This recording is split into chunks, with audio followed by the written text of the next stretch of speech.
Hey friends, how are you all? I hope you all are doing great. So here's another interesting story of Naruto.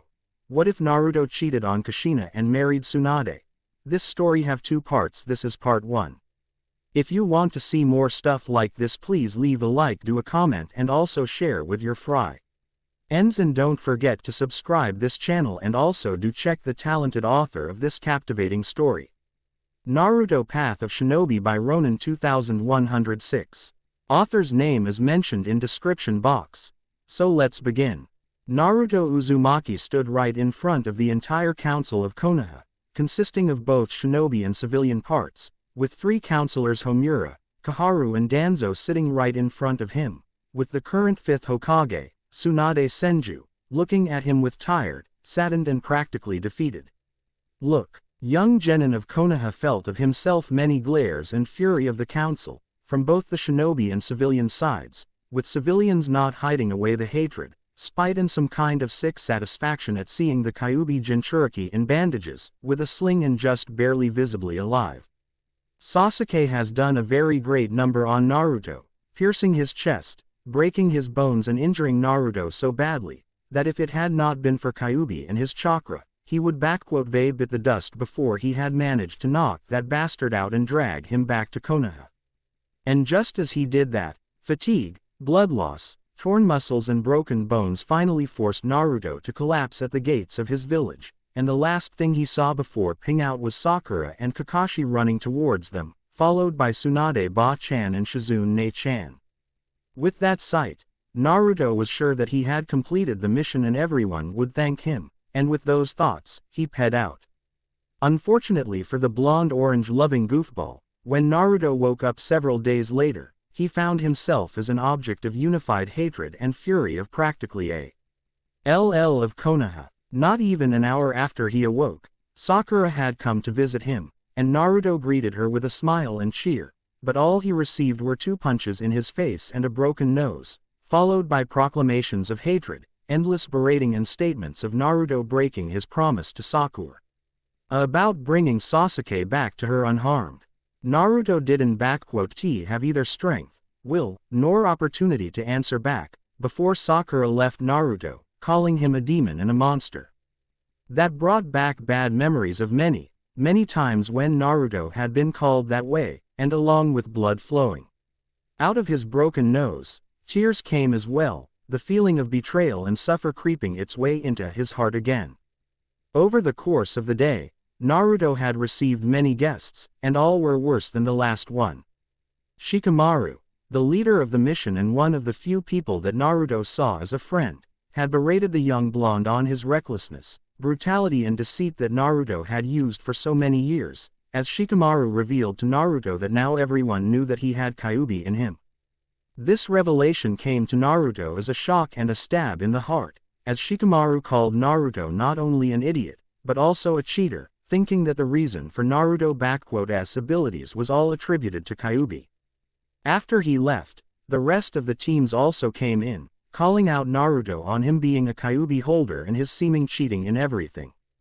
It hurt like hell for Naruto to hear them all call him out a cheater, traitor and worse, with the being convinced that Naruto had tried to kill Sasuke instead of bringing him back.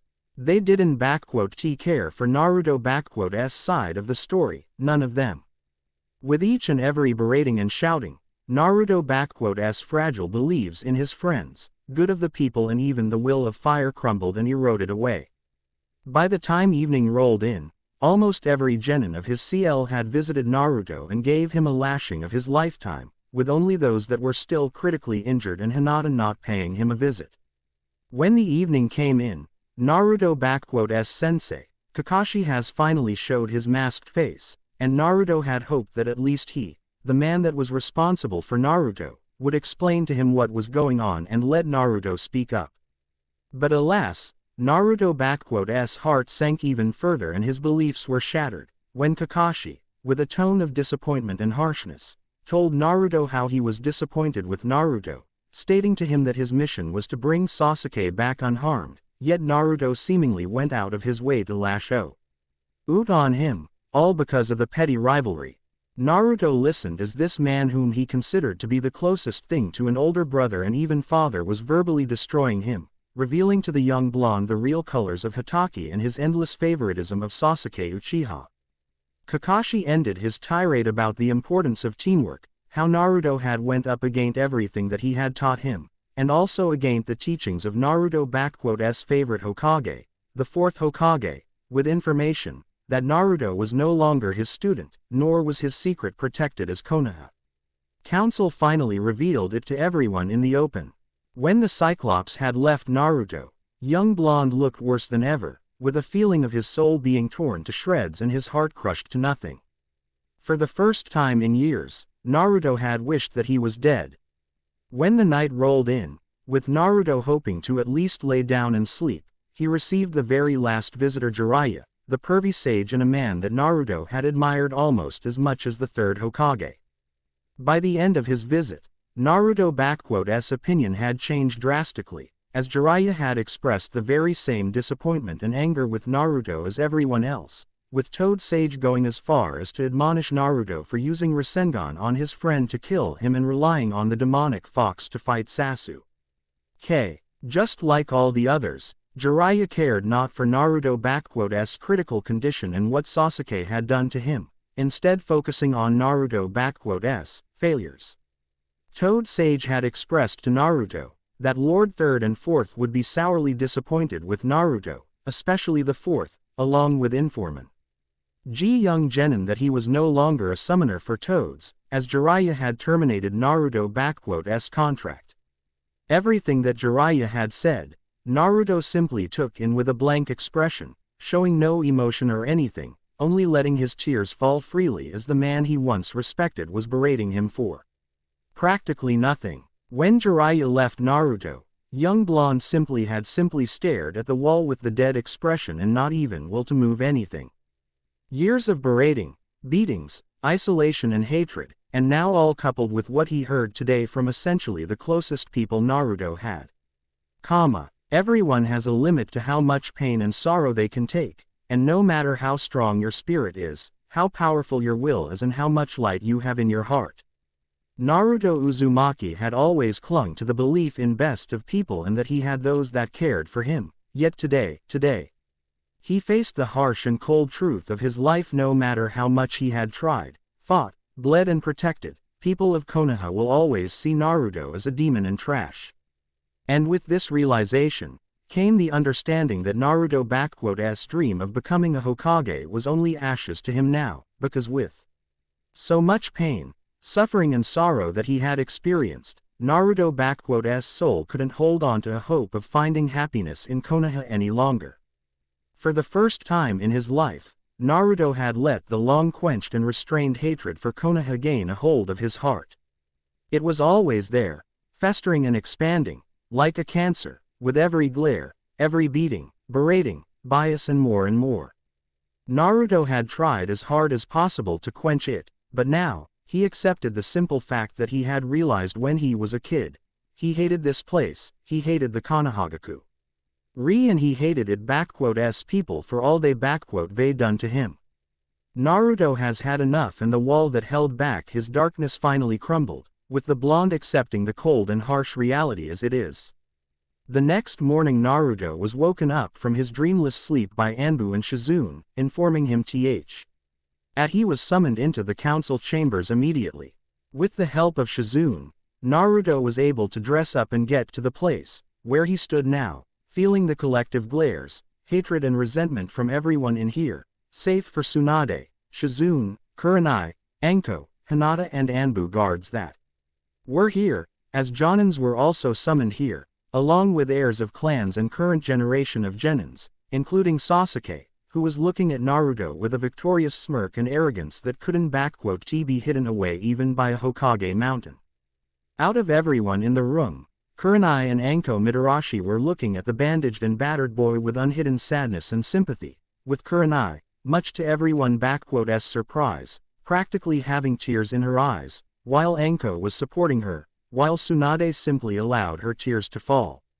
Naruto was surprised at looking at them all, but in his mind, he already knew what this was all about and he was already prepared to what was to come. He has had enough of Konoha already and seen how rotten it is for him, so there was little to nothing that they could to surprise Naruto at this point. Genin Naruto Uzumaki, in light of your atrocious behavior towards Konoha, dishonorable actions in the field, attempted murder of clan heir and fellow shinobi of Konoha, Sasuke Uchiha, usage of A-rank Kinjutsu and endangerment of Hidden Leaf Village by releasing Kyuubi chakra, the Council of K. Konoha has found you guilty of all charges. You are hereby stripped of your status as a genin and a shinobi of Konohagakure no Sato. Your property, valuables and money are stripped of you in order to compensate the damage done by you to Uchiha-sama in this village. Koharu read the verdict, with Naruto gritting his teeth from anger at how all of them have stripped Naruto of all that he essentially had. In addition to that, the Council of Konoha has found your presence in this village and land of fire to be a danger to both the village and our country. Because of that, you are hereby banished from Konohagakure no Sato and the land of fire for life.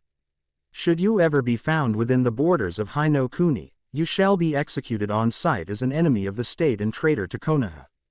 You have 24 hours to leave Konoha and 1 week to leave the land of fire. Now, place your shinobi license and your headband before Lady Hokage. Naruto bangs of hair hidden away his eyes, but his entire frame was speaking of one thing, unbridled hatred and fury. The sick satisfaction of civilians, Shinobi Council smirks, the victorious looks of Sakura, Sasuke and counselors towards him, all and far more was making Naruto utterly furious, yet he contained it all in himself. This village has practically destroyed him, making sure to kill him since he was an infant and now it had achieved what it always strived for, while he was stupid and idealistic enough not to see it from the day one. Slowly, with a pain in his muscles and bones, Naruto made his way to Tsunade, who looked at him without hiding away her own pain and suffering. She had initially saw Naruto as small brother, but over a few months, her views on his changed, and Naruto became far more like a son she never had. Tsunade may never showed it, yet it made her heart warm when Naruto called her Ba-chan, occasionally even Aka-chan when she was particularly caring towards him. Not long after Tsunade had returned to Konoha and saw just how horribly Konoha has treated Naruto, she tried to her hardest to ease he hidden pain and anger that Naruto had in him, helping him however she and Shizune could. Restoration of Naruto apartment, good food supply, clean water, new and clean cloths and more. And now, this village has destroyed the young blonde and everything that was good in him for this place, and it hurt Tsunade. Hurt even worse when she had lost Dan and even Nawaki. As to her, Naruto was her son, and she was the one to fail him.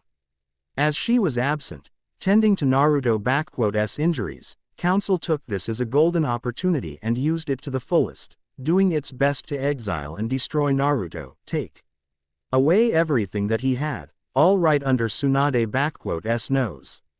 Tsunade had never hated the village her grandfather and granduncle had built, but after this and what she had found out later on in Sarutobi files, Tsunade truly, for the first time in her life, felt an utter hatred towards this place. Naruto saw the familiar pain in Tsunade's eyes, and only gave her a sympathetic look. Young blonde May hated this village now, but not Tsunade, nor Shizune. They were never the ones to hurt or betray him. No, they were about the only ones to truly help him, to care for him as he was and without any deceit. He may looked like a fool, but even Naruto knew that this farce was fully on hands of the council and not his surrogate mother and sister. With a free hand, he took off his headband and placed it onto the table, followed by his license on top of it. When Homura was about to reach it with her hand and a sickeningly satisfied look, Naruto slashed a kunai right into both of them, piercing the symbol of the village and his license, surprise. And shocking everyone, as kunai went right through both objects and table, earning him even more heated glares. Before anyone had a chance to say anything, Naruto finally spoke up. "Good riddance," was all that he said, with a voice filled with coldness, hatred and resentment, one that was completely foreign to everyone's ears, with Kurenai, Enko and Shizune breaking down at those words, while Naruto wobbled away from the chambers, not caring for the insults thrown towards him by his former friends and others. Naruto. Right when Naruto was about to leave the building, he was stopped by the voice of Tsunade, making him turn around and see her coming towards him. Naruto, I am so sorry, TB. Naruto simply stated to Tsunade, surprising her a little. You and Shizune Ne-chan had nothing to do with it, I know it. The council, civilians, shinobi, advisors, I long knew that they wanted to get rid of me, I was just stupid enough not to accept it. Am actually surprised they even allowed me to live, I was ready to meet the executioner S blade, too. Be frank with you, Naruto. Don T say it like that. It S not like you. Tsunade practically shouted at him in shock. I know that what happened here was harsh and it was utterly atrocious, but Don T let it get to you. I will overrule them and they regret ever doing such a thing to you, and you be back in no time. Ka-chan. Tsunade was immediately stopped when Naruto called her like that, looking at the greatly saddened face of her surrogate son. Thank you, you and Ne-chan for everything. I know that you mean well and want the best for me, but please, just let me go. You and I both know that this village and all of those people, they never accept me as you and Ne-chan had accepted me. To you, I am Naruto, but to everyone else, even Kakashi Tem and Jiraiya Tem, I am a disappointment, a cheater, a demon and only a tool to be used and tossed away like a trash. They, Sakura, Shikamaru, Choji, Kiba and everyone else have let me understand it all too well. Quote, Tsunade was shocked when she heard of it, instantly understand what had happened. Naruto had been visited by all of them and must they received on hell of a verbal lashing out that it had finally broke her favorite blonde. Tsunade was gripping her fists and stopping herself from going right towards all of them and snapping their necks one by one, followed by their parents and friends for doing such a thing. Hell, the first one on her list was her own former teammate, Jiraiya, whom she hated at this moment more than even Orochimaru. He was entrusted with Naruto, had taken him as an apprentice and did this to him. Jiraiya, I hope you already left this village, because if not, I personally send you to hell for this. Tsunade mentally swore to herself. And you, Sarutobi-sensei, I hope your pitiful soul is suffering in Shinigami stomach for what you have done to my Naruto and allowed those bastards out there to do to him. If only my parents and grandparents had seen it, if only Minato, my boy, had seen all of you in this, Tsunade thought to herself with deep sadness as she remembered the fourth Hokage. Arg, screw you all. You may take away everything from my Naruto here, but you take away from him what belongs to him by his birthright, nor will I just abandon him, not the second time. To hell with being a Hokage and all of you bastards. Tsunade wiped away the tears and looked at Naruto, pulling out of a pocket a green storage scroll and giving it to Naruto. Naruto, this storage scroll contains water, provisions, medicaments, cloths, money, books, scrolls and a map from Senju vault. This is all yours. Tsunade surprised the blonde when she gave it to him. The food and water will be enough for you to last at least a year, while there is also more than enough money to start a new life somewhere nice, while scrolls and books should teach you what those two bastards should they don't worry or even think about returning any of it. All of that is yours and I won here otherwise. Tsunade said to him with strength. But why? Naruto asked with a shaky voice, shocked at Tsunade giving him so much. Because you deserve it all, Naruto. Tsunade simply said to him, kneeling down to him and pulling him into a warm, motherly hug, with tears again flowing out of her eyes. Why you just stay safe out there, okay? LL send out Katsuyu to you with L letters and if you need anything, just ask, oh okay. Naruto, with a shaky hand and small tears of his own, embraced his surrogate mother. Oh okay. Ka-chan, thank you. Naruto said to her, with Tsunade looking at her surrogate son with a small smile and tears speaking up to him. And Naruto. Inside the scroll, there is a map with a detailed paths and directions to a particular place they marked for you. I want you to unseal it once you leave the village and far away from it. Tsunade instructed him. When you are feeling well enough, travel to the place marked there. And what are that place? Naruto asked of Tsunade. It is the Uzushiogakure, the land of whirlpools and ancestral home of Clan Uzumaki, your clan and clan of your mother and my grandmother. Naruto looked at Tsunade with wide eyes. The place may been reduced to rubble and ruins by Iwa, Kiri and Kumo many years ago, but they failed to destroy. What is hidden away there? The legacy of Uzumaki and Senju clans. And I entrust it all to you, Naruto. Use it how you see fit. Naruto nodded to her with a smile, before Tsunade pulled out 2 envelopes with the stamps of Hokage on first one and one of Clan Senju on another. Naruto, when you get to Uzushiogakure, I want you to open them. I know you have many questions about both your parents, the Kyuubi and much more, and I hope that in those 2 letters, you find your answers. I am sorry, I wish I could tell you all you wish to hear, I really do, but it's okay, Ka-chan, I get it. Naruto smiled to her, hugging her one more time before parting with her. I think I will be on my way now.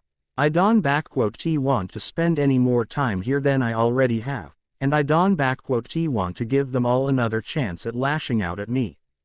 Can you tell Shizune-chan goodbye for me? Of course, Gaki, I even send her to you from time to time with Katsuyu. Tsunade smiled to him. Take care of yourself, Naruto. I will, and, I am sorry, Ka-chan. Naruto said to Tsunade, surprising her. I know how bad this village has treated you and your family, and I am sorry for forcing you to come here. Quote, Don be sorry for that, Naruto. Tsunade said to him. Don worry, as long as I am Hokage, I keep those bastards away from you, so that they don't get any ideas at getting you back. You just find yourself a life of your own and be happy, really happy, you hear me? Promise me to be happy, okay, Sochi. Naruto was shocked when he heard the woman that had been like a mother to him acknowledges him as her son, before eagerly nodding to her and smiling with tears to her. Good, now go, and I am hoping for the good news in at least 3 years, Gaki. What good news, Ka-chan? Naruto asked of Tsunade confused. Oh, for the love of, about you getting yourself a wife and kids, you Gaki. Tsunade practically shouted at him, shocking Naruto. I want to have grandkids to spoil rotten, and Senju with Uzumaki one get back without new members, you hear me? Why yes, Ka-chan. Naruto almost winced when she shouted at him, but then he felt the warmth of Tsunade's embrace and how she iced his forehead. Goodbye, Naruto. Go, and live a happy life. Tsunade smiled to him, as Naruto parted away from her and exited the building. Anbu, Hokage shouted, as 10 of Anbu shinobi appeared before her. Neko, Okami, you escort Naruto out of the village and protect him while he leaves the land of fire. Anyone who will try to attack him are to be executed, no exceptions.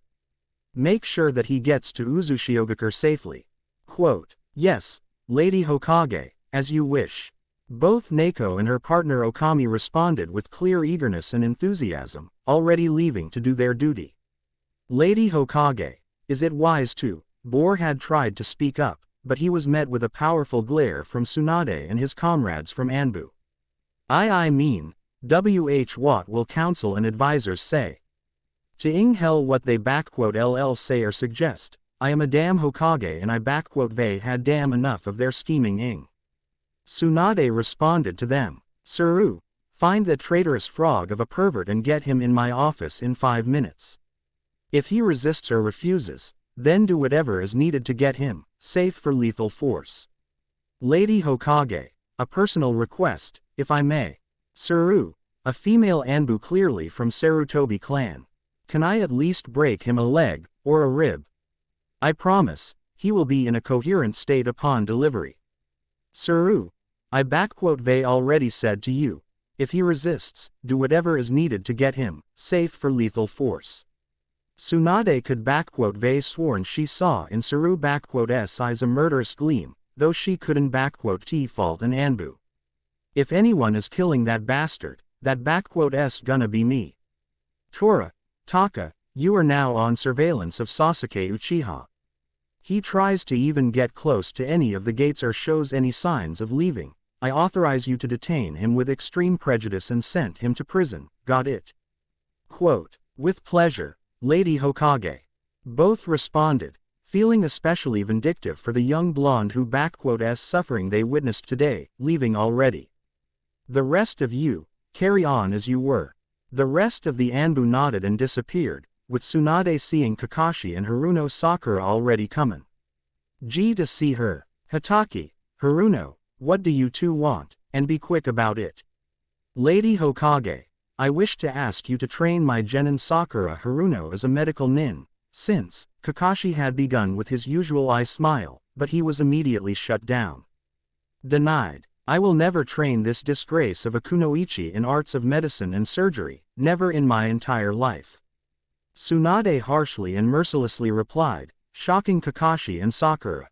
But, Lady Hokage, I have a perfect control of CH chakra, A and my grades W were at the top of the CL, and Kakashi-sensei. Sakura tried to defend her position, but Tsunade didn't give her any room for argument. And I am your Hokage, Haruno, and if I say no, then it stands, period.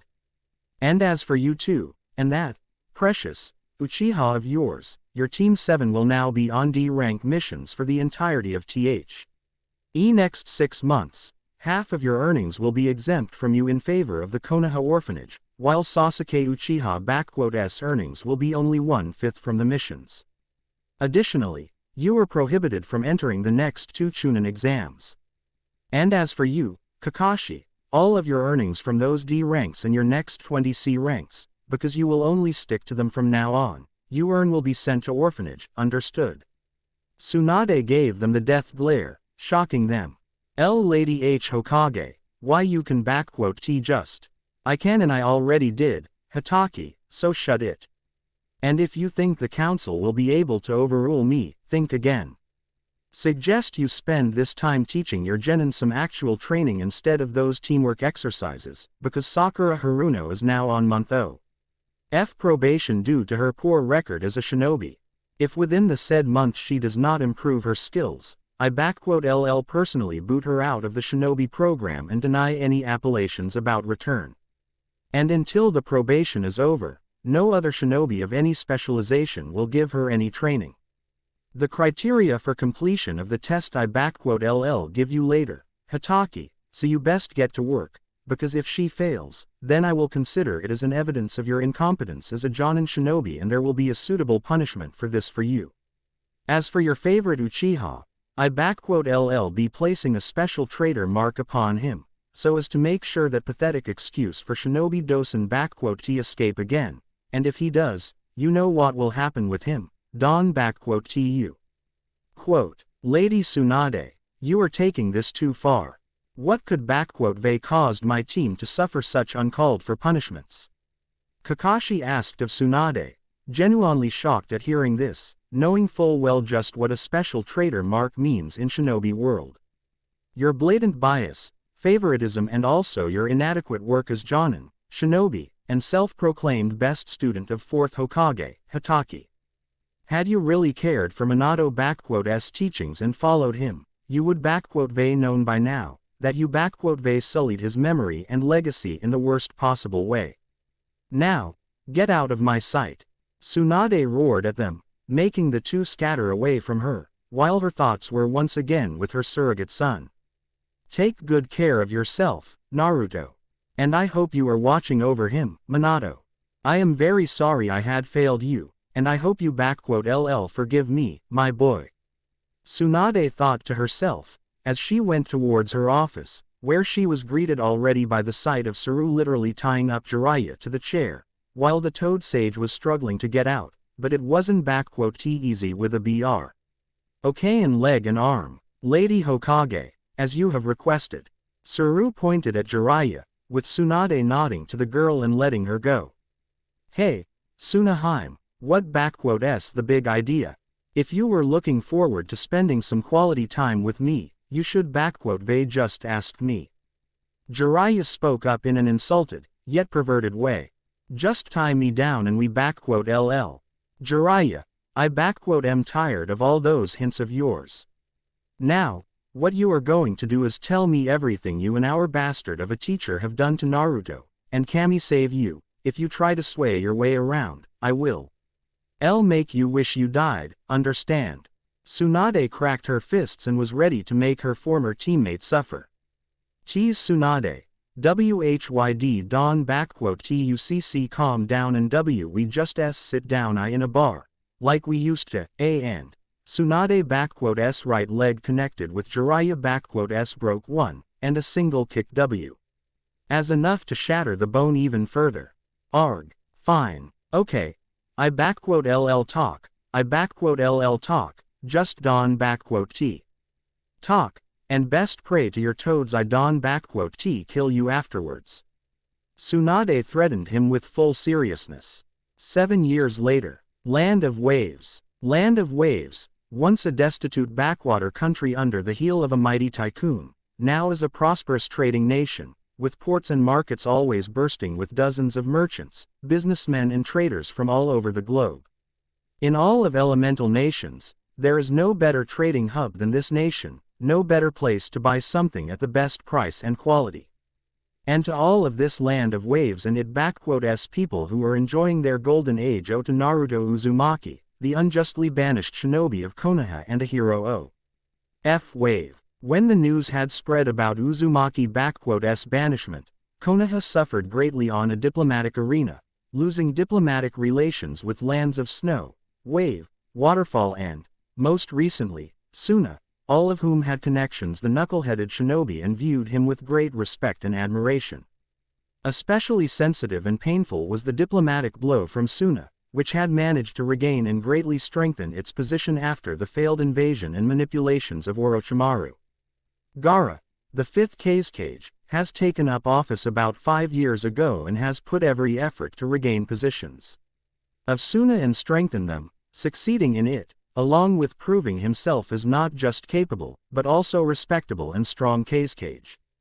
He mended the relations between Suna and Iwa, opening trade with them and even signing up a defensive pact with them, effectively ending the previous one with Kono. In favor of establishing better relations with Iwa, Wave, newly reformed Kiri and even Kumo. That blow to the pride and prestige to Konoha is still very fresh and won't be forgotten anytime soon, that is for sure.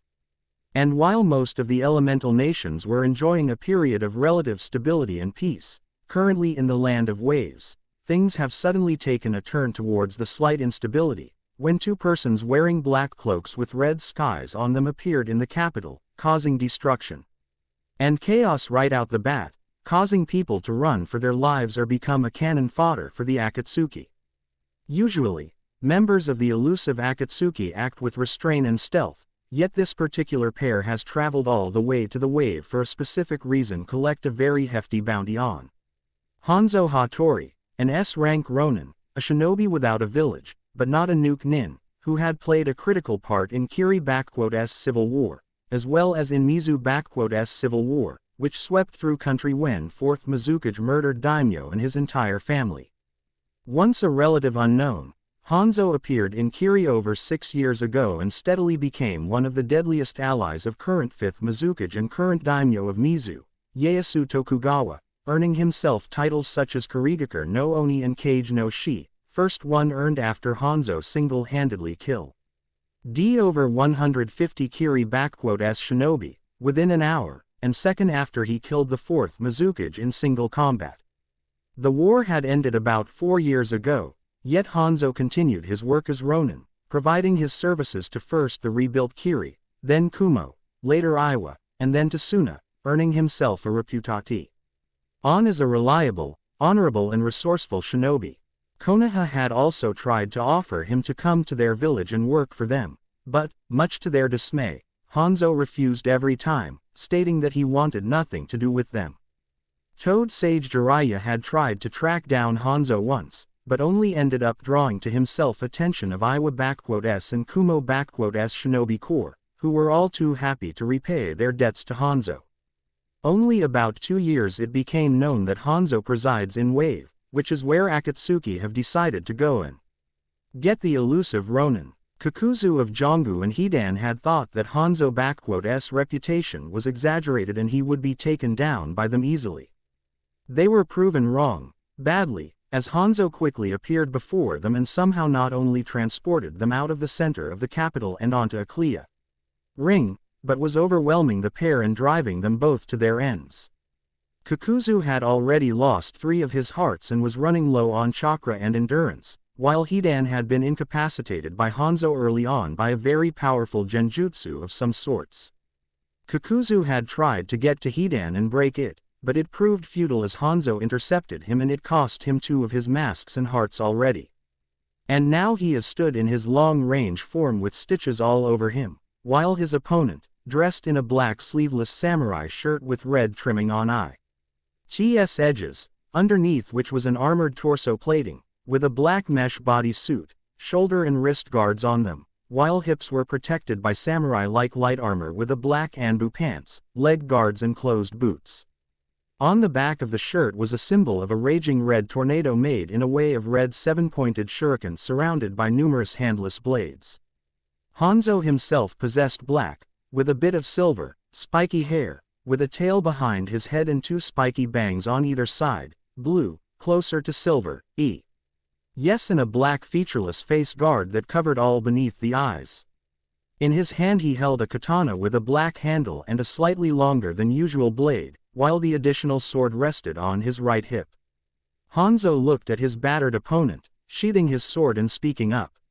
"From what I can tell, you only have enough chakra left for 4 more minutes in that form, no less."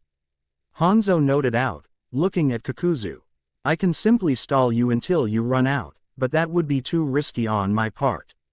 "True enough, and I can take any more risks." Kakuzu sent out his stitched arms right towards Hanzo, using it as a diversion, while his hidden lightning mask deals the finishing blow from behind Hanzo. Hanzo saw the stretched arms making way right towards him, but he also sensed how Kakuzu's last mask was charging up its blast from behind and shooting at him. Deciding to finish this fight, Hanzo swiftly made a series of forehand signs, channeling out of his body chakra. "Wind style. Rasenkas," Hanzo mentally said to himself, as the wind particles, charged up with his chakra, began to spin around him, forming a dome of lightning-fast microscopic blades that shredded Kakuzu's arms and stitches into nothing, along with protecting Hanzo from the lightning blast of Kakuzu's mask. A mortal bounty hunter roared in utter pain, as his arms were destroyed and he lost any ability to cast his jutsu. As the dome of Rasenkas dissipated, Hanzo turned his attention to the last mask of Kakuzu, disappearing out sight for a second, and reappearing right in front of it, followed by a quick series of signs, charging up his chakra. "Wind style. K's no Yeba." And from Hanzo's palms flew out invisible small discs of wind, swiftly striking the lightning mask and shattering it, with the rest its stitches falling apart. Hanzo turned his attention towards Kakuzu, who was already trying to escape from seemingly unbeatable opponent, literally running in the opposite direction from him.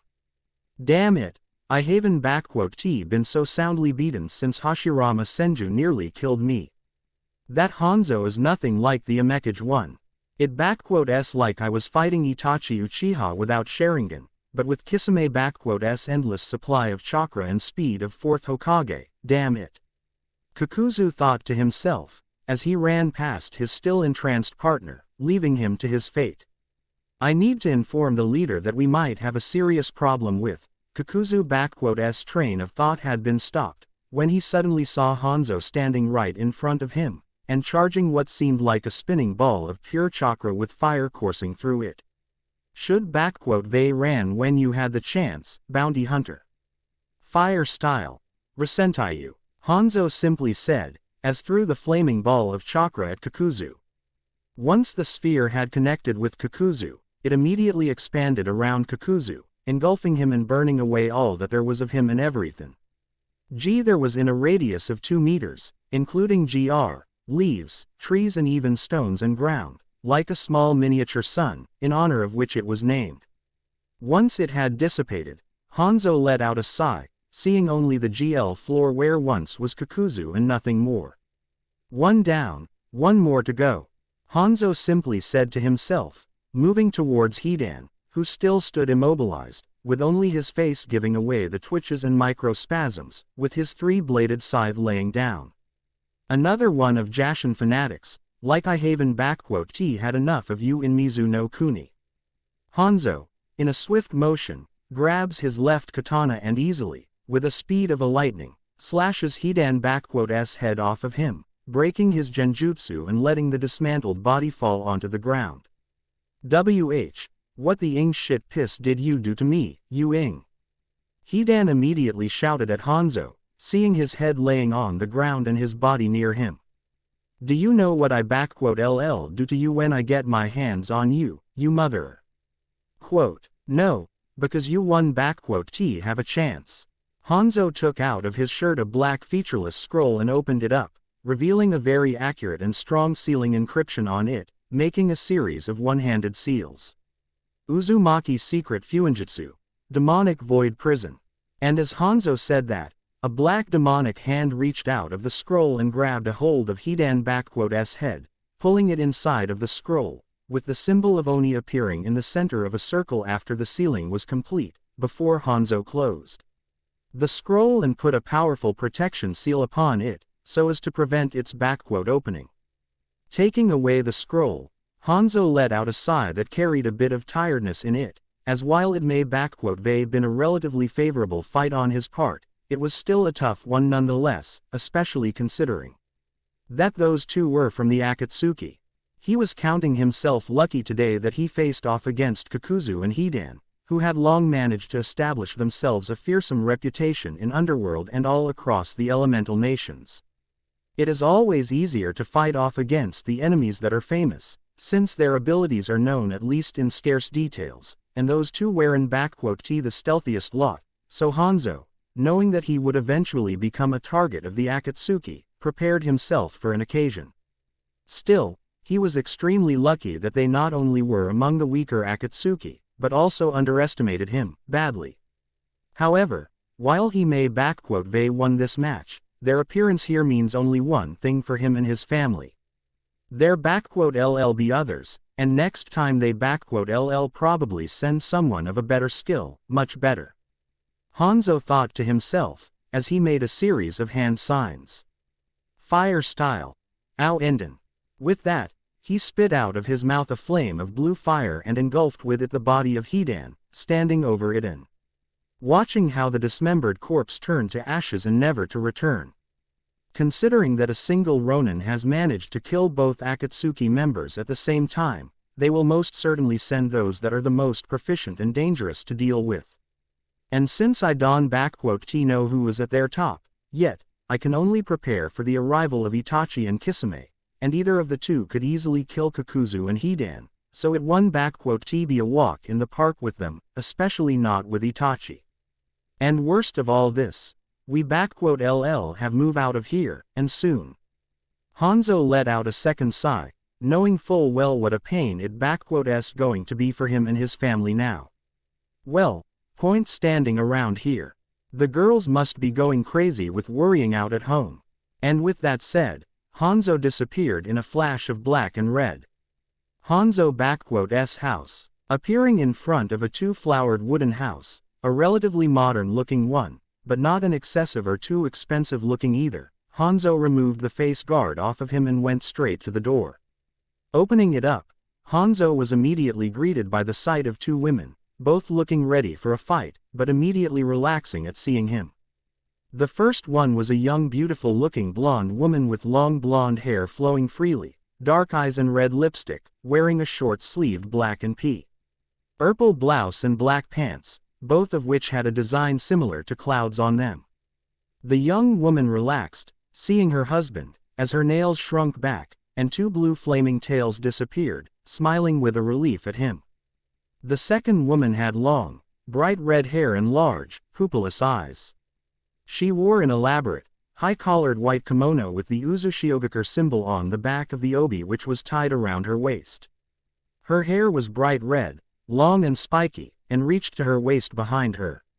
She too had calmed down and went straight ahead to hug her husband, along with the blonde woman, speaking up. "You are here," she simply said to him, but with care and love in her voice. "You should they let us both go with you, and who would they stayed to look after the house, after Yasaka and Masamune, Kurama?" He asked of his first wife, Kurama, or otherwise known as Kyubi no Yoko, who stood in her human form, which she modeled after her first host, Mito Uzumaki, whom Kurama greatly respected, loved and admired. "You would they killed me if something happened to either of them, and you know it. Still, leaving us out here in dark," spoke up Yugito Ni, a former kunoichi of Kumogakure and Jinchuriki of Nibi. Declared long dead after her own battle with the Akatsuki 4 years ago, but saved by the man who holds her now. "We could they left Matabi with them and go with you." Don you talk like that, Yugi-chan. "I too was worried sick for our Naru-kun here and wouldn't leave him out, but kids are also important." Came the voice of a young beautiful-looking woman with black and blue hair, wearing a sleeveless blue dress with a black pattern on it, showing off her figurine and tattooed legs and arms in pattern of stripes, with right eye of yellow and left of green, and with seeming tattoos of cat whiskers, rushing towards her husband and hugging him. "Naru-kun, tell me, are those?" "Yes, Mata-chan, they are gone, and they won't hurt either of us here, nor our children," said Naruto Uzumaki, once a former shinobi of Konohagakure, a Jinchuriki of Kyubi and betrayed by the very people he swore to protect, now known to most of the world as Hanzo Hattori, husband to 2 Biju and another former Jinchuriki, father to 2 children and one of world strongest and most dangerous shinobi, and I won let them, never. Throughout 7 years of his life, Naruto has went through a lot of things, having grown, both in height and personality, maturing in the harshness of the outside world, gaining wisdom in life and knowledge of his ancestral clans, Uzumaki and Senju. He went through one hell of a journey before he got where he is right now, and his first stop on that journey was Uzushiogakure, the ruins of once mighty and proud hidden village of Uzumaki clan. At first glance, Naruto didn't believe he would gain anything there, but Tsunade was right, as she had left him instructions to him on how to get to one place that Uzumaki had preserved the most. The hidden temple of Sage of 6 Paths, where the most valuable and precious things that Uzumaki had kept, something that all nations in the world craved, yet only Naruto had access to the great Uzumaki library, housing hundreds and hundreds of scrolls, books about ninjutsu, taijutsu, genjutsu, kenjutsu, and the most valuable of them, fuinjutsu. The knowledge of over 10 generations of Uzumaki, Senju and even Utsutsuki Hagoromo himself was at Naruto's disposal. With a determination matched only by his desire to learn, to grow stronger and usurp what he once was, Naruto took to all of it like a fish to water. While for the most people it would take 100 years to learn what Naruto had learned, for him it was only a couple of years, with his shadow clones. Natural talent to learning things, Uzumaki blood and Kurama's help, who, despite Naruto's initial disbelief, was not just friendly with him, but also very much interested and adoring of him, caring for the blonde very much.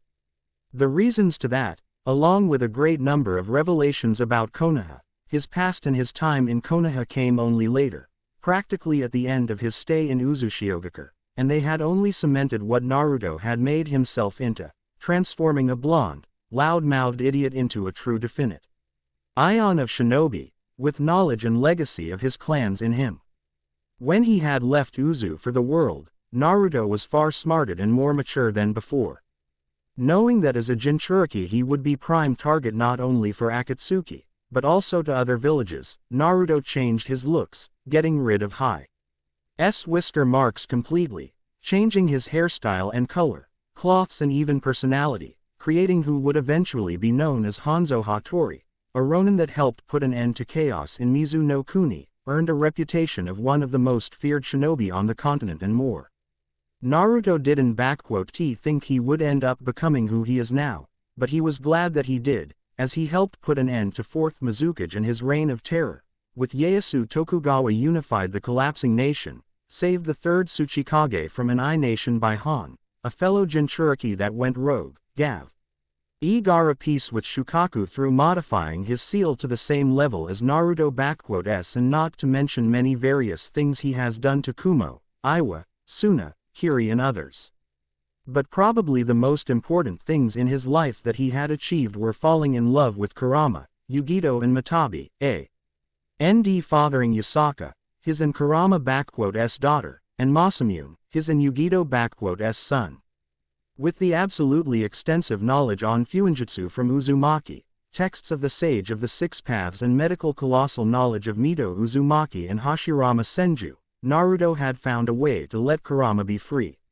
Without dying, he freed her of her prison in him, but he is still connected with her nonetheless, capable of drawing her chakra trough the link they share. By the time it happened, he and Kurama had long fallen for one another and Kitsune didn't hesitate to marry her former jailer, taking a form closest to her spirit and fancy. Soon after that, Naruto and Kurama had rescued Yugito from Kakuzu and Hidan, and the former Kunoichi of Kumo stayed with them, for she was badly injured and considered dead. Soon after she recovered, the former Konoha nin grew on to her and she fallen for him, as did her own tailed beast, Matabi. It was awkward at first for Naruto, but he accepted them as well, and so, after freeing Matabi, they became one big family, that soon grew in number, with Kurama giving birth to Yasaka and Yugito giving life to Masamune. The fact that Kurama was pregnant was a shock to all, including her, but it would seem when Sage of Six Paths gave birth to tailed beasts, he granted them ability to become humans at will, and it came with the possibility of giving births to children.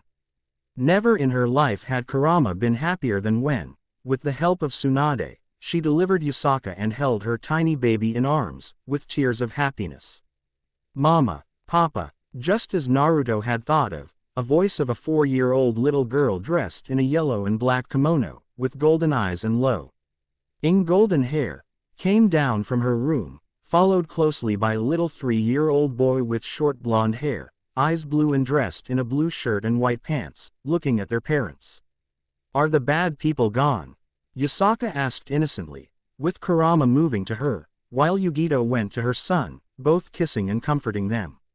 "Yes, my little Kitsune, they are gone and one hurt neither mommy or daddy, or your little brother," Naruto said to Yasaka, going to her and Masamune, kissing their foreheads. "Now, let see what your mommies have cooked up for us, shall we?" Evening. Just as the children had went to sleep, Naruto and his wives came together in the guest room, knowing that they need to discuss something very important. They didn't want to scare kids, so they waited until they were asleep. And now, when there was no one to interrupt them, Kurama decided to begin. "We all knew that this would happen eventually," Kurama said evenly. "Akatsuki are starting to move and it's clear that we are their target.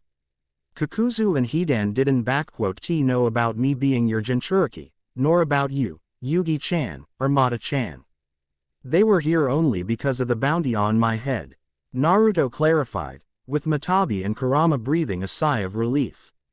"But, now that both of them are dead, I imagine Akatsuki will send their best after me.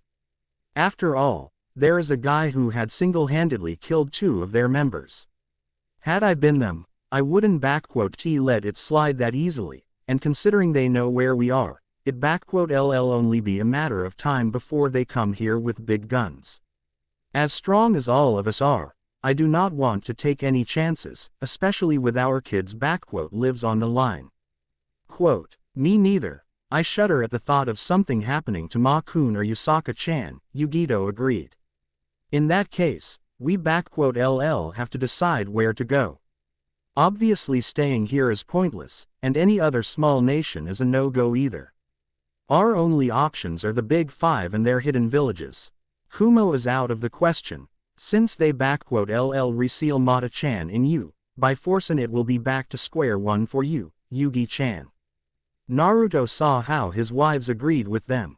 While Raikage and I are on good relations, I wouldn't put it past him to stab me in the back and use us all for his own benefit. Iwa is a no-go as well, especially considering the fact of Onoki using Akatsuki to his own benefit and give him Nibi, Kyuubi, their Jinchuriki and their children. He is just as old as he is spiteful, prideful and eager for revenge after the Third War, so he LL use us, no doubt about it. And as for Konoha, Yugito and Matabi clearly saw the looks of hatred on both Naruto and Kurama. No, never. I won those SS get even in 100 miles radius to me, Naru-kun and our children, not after what that bastard third and his frog apprentice did to us. Kurama said with strong anger in her. I never held any ill against them before. I understood what Mito had to do. With Kushina, it was hell and she was nothing like Mito-chan, always so. They had more than enough reason to hate her. But all of that doesn't even compare to what those bastards have done to Naru-kun, and how they banished him. Had it not been for Yusaka and those few that are am grateful to in Konoha, I would gladly level it to the ground already. So far, Konoha and the rest of the world think that Naruto Uzumaki is dead, and it best that way. Aside from Tsunade Ka-chan, Shizune-chan, Enko-chan and Kurenai Oni-chan, I do not trust any of them, especially the council and advisors. Naruto stiffened up when he remembered them all. And if they find about Yusaka and Masamune, what Hiruzen and Jiraiya did to me will be nothing compared to what those bastards do with them. Hell, I would pay money to see Kurama go at Konoha. Which means that our options are Suna and Mizu. Matabi stated as a matter of a fact. Both options are nice and good, and while I don't mind the heat, neighborhood with our one-tailed brother does. Sound too well to me. We all know how he is, especially around me and Kura-chan. He is actually really docile now, Mata-chan. Gaara even says that Shukaku is like, stoned. Naruto found the right word. But, while people in Suna are nice and Gaara is practically my best friend, Mizu is actually the best option. Ieyasu knows me and long has offered me a position at court. Mizu shinobi respect me, plus we have a house in Kiri and the capital there. Quote, not to mention Mei-chan is also there, Matabi added up, getting a mock glare from Naruto. Oh please, we all know how much she loves you, Naru-kun, not to mention she adores the kids like she their mother, not to mention she is all for sharing the love. You are just determined to get her on board with this, Eren tu, Mata-chan. Naruto rhetorically asked of her, knowing the answer not only from her, but also from Kurama and Yugito. Alright, we LL first settle things with Tazuna, talk to kids and, suddenly, out of the blue, Naruto stiffened up. And immediately darted to his swords and face guard, putting it on and his armor in matter of seconds. Someone unknown is approaching the house right now. Kura, once I leave, activate barrier, Yugi and Mata, kids are on you. I LL be back fast. Naruto said to them, putting on his game face and teleporting out of the house in a black and red flash. Front of Naruto house. Flashing back in the world under the shadow of the trees, Naruto scowled, looking at the intruders. In the last 7 years, he has faced off against tailed beasts Jinchuriki, armies of samurais, shinobi of every rank and many numbers, Kage and more. Naruto had survived and prevailed through all and more, but this is the first time that he was actually surprised the very gall of the intruders. Coming right in front of his house, thinking like they have the right, well, looks like it time for Hanzo Hattori to teach certain someone a lesson in humility. Jumping off of the tree branch, Naruto stepped out into the moonlight and spoke up. Not many dared to come to me so openly, much less survived. Naruto spoke in cold and emotionless way, eyeing the intruders. Now, state your business, shinobi of Konoha. To what do I owe the displeasure? Quote, right in front of Naruto stood the entirety of Konoha S11, now promoted to the Chunins, some to Jonins, all grown up and prideful, standing right in front of Naruto.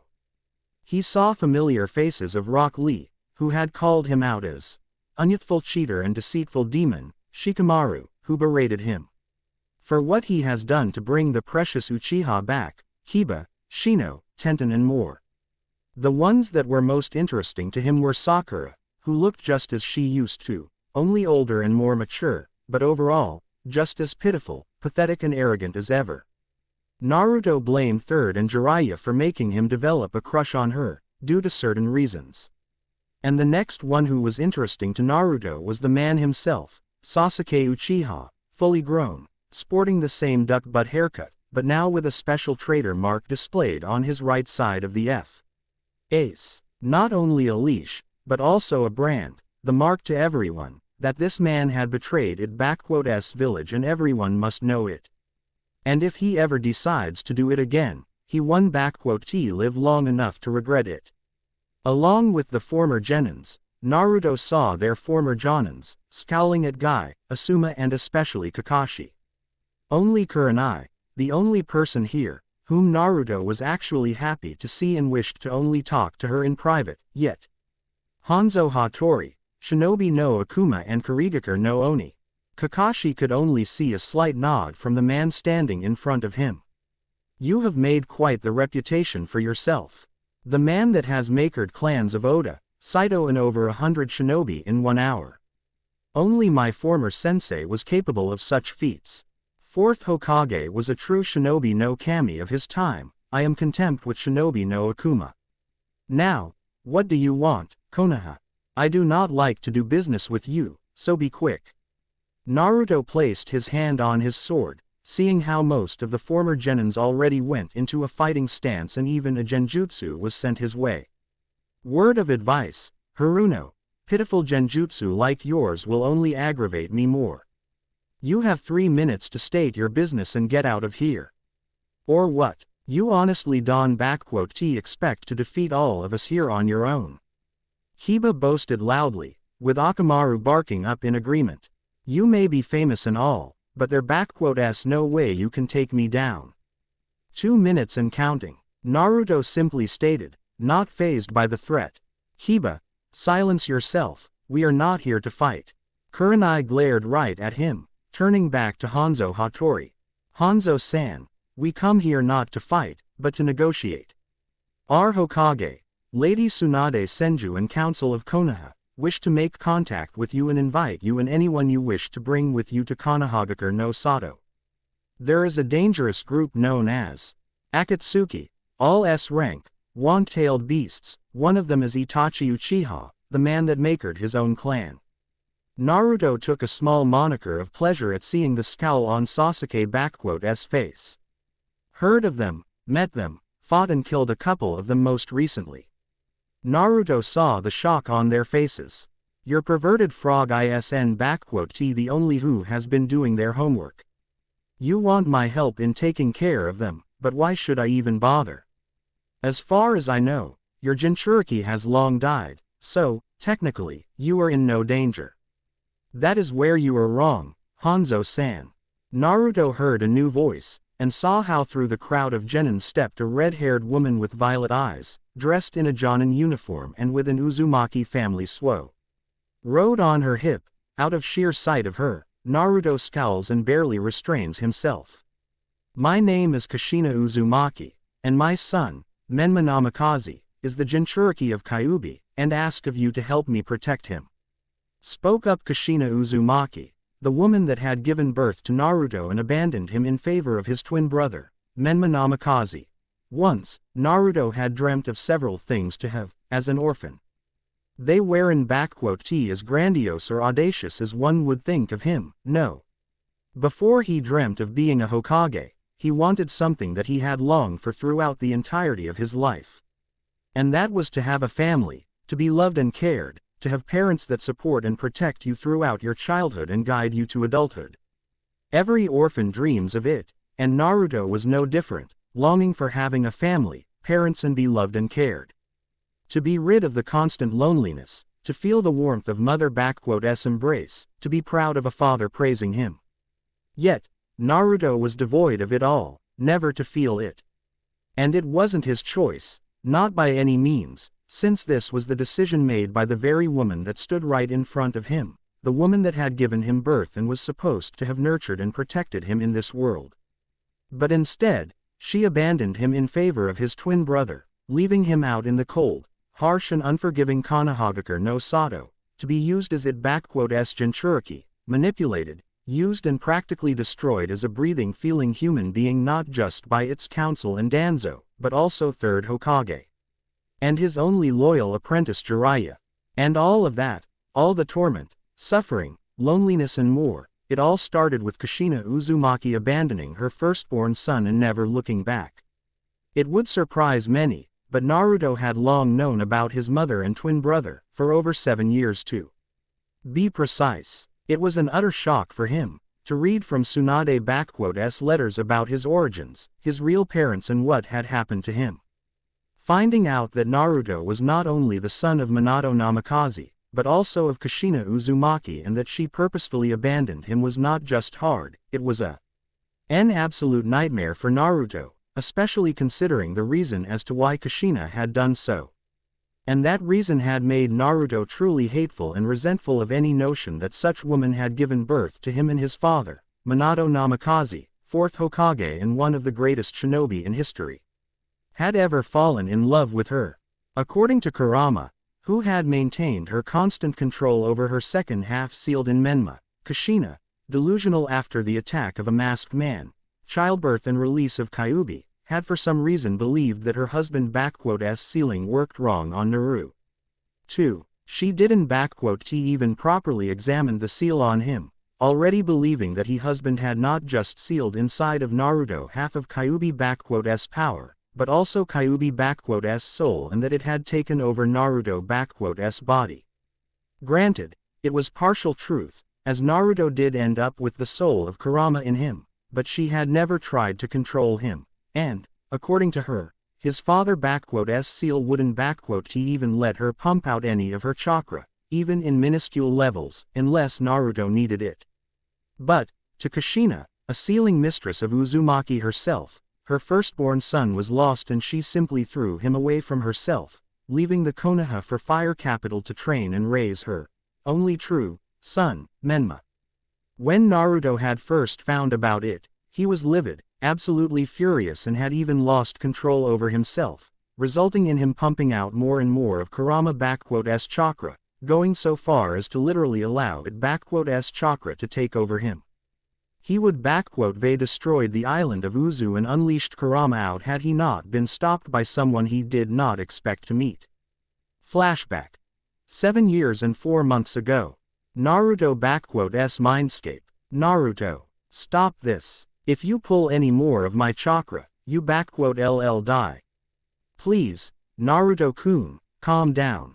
Kurama was desperately pleading for her host and poor soul to stop what he was doing, but it was all for naught, and the giant fox was forced to look from her cage how the walls of Naruto-s mind and seal were getting destroyed. That woman, abandoned, alone, I will kill her.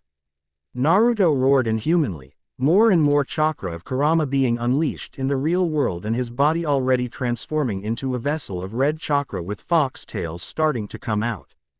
Naruto, please, I beg you. Kurama was looking how her host was about to lose his life, and even though with the destruction of this seal she would be free, she did not wish to witness her first friend-s death. Damn you, Kushina, Naruto, stop this, or you will. Naruto, that is enough. Suddenly, a new voice came from the folds of the Naruto-s mind, snapping his mental projection out of his rage for a second. That split second was more than enough for the newcomer to appear right in front of Naruto and push him away from the cage, as he was about to rip away the seal. Naruto stumbled and fell down into the water, anger and rage leaving his eyes and mind in an instant, as shock and surprise came over. He looked upwards, to see a young blonde man, with sky-blue eyes and spiky hair, dressed in a white Houri and Jonin uniform, standing over him, extending his hand. It didn't take any time at all for Naruto to immediately recognize who that man really was. Fourth Hokage. Dad. Naruto looked up in awe, as Minato Namikaze, 4th Hokage of Konoha, and father to Naruto smiled to him. But how and why? When I sealed the half of Kyuubi chakra in you and the other one in Menma, I had also split my chakra evenly between you, sealing it as a failsafe, in case one of you ever were to unleash Kyuubi or the seal to be broken externally. Minato explained, as Naruto shyly accepted his hand, rising up from the waters. In your anger, Naruto, you began to unleash more and more chakra of Kyuubi. If you hadn't stopped, you would died, son. I had tried to stop him, Yondaime, but your damn seal prevented me from that, so I am blaming you on this part. Kurama complained loudly at the man, making him turn to face the giant fox. I would praised your work here, Minato, but after what Naruto had went through, I would much rather rip you to shreds, along with that cursed woman and your teacher. Do you even know what they put Naruto-kun here through and what your predecessor had done to him, because I LLB more than happy to explain it all in great detail. Kurama roared in fury at the man that sealed her, but Minato didn't flinch even a little bit. You don't have to tell me about it, Kyuubi. I know what they have done. Minato said to Kyuubi and Naruto, shocking them both.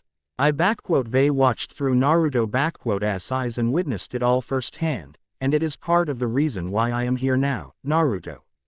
Minato turned to face his son, a saddened look on his face and apologetic eyes were seen by young blonde. Naruto, I know what you have been put through, all about it and even more than you think. And, while as a Hokage, I may try and understand that what had happened to you was necessary, but as your father, a loyal shinobi of Konoha and a human being, I do not see any excuses to what they had done to you, and all because of the choice I had to make, my son. And for that, I ask for your forgiveness. I have no excuses to offer, only the truth. Dad, what do you mean by all this? Naruto asked of him, with Minato answering to him. Naruto, when you were born and I had to seal away the Kyuubi, I had a few moments left in the world and I asked of Kushina to look after both you and your little brother. I also had wished for Hiruzen to inform my mother about you and your brother, so that she may help raise you, but right after I had passed away, your mother had decided to abandon you, convinced in her grief, sorrow and delusions that Kyuubi here had taken over your body and that my sealing didn't work properly, has decided to leave you in Konoha. Minato told his son with sorrow and great deal of disappointment in his voice.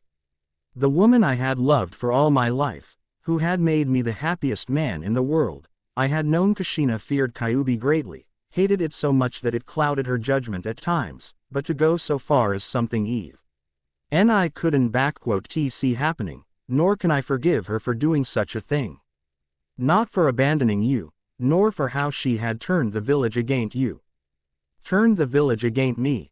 Naruto was confused. Before she left, Kushina had informed clan heads and council of Konoha that Kyuubi has taken over your body and you were no longer her son. Minato saw the utter horror and shock on his son's face. Sandaime and several others didn't believe her, but it was enough for the others, and with that, Kushina turned the entire village against you. She even offered a reward for avenging your death at the hands of Kyuubi monster. Naruto simply stood there, frozen in one place and unable to do anything but think about it. His own mother, not only had she abandoned him, but she went as far as to persuade the entirety of his village to start hunting him down. She even offered to pay money for killing her very own blood and son.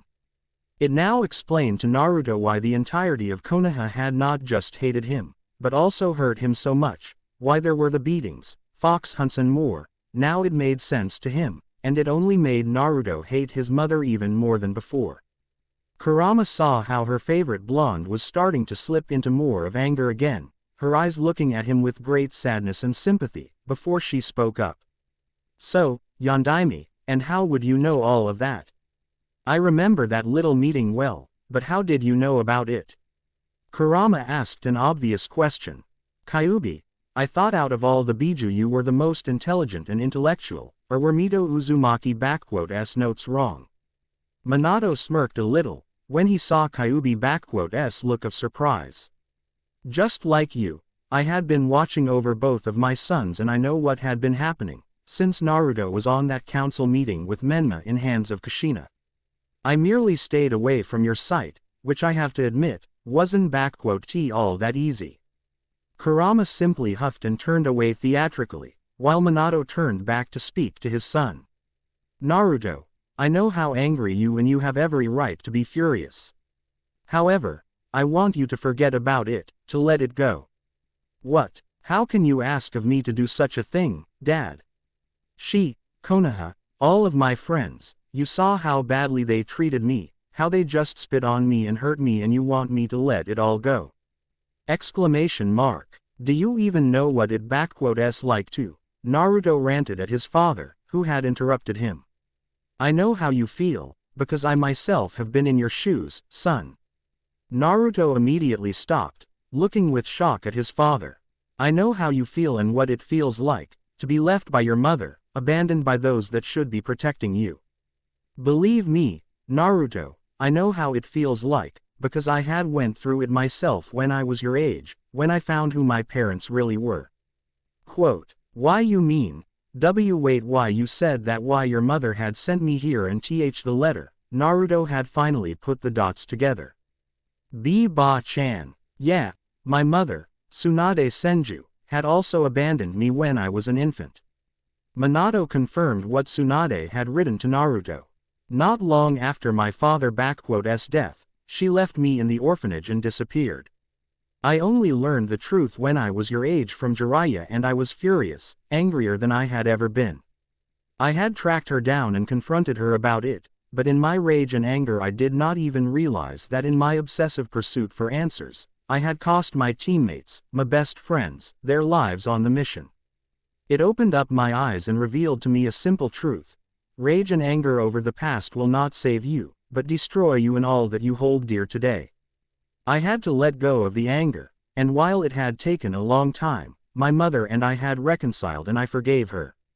Quote, "Why are you telling me this, Dad? Do you want me to what? Go back to Konoha and forget all those accusations and bad things that had happened to me? To be the same happy-go-lucky doby they all see me as? Exclamation mark. I have been banished, and if I return, I am a dead man walking then." Naruto shouted at him, with Minato taking it all in. "No, Naruto, I am not asking you of that. What Konoha, Sandaime, Jiraiya, Kushina and all of the other have done to you is something I doubt even Sage of Six Paths could forgive. Minato shook his head. "I do not ask you to forget it all and forgive them, no. All I am asking of you is to let go of this hatred that is inside of you, quell down your fury and move on with your life. What happened to you was wrong and atrocious, true, but let it not change who you really are and what you want to become."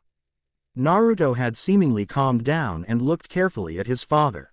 "I had once hoped that either you or Menma would become Hokage, but after all that I've seen through your EY's and what had happened, I realize that this hope is beyond me now.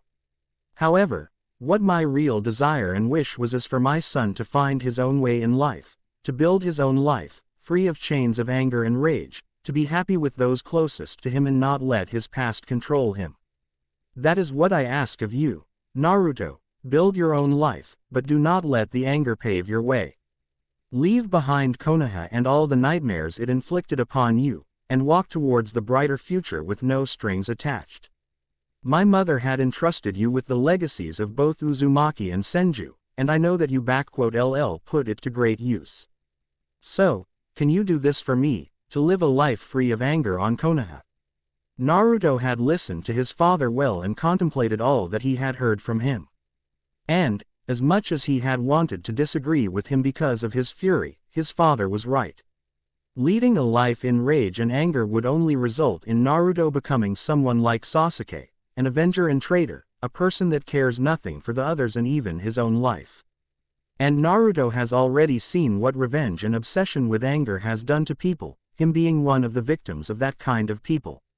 If he were to slip into the same kind of abyss, he would only become just like the lot of them, the same as the people he despises the most.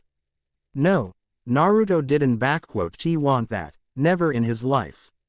His mother and village may they hurt him and nearly destroyed him, but he wasn't going to become just like them, never. He would build his own life, the life away unattached to Konoha and its corruption. He rise above it and be better than Sasuke, Jiraiya and the rest of them. If it comes the time when Konoha comes to confront him, he face them and show them that he is a far better person than the rest of them, and a much greater shinobi than all of them. He will build his own shinobi path, his true shinobi way of life, and prove to the world that he, Naruto Uzumaki, is not a demon, obsessed with revenge and anger, but a man and shinobi of true value and ideals. Smiling and finally letting go of his anger, Naruto looked up to his father and spoke up. "I will, Dad. I do that." Naruto smiled to him, with Minato smiling back.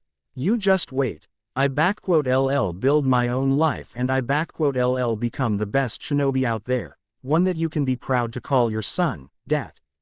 "Bayo," Naruto shouted in his usual way, before shutting himself up, while Minato chuckled a little bit at this. "I believe you, Naruto. And I have faith in you," Minato said truthfully to Naruto, embracing his son in a fatherly hug. "And I am already proud of you, more proud than I could ever be. I be looking after you, Naruto." Minato began to dissipate, drawing Naruto to tears and shock. "Don't worry, since the seal hasn't been broken, and you haven't unleashed the eight-tailed, I will remain in here for a time being, in case the fuzzball decides to try anything funny." "Oi, who do you call a fuzzball? I am an intelligent and culturally attuned kitsune, you blonde monkey." Kurama shouted in indignation. "Your great-grandparents were often at awe at how intellectual I am, especially that great-grandfather of yours. He even had asked me for help with that gambling of his." "Hey, I believe you." Minato simply chuckled to her, before turning back to Naruto. "Naruto, take care of yourself. We meet again someday." "I will, and thank you, father." Naruto smiled through tears to him, as Minato dissipated, leaving his son with a renewed vigor and inner fire burning within him with greater brightness than ever. Flashback end. Present day. That day had changed Naruto's life in more ways than one and had paved the way for the young blonde path forward. He left behind him his hatred for Konoha and any notion for revenge for them, breaking free of it all and unleashing his soul for the endless possibilities of the world. Don't get him wrong. What Konoha and Kushina had done to him will not be forgotten or forgiven, and there was anger about it all in Naruto, but it would never be the guiding force behind him, oh no. Now he had much different drive for life and growing stronger, to protect his true friends and family. His father had opened his eyes to it, and Naruto will forever be grateful to him for this, because in the end of it all, were it not for his words, he wouldn't have Kurama, Yugito, Matabi, Yusaka and Masamune.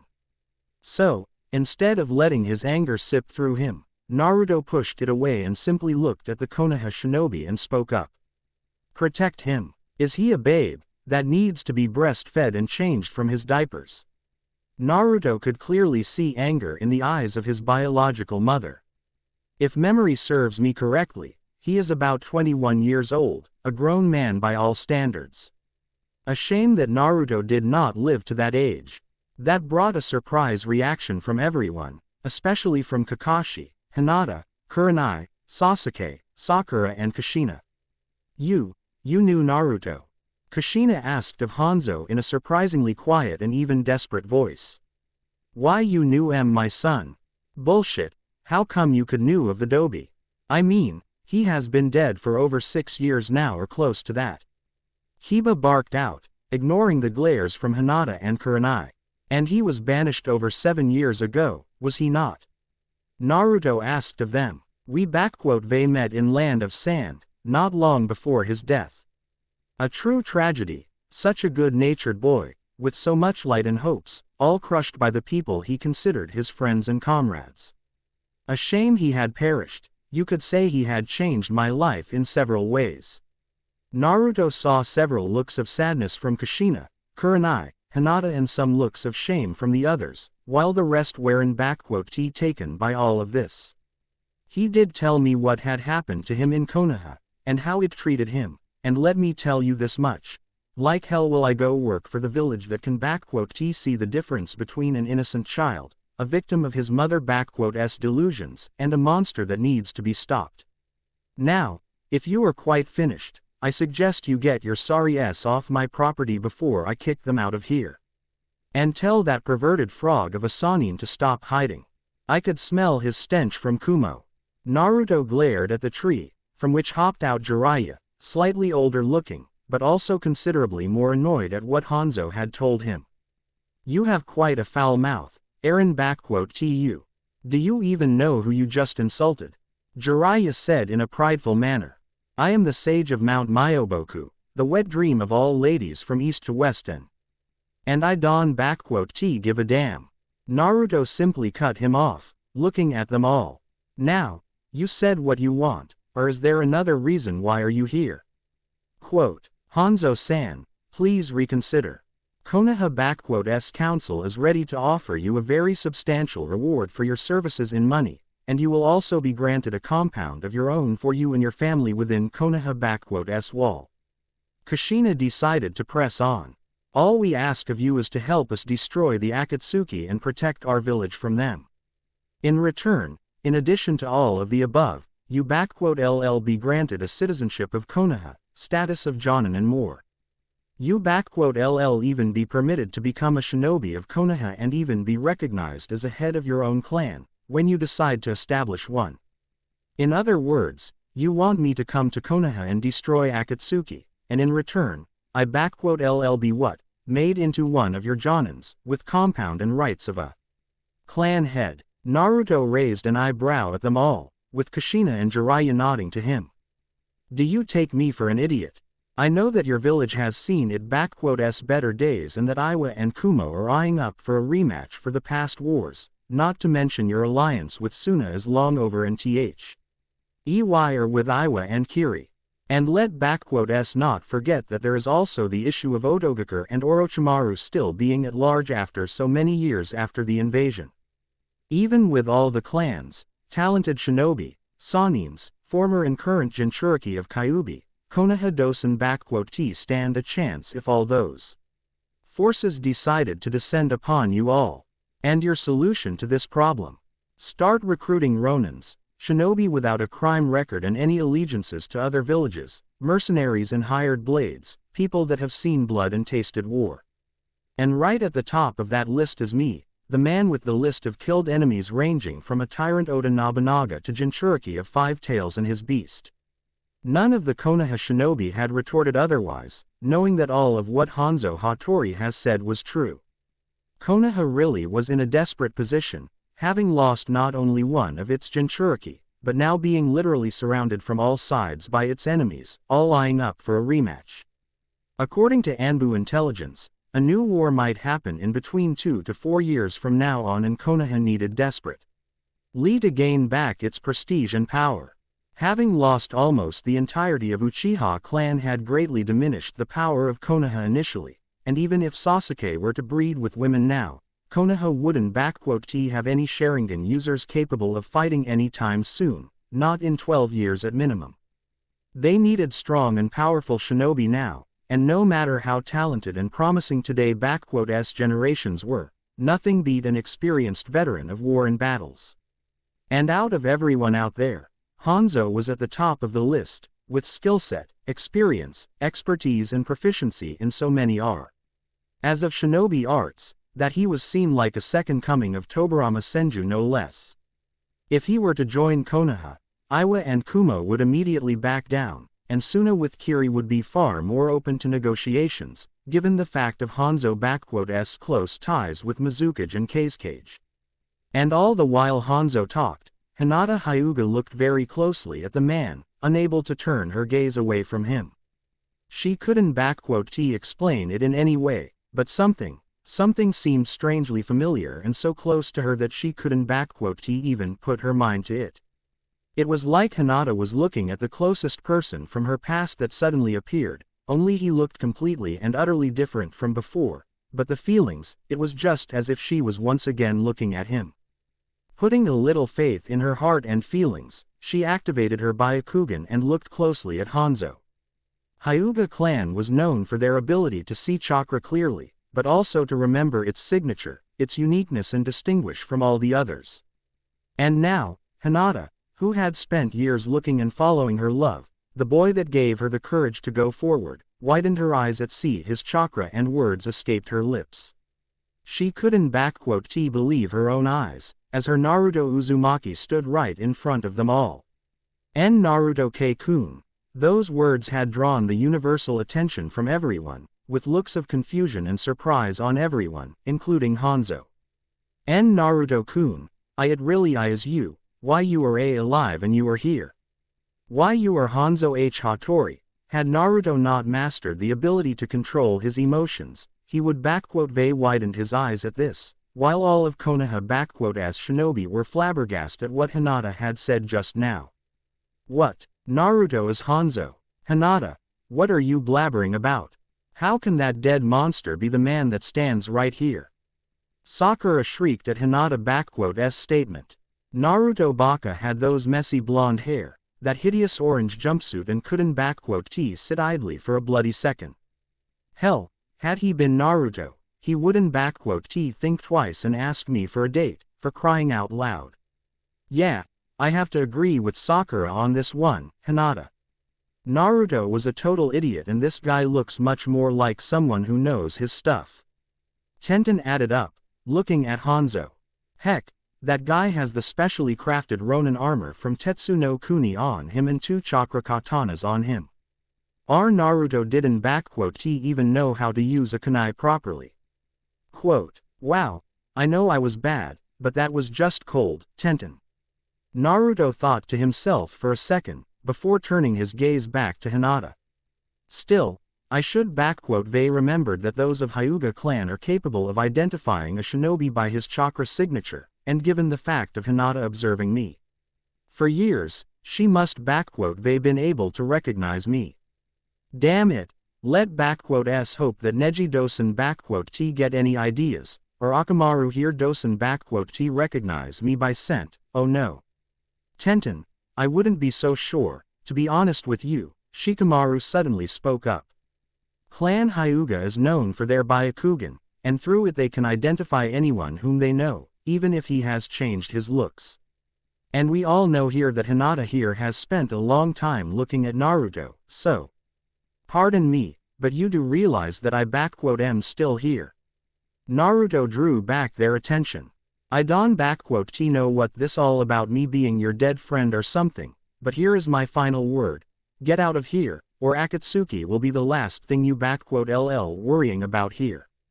Hanzo already put his hand upon the blade and everyone got into the fighting position again.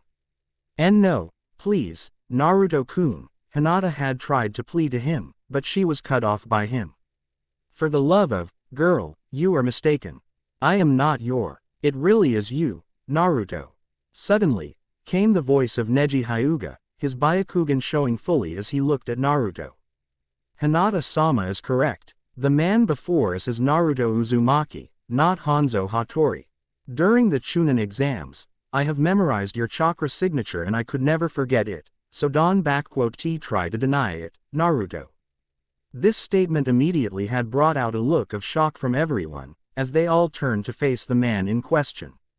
Kurenai, Kushina, Hinata and even Jiraiya with Kakashi were looking at Naruto with hopeful eyes, bordering that of desperation, while Kiba, Sasuke, Rock Lee, Neji, Sakura and Ino had the eyes of dangerous curiosity and disgust. The others simply adopted the look of seriousness and were expecting to see whatever was underneath the face guard. Naruto looked at them with the narrowed eyes for a little bit, before sighing, understanding that they wouldn't "get off his" if he didn't "satisfy their curiosity, and even then they "uldn"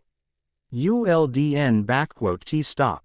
But, if they really wanted to proceed down that way, they were welcome to try, considering that he was still legally banished and couldn't return under the threat of death.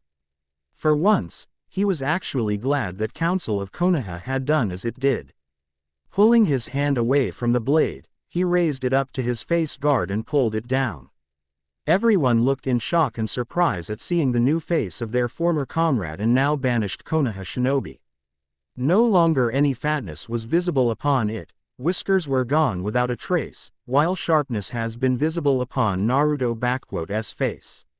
It was no longer the face of an idiotic knuckle-headed blonde Naruto Uzumaki, but a face of a truly grown-up handsome man and a shinobi that could put to shame many. While not verbally, mentally Tenten, Ino and even Sakura had to admit that this new look of Naruto was not just good, but dashing and gorgeous, even if they would never publicly say it. Sasuke, Hiba, Neji, Rock Lee, Sakura and Tenten looked with shock, but also with the immediate scowl, followed by Asuma and Might Guy. The looks of shock and surprise came over faces of Kushina, Jiraiya, Hinata and most prominently, Kurenai, who couldn't even hold back her tears at seeing him. Deciding to finally break the silence, Naruto spoke up. Neji, just for the clarification, Hanzo Hattori is Naruto Uzumaki. I didn't impersonate him, but created him from the scratch, though now I am starting to think I was a bit too good at this. Naruto simply looked at his former comrades, friends and mother with an imp of look. Now, I would say that it has been a long time, but really, I wish I didn't have to see most of you here for another 2 lifetimes. And some of you I would really like to give a piece of my mind and steal for what they had done to me. Naruto said, gazing at Kushina, Kakashi, Jiraiya, Sasuke and Sakura in particular. Gaki, damn, Gaki, it really is you. Sweet Kami, I almost didn't recognize you there, with all the black hair and no whiskers. Jiraiya shouted out in joy and was already moving towards Naruto, but he was immediately stopped by an instantaneous and powerful wave of killing intent coming from Naruto. Hey, Naruto, what all this key is about? Why you Aaron happy to see me? Should I? Last time we met, you Vei said that I am a major disappointment of your precious village and that 4th Hokage and 3rd Hokage would be appalled at what I did. Naruto reminded Jiraiya, who had stopped in his tracks and recalled, a look of shame coming over his face. I guess my godfather would know better, considering that he trained the same 4th Hokage, aka Minato Namikaze, my father. Only guess what? My father wasn't disappointed in me, far from it. Why you already know why your father is? Jiraiya asked of Naruto, with simply scoffed at him. Oh, I know all about him, as well as the woman right in front of me. And don't even get me started on what you and that old bastard of a Hokage have done to me. Naruto narrowed his eyes at Jiraiya, who eyes widened as he realized what Naruto was talking about. Memory alteration seals, and not just 1 but 3 of them, right upon my mind. Tell me, were you trying to make me a mental retard, or did you just enjoy mind raping me with that old dust bag? And Naruto, I had not what why you think I it was, we had no other choice. Kyuubi was starting to influence you and Jiraiya had tried to defend himself. Don't give me this load of crap. You were a level 8 sealing master, and you knew that my 8 trigram seal was safe and not weakened. You altered my memories not because of Kyuubi, but because it was convenient and handy for both of you, especially considering that I had found out quite a few of your dirty secrets, like one about this woman right here. Naruto looked at Kushina, who looked with desperation at Naruto. So, Kushina Uzumaki, happy to finally see your firstborn son. Any words to share? not that it would matter in the grand scheme of things. Quote, Sochi, please, I know that what I had done was horrible, but please, you have to understand that Kushina had tried to explain herself, but she immediately cut off by Naruto. Believed I was possessed by Kyuubi because of my father's mistake and had to abandon by you, while also becoming a prime target for the entire village to kill. Naruto saw the look of shock and tears upon her. Kushina, you are an Uzumaki and level 10 sealing mistress, not to mention a former Jinchuriki of Kyuubi. For you to distinguish a caged fox from an unleashed one is a matter of simple careful glance, but no, you merely yumed that I was possessed and that was it for you. Do you even know how many times I have been sent to hospital, before I turned 3 years old? I was not just hunted down by villagers, but bloody genins, chunins and jonins. Hell, 2 of the jonin here had tried to take my head here, all because of you. Naruto turned his gaze at Might Guy and Asuma Sarutobi. Isn't that right, Guy, Asuma? With Guy it's self-explanatory, but with you, Asuma, that heen of yours nearly sliced my head off my shoulders back then. I still don't understand what did Kurenai Oni-chan had found in someone like you.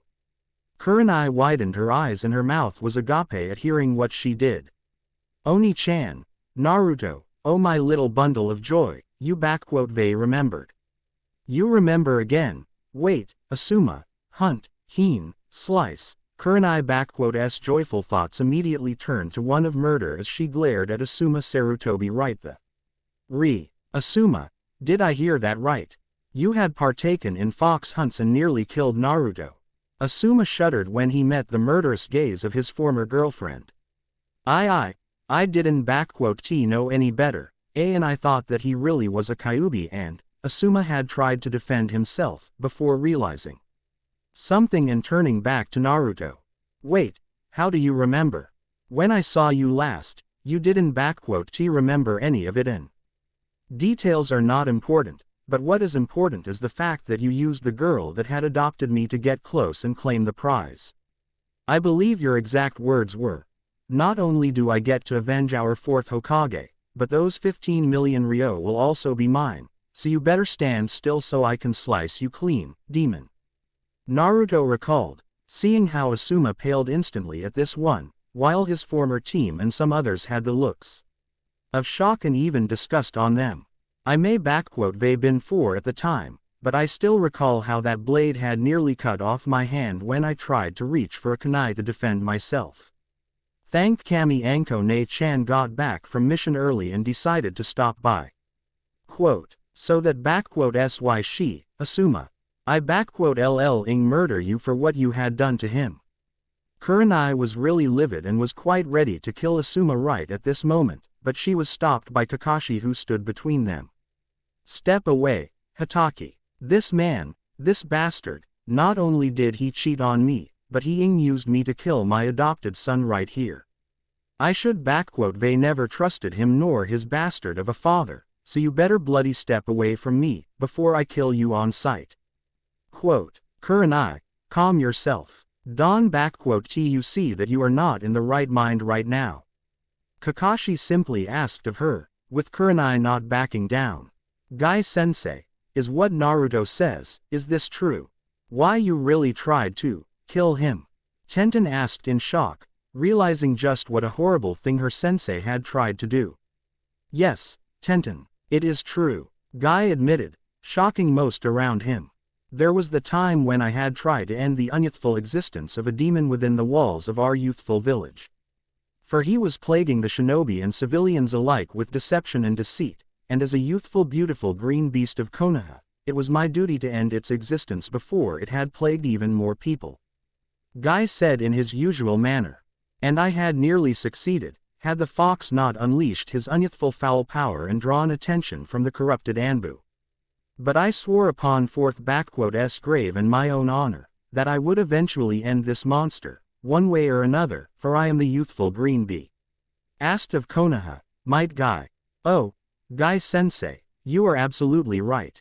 Naruto had always used foul play and cheated, so he must be a true unyouthful demon. Let us vanquish him together, and if I fail I shall do 10,000 push-ups with just one pinky and 100 laps around Land of Fire.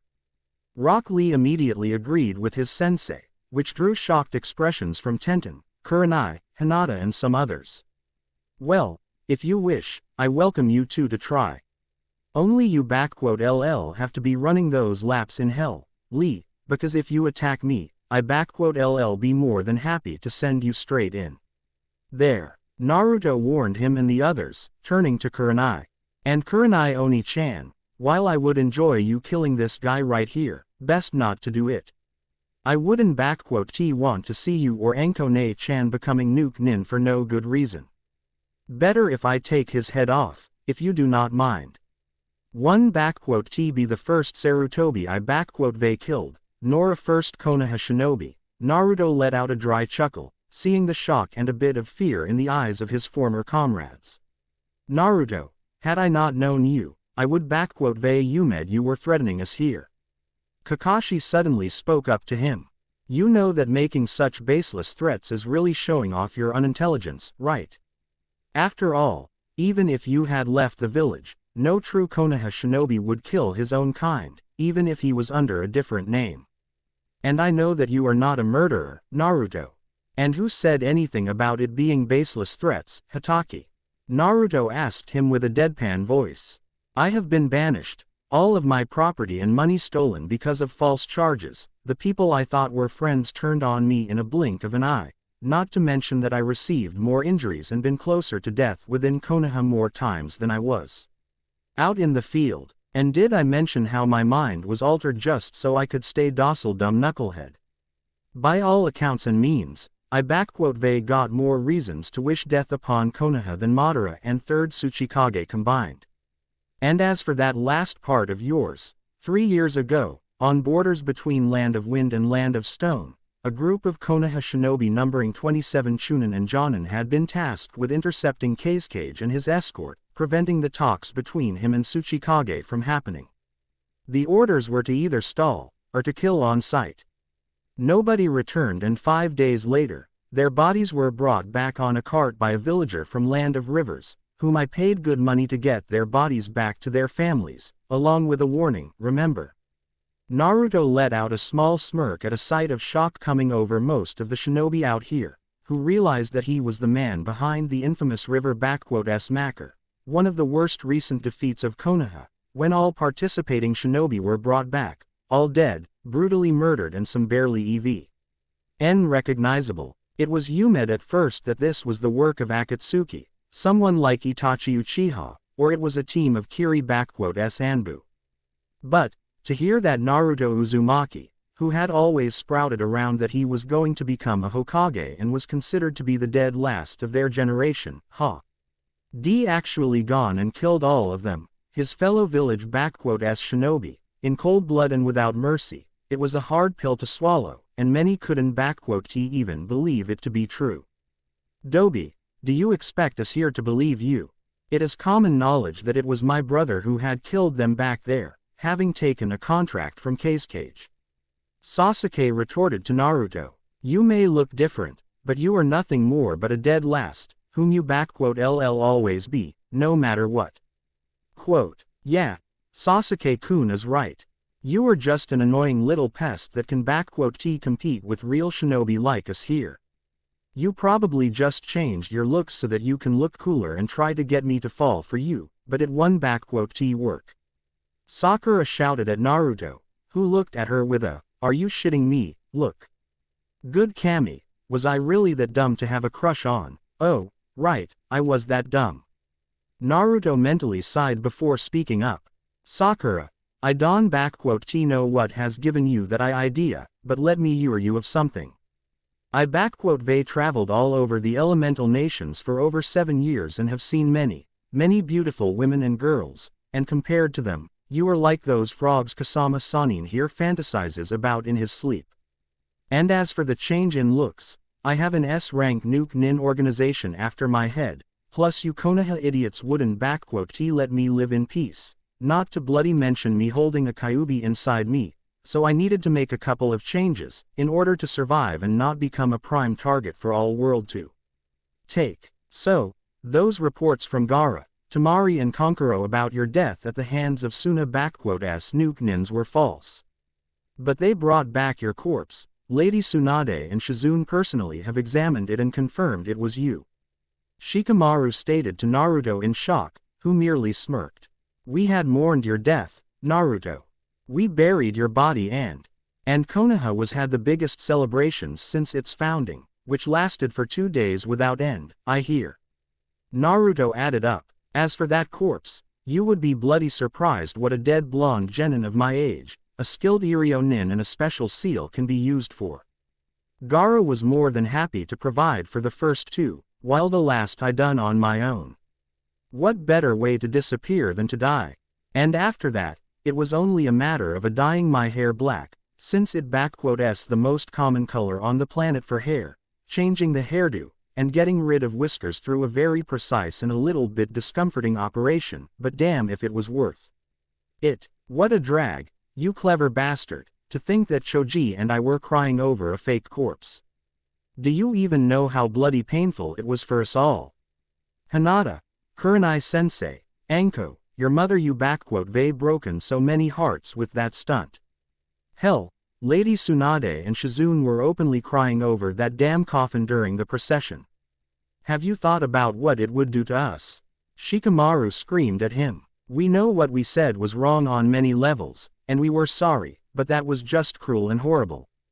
Quote, Shikamaru, just because you, Choji and some others among you realized what you they done dosen t excuses you, nor grants you forgiveness.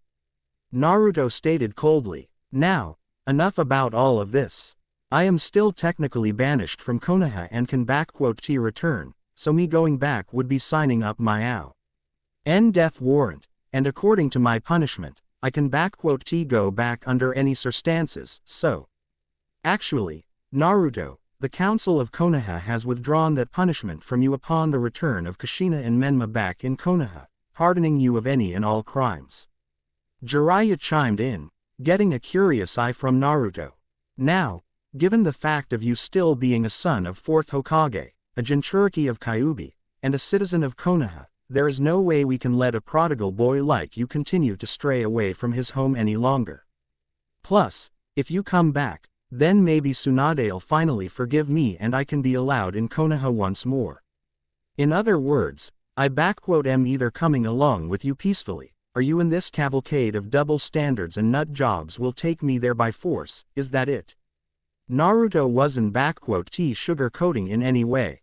Well, when you put it like that, I guess none of us here has any other choices. We were ordered by Lady Hokage to get Hanzo Hattori no matter what, and since you are him, there is no way we are coming back without you. Kakashi simply stated lazily to Naruto.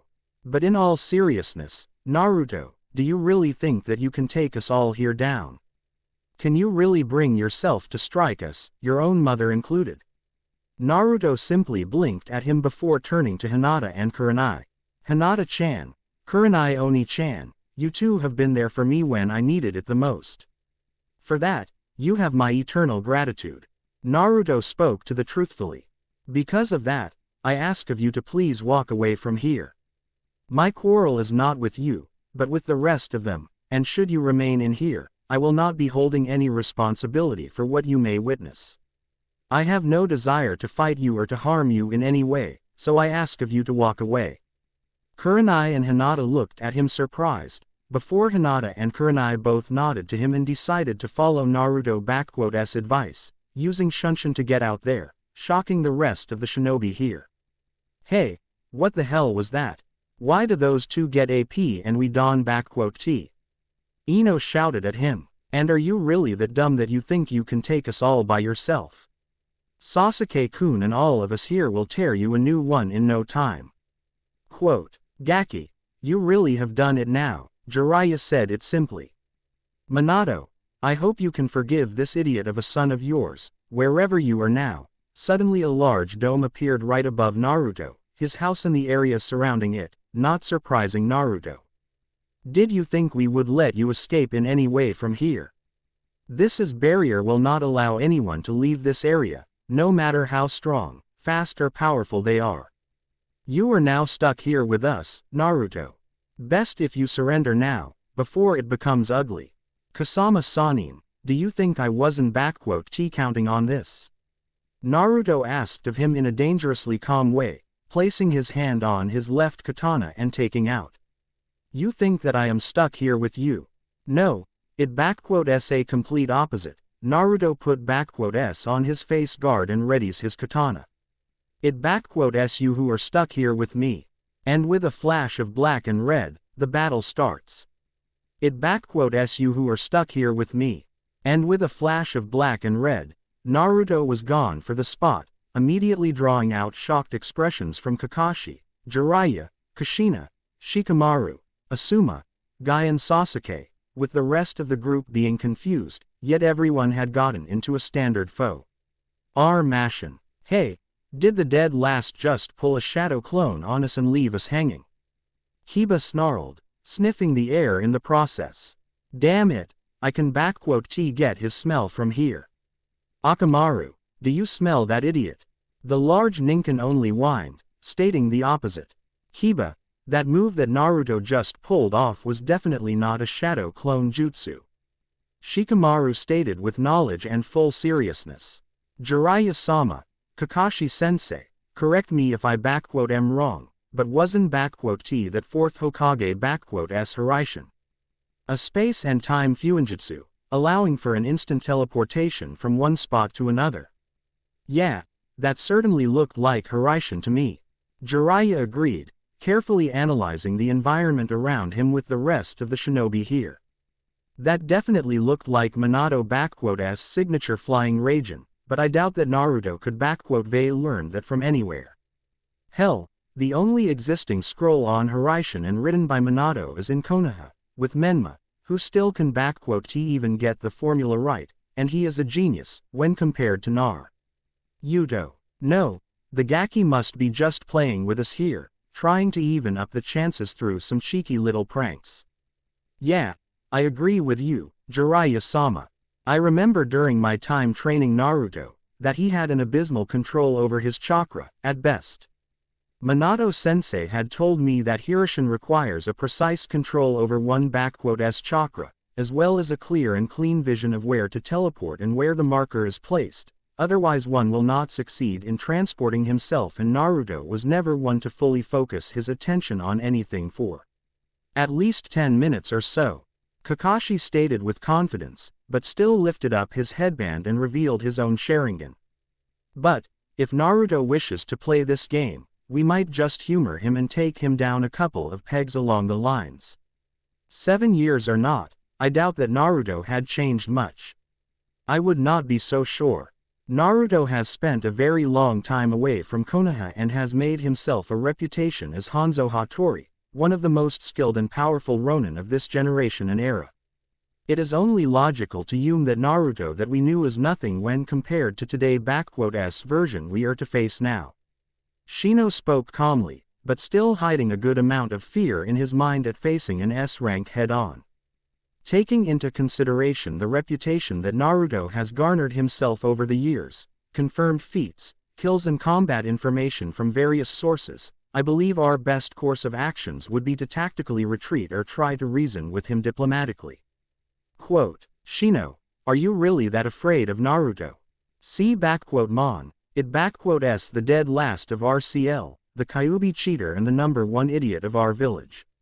Trust me, I been in the same team as he, and trust me when I say this, he has nothing on me, Kakashi-sensei, and especially Sasuke-kun. Sakura arrogantly stated, ignorant of lack of logic in her statement. Hell, Sasuke-kun had nearly killed him had Naruto Baka not cheated and pulled a Kyuubi on Sasuke-kun, when Naruto had tried to kill Sasuke-kun in cold blood. Heck, the only reason why he is still alive is probably because of damn luck and Kyuubi, otherwise he should long kick the bucket. Kushina gritted her teeth at hearing the pink-haired Kunoichi say such mean things about her firstborn son. She wished she could reprimanded this disgrace of a shinobi, but then she remembered that she was no better than her until she had returned to Konoha with her Menma 7 years ago. No, she was worse, far worse. having purposefully abandoned her son with a burden that never should be carried out alone. Making him a prime target for the village to get rid of through placing a reward upon his head and denying any and all claims by those few that informed her of Naruto's life in Konoha and his behavior.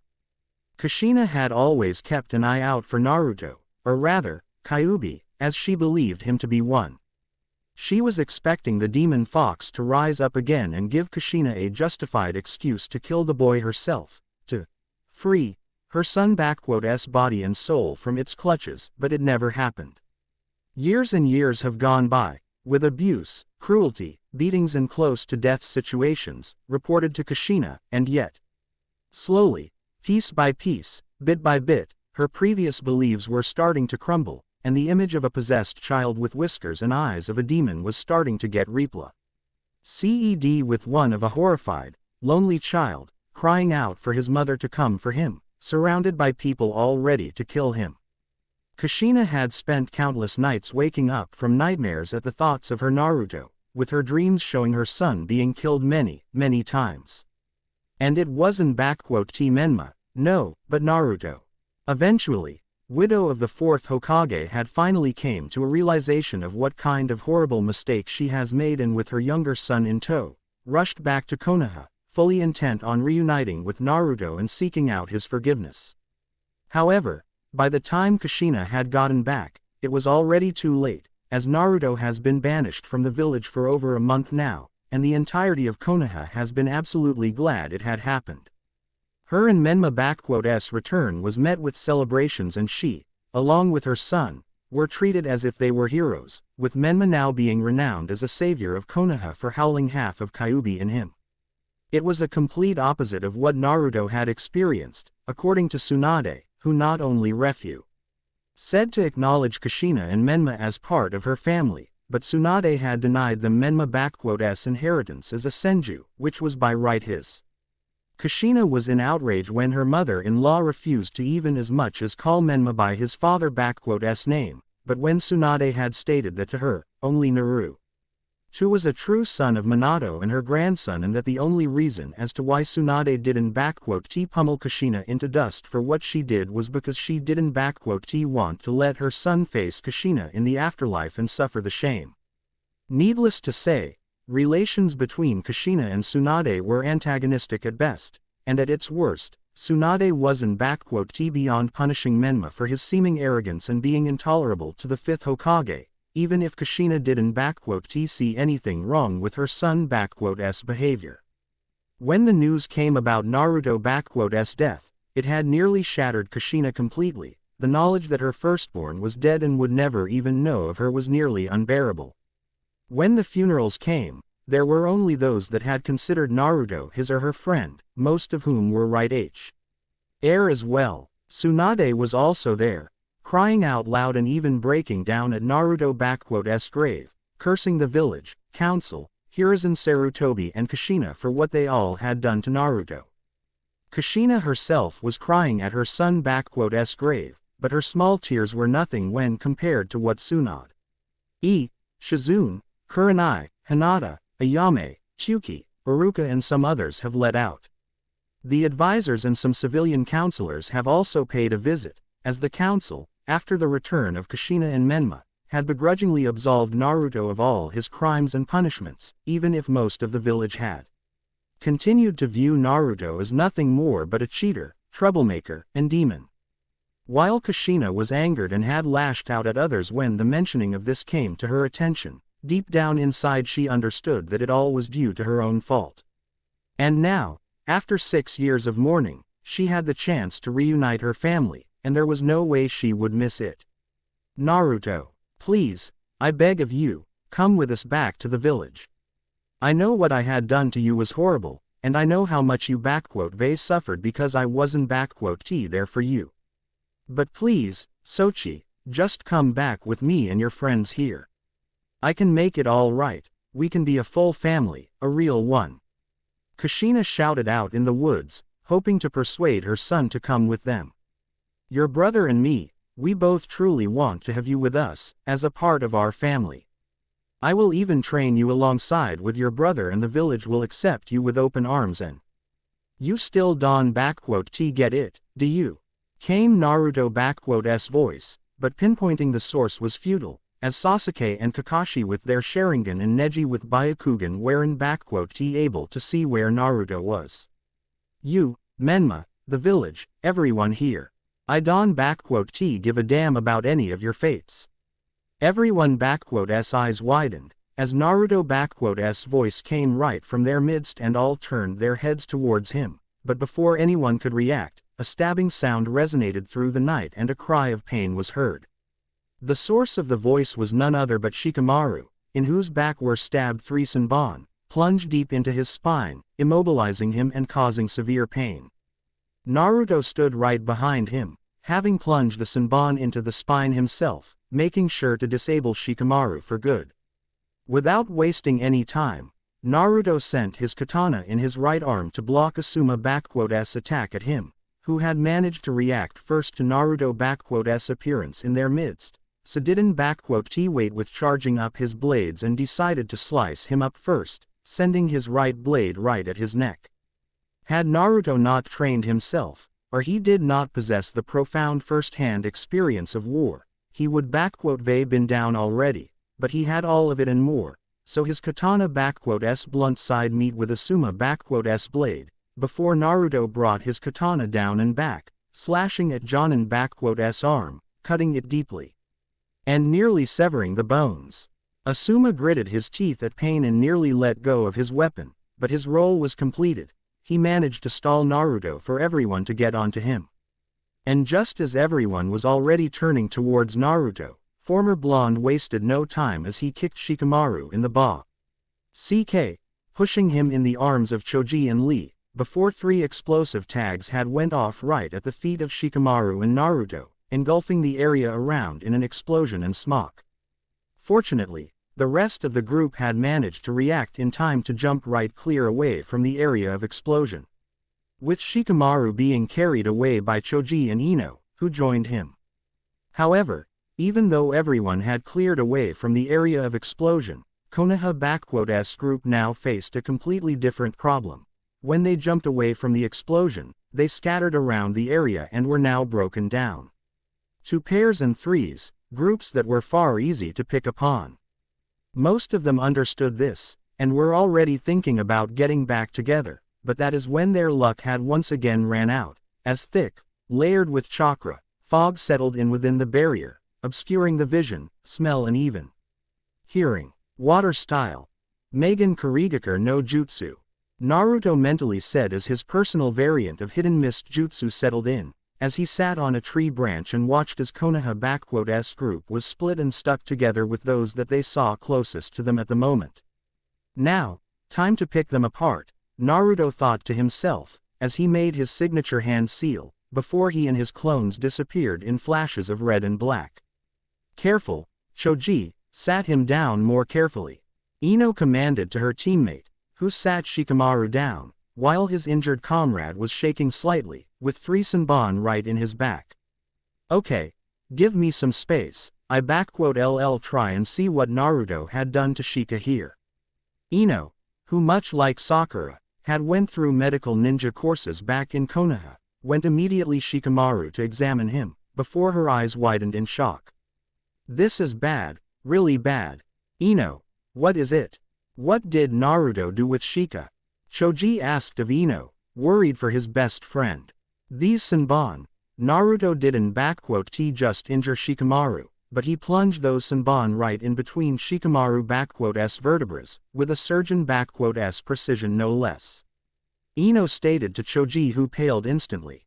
Right now, Shikamaru is paralyzed and can move or react to anything, as his nervous system just went into a shock. For as long as those Senbon are in his back, he won't be able to come to his senses, but if I try to remove them on my own, I can end up crippling Shikamaru completely. One wrong move of those Senbon and your best mind will not be able to move even a muscle. Ino and Choji widened their eyes, as they looked upwards, seeing Naruto sitting right above them. They taken a couple of lessons on human physiology and pressure points whilst I was in Kiri. Must say, their Anbu, Irio nins and Hunter nins really do know their stuff. And their acupuncture is one hell of a stress reliever, a real life savior when you have stiffness all over your body. Quote, Naruto, how could you do something like that to Shika?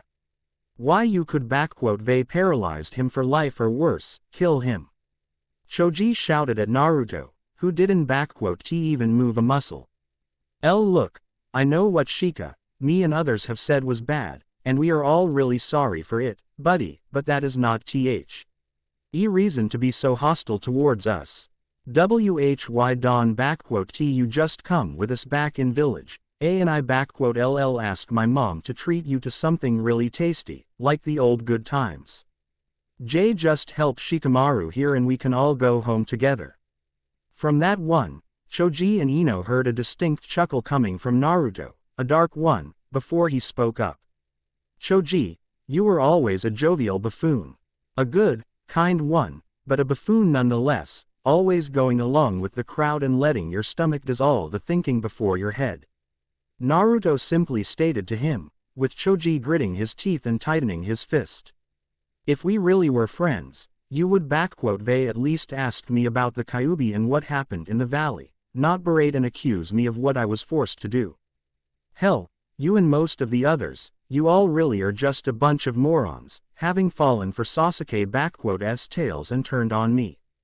You were out there too, Choji, and we all knew that Sasuke had defected, yet you, Kiba, Shika here, and everyone else just took the words of a traitor over the supposed friendship with me, some friends, and as for Shika here, I wouldn't be surprised if he later on said thanks, since moving around is such a drag. Naruto let out an amused chuckle, recalling how lazy Shikamaru could be. You can say that Sasuke had defected, he was under the influence of curse mark and it made him go rogue. Ino protested, forcing Naruto to turn to her. He wasn't in the right state of mind when he did it, so you can just blame him for what had happened to you, Naruto. You were the one who injured and nearly killed him, whilst using the Kyuubi and nearly killed, Ino, Naruto asked of her again with a risen brow. Ino, have you, or anyone else, took your time and looked at me when I was in hospital? I had 2 stabbing wounds in chest from Sasuke Chidori, nearly all of my bones were broken or on a brink of breakdown, and on get me started on a blood loss. And what of Sasuke? A couple of cuts, bruises and some minor concussion, I believe. Yeah, he totally didn't try to kill me and I had put him at death doorsteps. Naruto simply let out a sigh, getting down onto the ground and looking at the pair, who was ready to fight him. Who am I trying to convince? A number 2 fangirl and a fatso with a brain in his stomach. Anyway, enough talk. Who are you calling fatso? My bones are just, Choji cried out in rage, not even catching a glimpse of Naruto looking in his eyes. Genjutsu. Nocturne embrace. And with that said, Choji rage was quelled in a second, before his body slumped and fell down onto the ground. With his mind now being plagued by his deepest nightmares and unable to escape them. Akamichi clan focuses on their physical application of their chakra, being able to draw upon yang chakra with relative ease at a limited extent. This makes them best suited for taijutsu, with a lesser reliance on ninjutsu than others, and a complete lack of genjutsu. Want to beat an Akamichi? Use genjutsu. Gotta love Senju Warring States Encyclopedia. Quote, what the hell? Choji, are you, and Naruto, you got genjutsu as well.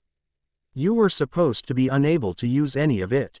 Ino screamed at him, while moving towards Choji to wake him up, but she was unable to reach him, as Naruto appeared right in front of Ino and delivered her a powerful punch in the gut. Yamanaka complete opposite of Akamichi, best at genjutsu due to their mind-controlling abilities, but worst at taijutsu.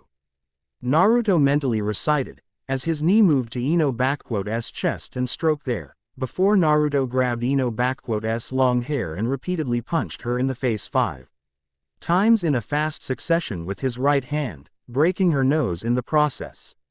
Letting go dazed and unfocused girl, Naruto finished her off with a powerful kick in the head, knocking her out of commission and possibly causing her a concussion.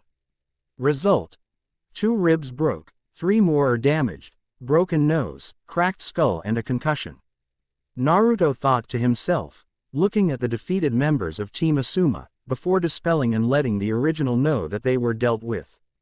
Clang of metal was heard in a different part of the yard, as Naruto's katana clashed with Asuma's chakra trench blades. Whilst Naruto was in near full armor suit, his natural speed and agility, coupled with experience in fighting various opponents and having seen many stances, he was able to match Asuma's expertise in close quarters combat, especially having dealt him a serious bleeding wound, which disabled Asuma's usage of his right hand. Now all that Naruto needed to do is find a correct opening and strike at his opponent, while his katana, charged with heen, clashed with Asuma's charged up knife and was pushing him back. Striking first at Shika so that he couldn't catch you with his shadow possession was actually clever. And without him, there would be no one who could get a strategy against you. Can T believe that I am saying this, but you are good, kid. Asuma gritted his teeth, as Naruto applied some more strength and pushed Asuma back, before kicking him in the stomach, followed by a horizontal slash, which Asuma managed to evade by moving backward, spitting some blood out of his mouth. Shit, should they killed you when I had the chance back then, in Kurani's home. If only that snake didn't show up. Asuma shouted out as he went again on the offensive, jumping up in the air and trying to land a kick on Naruto. But when Asuma had reached the ground, Naruto already moved away and disappeared into the mist. Not even a single shadow, outline or even a sound could be pinpointed because of the mist. Asuma knew of the Kurigakure no Jutsu, made famous, or infamous, thanks to masters of Silent Eye Nation, like Zabuza Momochi, but that jutsu didn't block any hearing or sounds. Naruto's version, on the other hand, seemed to be a far more advanced version of it, as it would appear to Asuma that the water particles in the air not only completely obscured the vision, but also blocked the sound waves. Considering that the sound travels through air, put a chakra-filled mist with enough juice to stop the air from transporting the sound. As much as Asuma hated Naruto or didn't want to acknowledge him as an equal to him, he had to admit one thing: Naruto has changed. Okay, brat, I give you credit where it due. You may they grown stronger, but still doesn't change the fact of you being an idiot. Asuma taunted Naruto, trying to provoke him, as he was sure that he would be able to hear him, even though this fog was in here. Did you really think my father would they allowed such a loose cannon like a Jinchuriki of Kyuubi run free and without any restraints? No, he wouldn't especially when our village had suffered from that damn Kyuubi and was down on manpower. It needed power to keep the other villages from destroying us, and because of that my old man had to keep you nice and docile, considering that your younger brother was in capital at time. You know why he allowed all those beatings? All because he wanted to install fear into you, the fear what would happen if you had betrayed the village. But when Kurenai had adopted you, everyone had started to fear that you might actually grow away from fearing us, so I seduced that girl and gained a way to her home, as well as what and her pants. Asuma let out an amused chuckle, expecting a reaction from Naruto. Too bad when I decided to simply get the reward for your head, her snake whore showed up and nearly castrated me. I wanted her to be executed, and Kurenai to have the same seal put as on you, but my old man wouldn't avenue it. It would be detrimental to Konoha's strength, was what he said, so he only done some talking to them and made sure you would never be allowed to either be adopted, or that those 2s would come near you. You should seen how Kurenai had cried, but don't you worry. I helped her pull through, if you know what I mean. Asuma finally heard a ruffling of the GR in front of him, before Naruto finally appeared with an ice-cold glare directed towards Asuma. You really should "Ve taken my life back then, bastard." Naruto simply noted out to him, as he changed up his stance, bringing his sword with the flat side above the ground, hilt close to his shoulder, with his left hand laying at the tip of the blade. Now, I "LLC to it, so that you one "T hurt neither Kurenai, nor Anko, Asuma Sarutobi." With that roared out like a dragon, Naruto pushed his body forward and disappeared in a blaze of speed, with Asuma widening his eyes when he recognized that technique.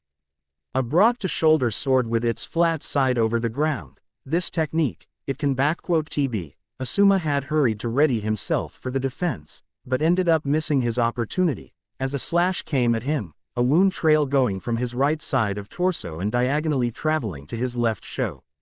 Elder Hirazuki Gatatsu Ashiki, Naruto simply stated, as Asuma dropped his weapon and slumped down on his knees, bleeding profusely, while the former blonde turned to face him. When I was participating in Mizu's civil war, I had taken lessons from Ieyasu's personal guards, Shinsengumi, Specifica. LLY from one man known as Wolf of Nibu. Wouldn't T say I fully mastered his techniques and style, but at the very least, I would say I can hold my own in a sword fight with it. Naruto stood right in front of Asuma, who looked up in his eyes, with Naruto bringing his sword up with both of his hands, eyeing fear in Asuma eyes instantly. Such fear and dread, and this is supposed to be one of the best 12 guardian shinobi. You are almost too pathetic to kill, almost. Asuma widened his eyes, as Naruto brought down his blade upon Asuma, slashing it diagonally down, cutting up his face, left nose and cheek, with the blood starting to gush down onto the ground from a new wound, as Asuma body hit the dirt and blood started pouring down onto the GR. If you are dead, tell Hiruzen that we are even now. And if not, you make one move towards any of my friends and family, I LL cut your head clean off. And with that said, Naruto clone dispelled himself, letting the original know what had transpired with Asuma. Shino bugs were spread around him, trying to gain an evaluation of the situation and failing. He was logically at a disadvantage, understanding that Naruto he once knew of had changed, completely and utterly. The reputation that he has garnered as Hanzo Hattori spoke volumes of that, as Shino mentally recalled the bingo book entry for Hanzo Hattori. Name: Hanzo Hattori. Age: between 20 and 27. Village: unknown. Status: Ronin, mercenary, former possibly current commander of Tokugawa I Nation Anbu unit. Shinobi rank: unknown, possibly Jonin. Rank: S rank. Combat information: known as Second Kurigakure no Oni and Kage no Shi, Hanzo is a master of silent I nations and CQC, but there is very limited confirmed information on specifics of his styles, techniques and jutsu. What is known is that he possesses 3 elemental natures: wind, water, fire, but unconfirmed reports state he has lightning and earth, along with yin and yang releases as well. Avid user of genjutsu, possible a master level, as well as user of swords, listed as one of top 5 best swordsmen in Mizu no Kuni. Uses advanced tactics and strategies in battle, capable of deciphering and countering battle strategies in the middle of a battle. Level of taijutsu is unknown, level of ninjutsu is Kage, presumably. Possibly possesses a very high level of mastery of fuinjutsu. Feats: killed 561 soldier, including a 150 shinobi of Chunin and Jonin ranks, during the Battle of Mikitagahara in 4 hours time span. Killed 4th Mizukage Yagura Karataki while in tailed beast mode. Killed Han, Jinchuriki of 5 tails from Iwagakure while in tailed beast mode. Destroyed the temple on Mt. Heen through a fire jutsu, destroying 1/10 of Oda army stationed there. Killed Oda Nobunaga, Demon King of 6th Heaven and user of Maiden. Destroyed Tenko Castle with over 1,000 men inside its walls through unknown fire jutsu. Slaughtered the bloodline faction of Kumo. Fought and forced to retreat Kisame Hoshigaki unconfirmed. Rewards. 77.000.000. Recommendations. Flee on sight. After what Shino has read, as well as heard of Mizu's civil war and how it was more brutal and horrifying than all of Shinobi World Wars combined, the bug user of Konoha was finding FAR more logical to withdraw from the place, as it seemed like Naruto was more than ready to deal with all of them. So, Shino, what shall it be? Shino turned around and looked at Naruto, who was standing just 7 feet away from him, ready and waiting for him. You are probably the smartest of the group here, and you were one of the few who didn't ostracize me back in Konoha when I returned. It would been illogical and careless, to trust the words of an unstable shinobi turned traitor, like Sasuke, over the words of a proven trustworthy and loyal ninja, like you, Naruto. Shino explained himself to him, with Naruto chuckling at this one. It was obvious that your skills, abilities and jutsu were the product of not Kyuubi's influence of you, not completely, but of your personal trainings and determination. My clan and father understood that as well, but others seem to have let their emotions and ignorance take a hold of them. I apologize for their illogical and irrational decision to banish you. Don be sorry, Shino. They had 7 years to think it over, and I knew that some clans wouldn't support this decision, either to keep a Jinchuriki like me in Konoha, or simply because of simple kindness, though I almost didn't believe in it at a time. Naruto admitted to Shino. So, who aside from Aburame clan, had voted against banishing me? Clan Hyuga. Lord Hiashi was quite peonate about how the village has been treating you with injustice. Naruto was honestly surprised at this one, before recalling his past and seeing the reasoning behind such actions. Apparently, you had in the past, aided him or Clan Hyuga in general, in some way. Also, he also had asked to take you under his wing, but was refused by the council. I remember. Didn't think that Lord Hiashi would be so grateful to me, even though it was nothing for me to do. Naruto uttered, more for himself than for Shino, before turning his full attention to Shino. Shino, what it going to be? Stand down, and I let you out of here. Stay and fight, then I have to apologize to Kurenai Oni-chan for hurting, and believe, I can and I will hurt you badly. Quote, somehow, I incline to believe that statement. Shino said to Naruto, as he brought back his bugs. Very well, I stand down. However, are you certain you can break this barrier, especially considering that you are only a clone of real Naruto? The clone smirked at this one. Clever as always, Shino. The Crescent Dome barrier is a fine level 7 Fuinjutsu technique, no argument about it, but the other clones are already at work rewriting it to my needs. They shall be finished in a few moments by now, so I can safely escort you out of the combat zone, if you want to, Naruto clone stated to him, with Shino nodding to him. Lead the way then, Shino said to the clone, who took the lead. By the way, there is something important you may want to hear.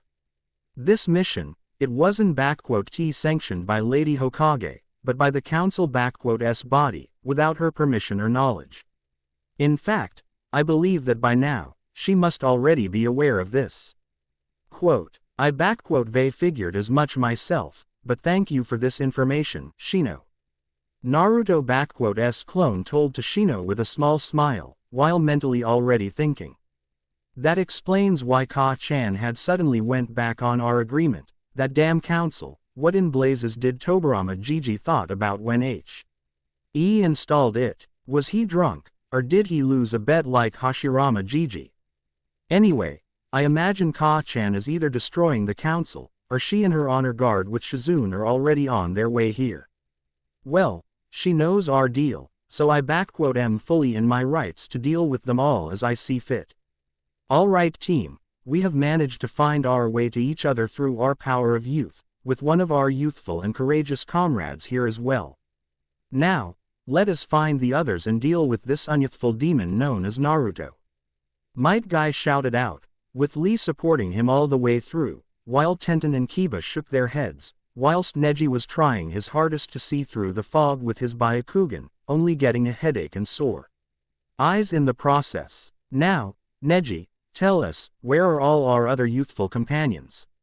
I can see anything through this damn fog.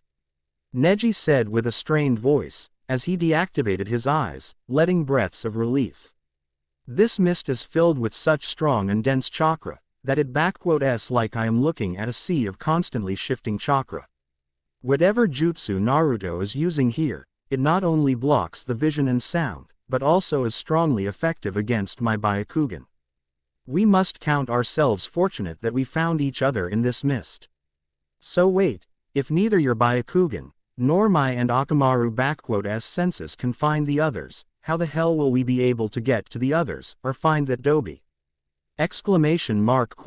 Kiba shouted out. Damn it, can T believe that the dead last actually learned something? It probably just his fox helping him. Yes, for it is common fact that Naruto requires the Kyuubi chakra to be strong. And that is what makes him so unyouthful. Rock Lee supported this claim, with Neji shaking his head at this. No, this field is fully made of Naruto own chakra. Neji retorted at this one, surprising everyone. But, to be able to make such strong mist and with such abilities, he must come a very long way as a shinobi.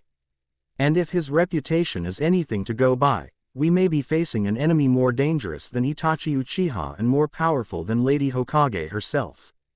Perhaps, we may better. Neji had wanted to continue his speech, but he was suddenly silenced, as his body fell down onto the ground, a senbon sticking out of his neck. Neji, hold on, Tenten had wished to rush at his side, but she too hit the ground in the next second with another senbon in her neck, at the exact same spot as Neji causing Lee and Kiba to panic. What the hell is going on? How come Neji and Tenten are down in one shot like that? Kiba shouted out. Those senbons, they are probably laced with some kind of paralytic poison, designed to shut down the nervous system upon contact. Such poisons and senbons are used most frequently and undoubtedly by Kiri Anbu Black Ops, especially by their I-Nation units and Undertaker squad. Guy explained to them what had happened to Neji and Tenten, carefully looking around. And Naruto, being an unyouthful demon that he is, probably has picked up on such low techniques, whilst he was in Mizu. But do not worry, my fellow shinobi, for we have on our side the power of springtime youth. Guy shouted in full force, almost deafening everyone. I doubt it will be enough for you three here. Came a sudden comment, startling everyone, before a sound of metal piercing flesh and bones was heard, forcing everyone to turn to its source, causing the men to pale at the sight, with Kiba nearly losing his mind. Right before them laid Akamaru, the giant ninkin of Kiba, his eternal partner and best friend, among animals and humans. However, while normally a sight of the ninkin would been nothing out of ordinary, the hilt of katana sticking right from above his head, with blood ing from both the top of his head and from the bottom of his laying head was something that no one was looking for to seeing. And right at the top of the hilt, on one leg, casually stood Naruto looking at the horrified trio of men, his facial guard hiding most of his emotions, while his eyes were eyeing them. The sight of his killed ninkin was enough to send Kiba into a murderous rage. Akamaru, kill you, you demon bastard. Kiba roared inhumanly, launching himself right at Naruto without any thought, and faster than Lee and Guy could stop him, still being horrified at the sig. However, had Kiba not been in such crazed rage and had learned to think with his head, or at least was more observant, he would seen that Naruto already had his second sword pulled out in his left hand. When Kiba had reached Naruto, the black-armored Ronin seemingly disappeared into a thick mist, leaving the top of the hilt. Before Kiba could sniff him out or hear him, a shadow descended upon him from above him. And in the next second, the shadow reached the ground, Just as Kiba had managed to look upwards, a shining thin trail was followed down to his body, a blade red with freshly spilled blood flashed upon the gr. Hana sends her regards, Kinslayer. Naruto whispered to Kiba, as his eyes widened, before blood splashed from a wound, beginning at the left side of his chest and ending at the right side of his hip, with the Inuzuka dropping dead upon the gr and joining his companion in afterlife purgatory. With a speed that even Lee could envy, Naruto quickly regained himself and drew his blade in his left hand for in a Hirazuki stance, already launching himself right towards his next target. Guy had managed to regain himself and used all of his speed to try and intercept Naruto. Sever Leaf Hurricane, he shouted out, as he tried to kick Naruto's face while he was in thrust. However, all that Guy had managed to hit was thin air, as Naruto disappeared in a flash of black and red, shocking Guy. And in the next second, just as Guy had landed, a loud shout of pain had come from his student, forcing Might Guy to look and freeze in one instance. Rock Lee stood, frozen in shock and pain, as blood ran down from his mouth. And behind him stood Naruto, whose blade had struck Lee in his spine and was buried deep enough to cause Lee immeasurable pain and be enough of a threat to completely immobilize him for life. Lee. Guy was ready to run to his student, but then Naruto spoke up, with a small medical kit being tossed right at his feet. Better think your next move, Guy, because it will decide whether all three of your students die here, or they will live. Naruto said to him in a cold and emotionless voice, causing Guy to freeze up. Those senbons were laced in an extract, enough to kill even a healthy titan like you. The dose I used will kill Tenten and Neji in 5 minutes, unless you administer the antidote in that pouch I tossed within that time. And as for Lee, if you decide to fight me, he will lose his life in an instant. So, what shall it be, Guy, your students' lives, or a chance to kill the unyouthful demon? Naruto asked of Guy, who was shaking with rage, but also fear at the prospect of losing his students. Damn you, demon! Guy shouted at Naruto in tears, as his shaky hands picked up the medical kit and he immediately went to Neji and Tenten, hoping to save their lives. Wise choice. Now Lee will only lose his legs. Lee and Guy both froze at Naruto's words, as former shinobi of the leaf plunged his sword deeper into Lee's spine, before severing it, and with a cry of pain, Lee dropped onto the ground, unable to feel his legs anymore, as Naruto's blade had left his body. A horrified Guy looked at Naruto. Now we are even, Guy. And with that said, Naruto's clone dispelled himself, leaving Guy, in tears, shaking and in such great horror and rage, that no miracle of youth could potentially bring him back to his normal self. Kakashi-sensei, this mist, like, Sakura had tried to speak up, as she looked around herself, back to back with Sasuke and Kakashi Hatake. Yes, just like the one that Zabuza used during our first C-rank mission. Only this mist is even better, much better. Kakashi said, as his Sharingan worked around, trying to find anything in what seemed like a constantly shifting wall of chakra in front of him. This mist is layered with chakra on such level, that it completely blocks away vision, sounds, smells and even my Sharingan can see through it at all. Whatever technique Naruto used here, it makes Zabuza Kurigakur look like child play. At least the Dobi had learned how to hide, like a weakling coward should. Sasuke scoffed, as he brought his hand onto his sword, looking around and trying to find Naruto. Come on, Dobi, what is the matter? Are you too afraid to even come face your old team?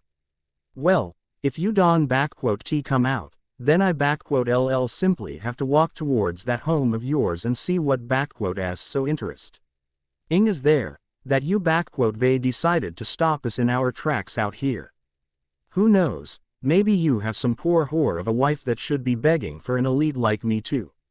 Wrong move, Tem. Suddenly, with a shock and terror for all, came a calm and collected voice of Naruto, right behind each of T.H.M., just like Zabuza had done on their mission in Wave Wind style.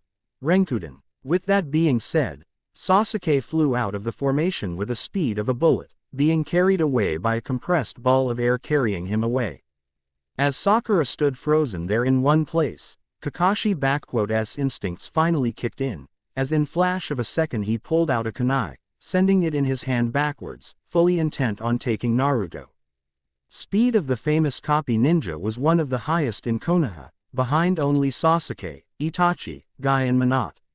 Namikaze at various points of time, and he would been successful in capturing Naruto in the transition between one stance to another. However, Naruto had seen the enemies with high speed and knew how to match them, especially considering that he had managed to not just equal but surp his father. Speed before he turned 20. One swift block with the back of his armored left hand stopped Kakashi in mid-flight, while Naruto's right palm swiftly reached Kakashi's left side of his head, his fingers glowing with green chakra.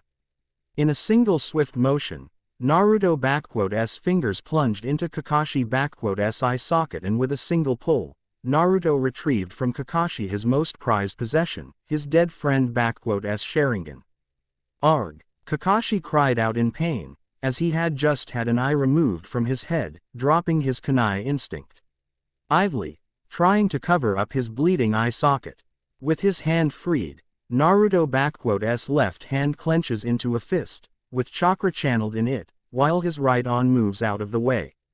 In the next instant, Naruto's left fist collides with Kakashi's head, cracking his skull and knocking him unconscious.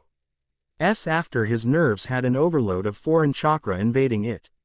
As Kakashi's body hit the ground, Naruto simply sealed it away in a special storage scroll that Naruto had kept for special occasions and items such as this one, now in his possession. As he had done that, Naruto's cold eyes landed upon shaking Sakura, who had managed to pull a kunai out of her pouch and took a stance to fight him, with Naruto scoffing, though the sound of it was muffled by his mask. Naruto, how could you do something so brutal to Kakashi's sensei?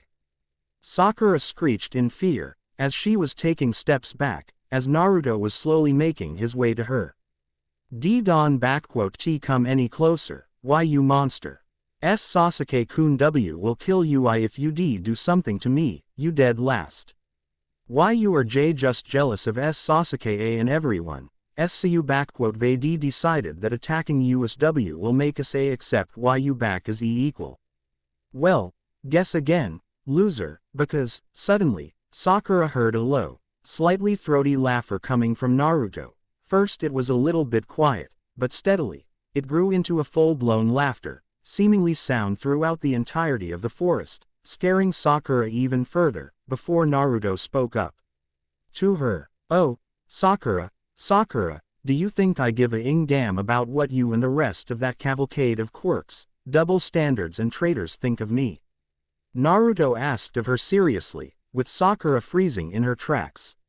"I stopped caring for the most of you the day when I exiled from the village, and after I learned how warm and pompous was your greeting of my little brother. Why do you think I would even want to go back to that hellhole? To once again become your punching bag, or so that Sasuke-chan would have someone to stab in the back, or chest in my case. After all, his own genins are nowhere to be now, Eren they." Naruto saw the look of shock and surprise on Sakura's face, as Naruto had clearly shown that he knew of what had happened with Sasuke-'s genin squad. Those genins died on a mission, when I intercepted Sasuke-kun and Sakura had tried to defend her love of life, before Naruto had spoken up again. "Spare me the lies and excuses that Guy told you all," Naruto simply said to her. "I know all about that tragedy, since I been there myself." Flashback. A year and 7 months ago. Land of GR. There had been many terrifying sights that Naruto had seen in his life as a shinobi and ronin on Sei. RVICE of various kage, daimyo and feudal lords and etc. Mizu's civil war had provided him with plethora of horrifying and nightmarish sights and images that would be enough to drive mad with fear and dread even some of the toughest persons in shinobi world. Yet, to Naruto now, It all was just a part of his job back then, nothing more, and learned to not let it get to him. However, the sight he was seeing now was different from the others, for before Naruto laid not a field of shinobi skirmish, but what appeared to be a slaughterhouse. On a green plain laid 6 of Iwa as shinobi, dead for about a couple of hours. Having worked with Iwa and their shinobi, Naruto was able to determine that these were Chunin shinobi, and a bit of pocketing around revealed that they were on a diplomatic mission to daimyo of GR. At first glance it seemed like they were all ambushed by someone laying in the waiting. Naruto's first picks were either Konoha or Kumo, as those two also competed for the alliance with GR. And at first, Naruto's former guess was correct, as he noticed 2 dead leaf as shinobi, until his careful eye instantly examined them, and what he found out first confused, and then horrified them. The 2 dead Konoha shinobi were not Chunin or Jonins, no. They were Genins, fresh and untested, clearly out of academy just recently or a year ago, no more or less. One of them was a black-haired boy in simple gray shirt and black pants, a civilian most likely, while the other was a girl with lavender short hair, pale eyes, dressed in a beige dress, black shorts and sandals, along with a curse mark hidden underneath her headband, showing her as a member of Ga branch family. They had backpacks on them with provisions, cloths and more, all signs of AC rank mission out of Land of Fire. However, what got to Naruto wasn't the fact that they were dead, but the character of their wounds. The Iwa as shinobi were killed with brutality, stabbing wounds, burns and blackened skin, as well as distinct smell of ozone indicated the usages of sword, fire style and lightning style on them. Naruto's mind quickly came up with possible candidates on who could it be. Kakashi Hatake, known user of both elements and sword, but he no longer used one, and Sasuke Uchiha, a now Jonin of Konoha, known for using sword, fire and lightning, along with being merciless and brutal to enemies. Having kept an eye out for potentially dangerous shinobi, Naruto knew it was Sasuke that had done the deed here.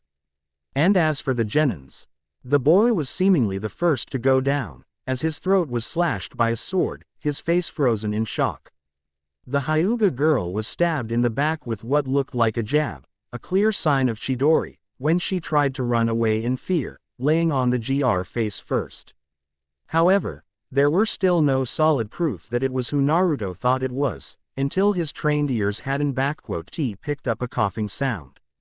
Rushing towards it at his full speed, Naruto ran underneath the closest tree in the field, where he found a young girl with light brown hair with green eyes, said in a simple dark green shirt and black pants, laying down, with a hand covering a large slashed wound on her stomach. Without any warning, Naruto went to her, speaking up to her. Don't worry, I am not going to hurt. He calmed the paled girl down, carefully moving her hand away from the wound and placing his own hand onto it, beginning to use the medical ninjutsu on her. It's going to be okay, I promise. I may not be on level of your Hokage, but such wounds are nothing new to me, so you be safe in a few Newts. Thank you, mister, she spoke up with a weak voice, with Naruto answering her. Hanzo. Hattori Hanzo. Naruto answered to her with a calm and soothing voice, applying his Iryo ninjutsu to heal her internal organs and start the regeneration of tissues. Whoever did this was clearly crying to kill you, and he nearly did it. You must be very determined and strong to have lived. What your name, girl? Makoto. Makoto Sarutobi. Makoto introduced herself, with Naruto looking carefully at her. I am from Konoha, my team, they. I am sorry, Miko-chan, but they are gone. Naruto could see that the girl didn't even have the strength to cry, having lost a great amount of blood.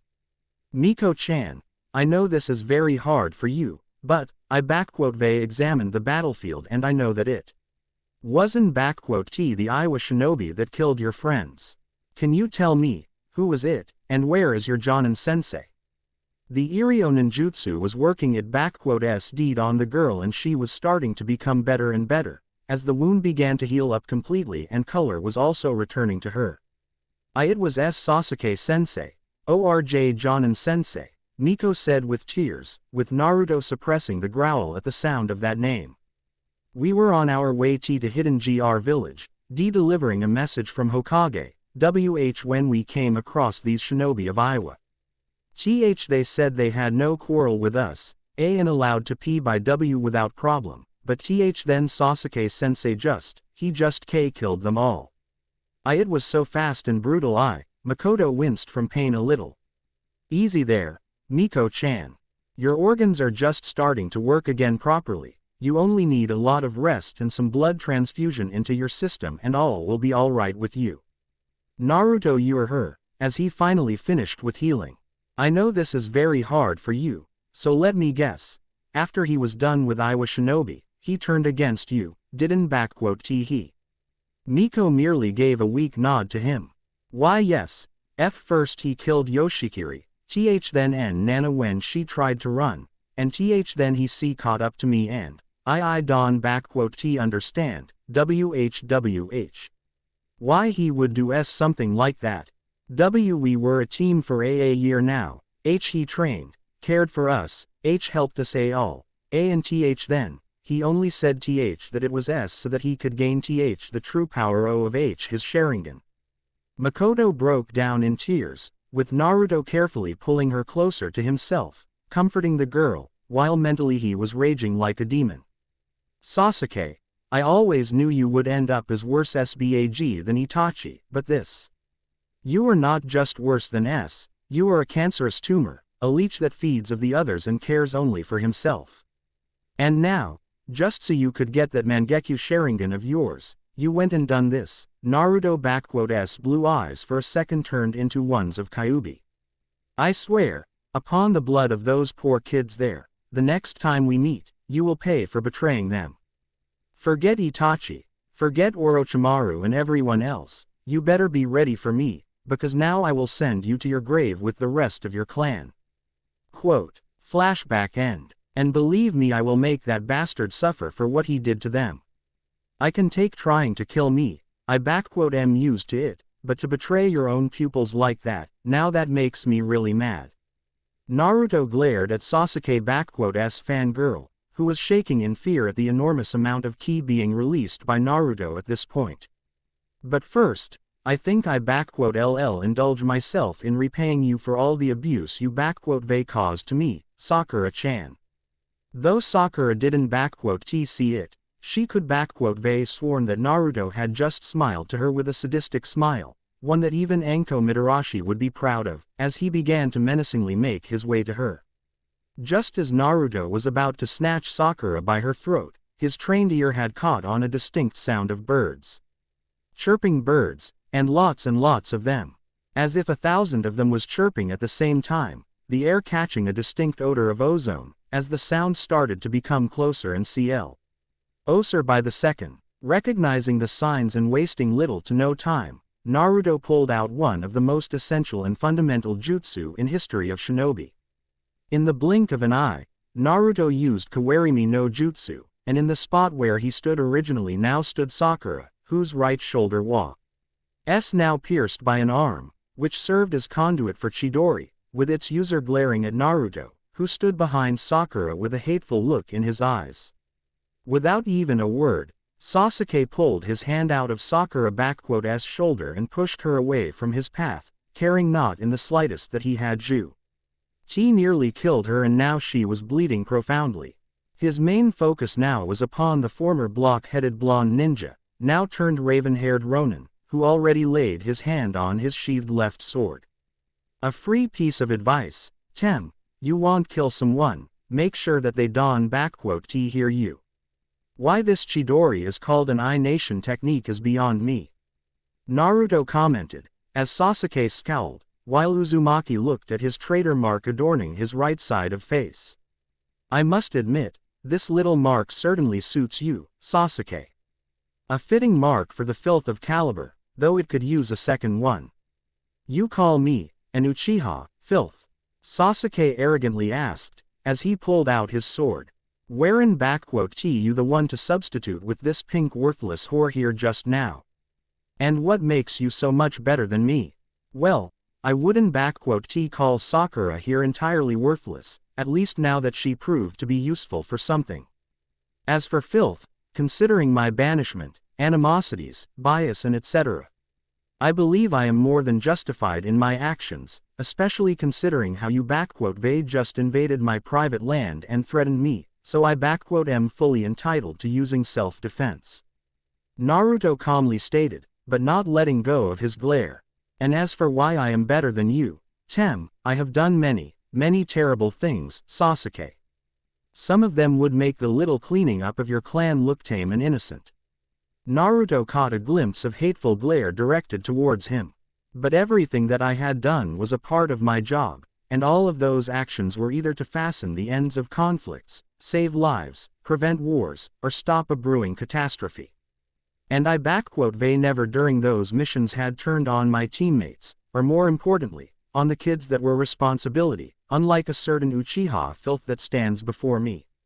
All that Naruto caught was a smirk of Sasuke, not even a glimpse of regret or sorrow, but pride and arrogance. So, that little Makoto survived. I knew I should burned her with my new power, just to test it out, but I guess I was too sentimental. Sasuke closed his eyes, before opening them and revealing his new eyes, in a pattern of an atom, looking directly at Naruto. No matter, once I am finished with you and whoever is in that house of yours, she taste my new power. You won get to her, I made sure of that, believe me. Naruto simply stated to Sasuke. Nor will you harm anyone in my home or anybody else for that matter, since I am finishing up what Ida Kai couldn't do. Naruto blasted off of his spot at his full speed, running towards Sasuke to cut him down. Don even dared to say his name, Dobi. Amaterasu. Sasuke's left eye bled, as he sent towards Naruto his most powerful jutsu, the flames of Amaterasu. Sasuke was already planning to celebrate his victory, when he saw a flash of black and red right before his flames had appeared and began to burn the empty soil, with steam appearing from the contact with the mist. Uchiha Avenger began to frantically look around himself, trying to find where Naruto really was, until his voice came from behind him. So, this is the infamous Amaterasu of Uchiha clan. Have to say, not so impressive as I had expected it to be. Sasuke turned around and saw Naruto simply standing there with calm posture and same look on his face. A fusion of Yinten with Kaden, creating a pseudo-Kekkei Toda known as Enten, or Inferno style.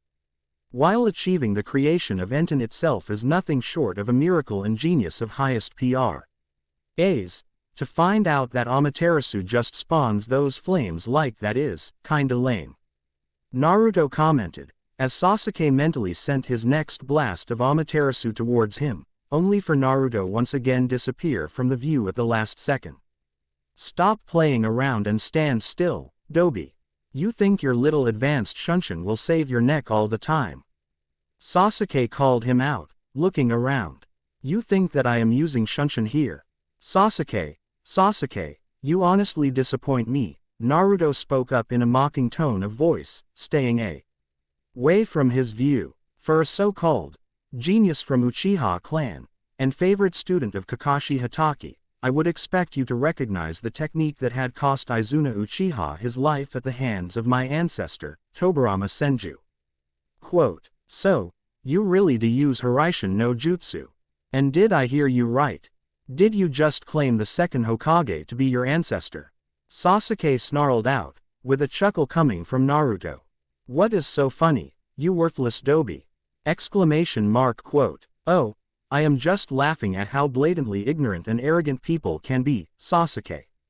After all, it is common knowledge in Konoha now that Minato Namikaze is son of Tsunade Senju, granddaughter of Hashirama Senju and grandniece to Tobirama Senju. I am sure that everyone now and their dog knows about it in elemental nations, along with Menma Namikaze being his son, and Naruto Uzumaki, yours truly, being his older brother, from the same father and mother. Naruto explained in a mockingly teaching voice to Sasuke, further aggravating him. So you see, I am not only great-great-grandson of second Hokage, but also a direct descendant of first Hokage, his blood and bones. You know, it's almost an irony. A Senju is facing against an Uchiha, just like during Sengoku Jidai. Your pathetic clan never stood a chance against the true might of Uchiha. The only reason we even allied with you was out of pity. Sasuke taunted Naruto, and Izuna Uchiha was obviously a weakling, to have lost to a Senju so blatantly. Then Madara Uchiha was even more of a weakling, having been defeated by my grandfather, while having the might of Kyuubi on his side and true Mangekyo Sharingan on his side. Naruto taunted back to Sasuke, who growled, while Naruto appeared right behind him. Now, Sasuke, let me demonstrate why Clan Senju was always the one to put your clan in its place. Sasuke already began to turn, but even his new and improved eyes were unable to see the full series of Naruto-S Han. D seals, Enten, Kuroi Goen no Jutsu. And with that, right out of Naruto-S now opened mouth right towards Sasuke flew out a concentrated stream of pure black fire, more intense than Amaterasu flames that Sasuke had used before. Being caught nearly off guard, Sasuke just barely had managed to pull out his most powerful defense and technique in his arsenal. A torso of giant skeleton of purple chakra began to form up, as it had enclosed Sasuke in a protective shell, with skin forming on top of bones and forming a layer of purple chakra around Sasuke, who had expected that whatever trick Naruto had pulled on him would easily be swept away by his ultimate weapon of Uchiha clan, Susanoo. But this time, Sasuke's luck ran thin, as Naruto-S Enten hit the ethereal being with full force and began to drive him back and melt It-S skin and even bones, shocking Sasuke, whose eyes were bleeding. All of his muscles and bones were near the breaking point from the sheer pressure of keeping up the Susanoo active. Yet, Naruto-S Enten was proving It-S enormous strength and power, serving as the example and result of Naruto-S most ambitious and probably one of the greatest feats achieving theorized by Tobirama Senju Enten and turning it into a reality. For Naruto and many, there was no mistake in saying that Tobirama Senju was an absolute genius in elemental manipulations and creation of jutsu of all calibers. Many now remember him only as Suiten user, but he really was a master of all 5 elements, being the same level as Hiruzen Sarutobi if not higher, and only outmatched by Hashirama Senju and Madara Uchiha. He had created many powerful and feared jutsu, Hiraishin, Edo Tensei, Shadow Clones and etc. Yet his most ambitious project was left unfinished, which found its way to Great Library of Uzumaki and into hands of Naruto, who took it upon himself to make into reality. It took Naruto 4 years, over 2,000 shadow clones, the amount chakra equal to 5 tails from Kurama, along with her guidance, and countless failures to achieve the creation of Enten. The hardest part of creating Enten was finding the right, balanced and focused way to infuse Yinten, or yin release, with Kaden, fire release, and just achieving the usage of yin and yang releases on a consistent is considered a feat equal to that of Kage, and Naruto only managed to pull that off after 2 years of training with Kurama and unlocking his dormant Senju genetics, which held one of the greatest bloodline gifts in entire world and one of the main reasons why Senju clan was feared as the strongest long before Hashirama Senju was born. While most of shinobi are able to use up to 2, mostly 4 chakra natures later on in life, there is always the fact of 1 or 2 chakra natures being primary, more powerful, and others being secondary, less powerful. Members of Senju clan were inherently born with ability to use each of 5 elements as primary and could practice all 5 of them, mastering them and creating jutsu for each of them. And Naruto, just like Tsunade, his father, Tobirama and Hashirama, had that bloodline in him. And with the genetics of Senju came the innate usage of Yang style, which was much easier for Naruto to master. Yin style was like a complete opposite for him, but even so, he wouldn't be Naruto Uzumaki Senju had he not gained it too. And after that, it was a trial of tries, failures, calculations and precision. The end result ended up being Naruto using one of the most destructive natures in the world, which couldn't be stopped by water style, even combined with wind. This elemental nature was the one to put an end to Han and his rebels in Tenko Castle, when he had tried to take over Iwa no Kuni. And while Naruto possessed possibly the largest chakra reserves in all of lands, not counting for Biju, Enten was a very costly nature to use. Just the jutsu he uses now on Sasuke had sapped 1/10 of his full power, and this isn't even his most powerful Enten technique. Why did Naruto decide to use it here? He wanted to teach Sasuke Uchiha a lesson, before sending his burning soul out in hell.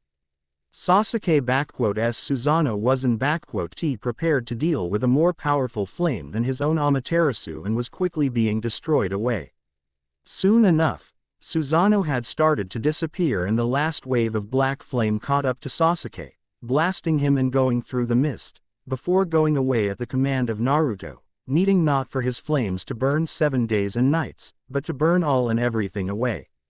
Walking towards Sasuke's burned up form, Naruto saw that his Enten had managed to burn away Sasuke's right arm to his elbow, with most of his right side now being covered in third-degree burns, with his right side of face also burned to the point of his eye being destroyed, hair gone and ugly scare. Tissue appearing. And even then, despite suffering some of the worst burns a man could experience, Sasuke was still alive, though barely.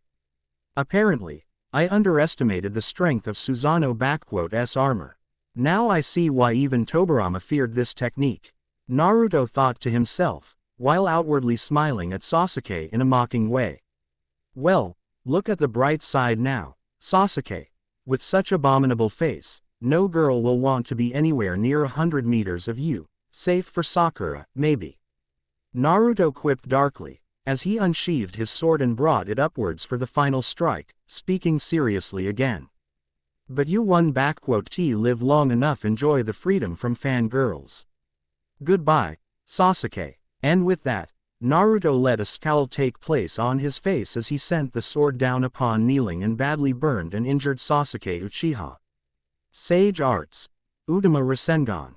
Naruto's eyes widened as he looked upwards and saw a big spiraling ball of chakra going down on him, sent upon him by Jiraiya, who had 2 small toads on shoulders, suddenly grew a beard and looked more like Toad than before.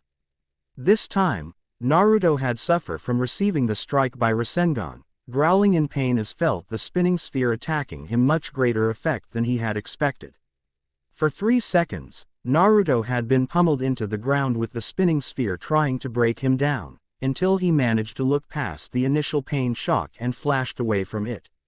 Once Jiraiya had hit the ground, Naruto had flashed back in his view, with the mist being edged way into a Specia.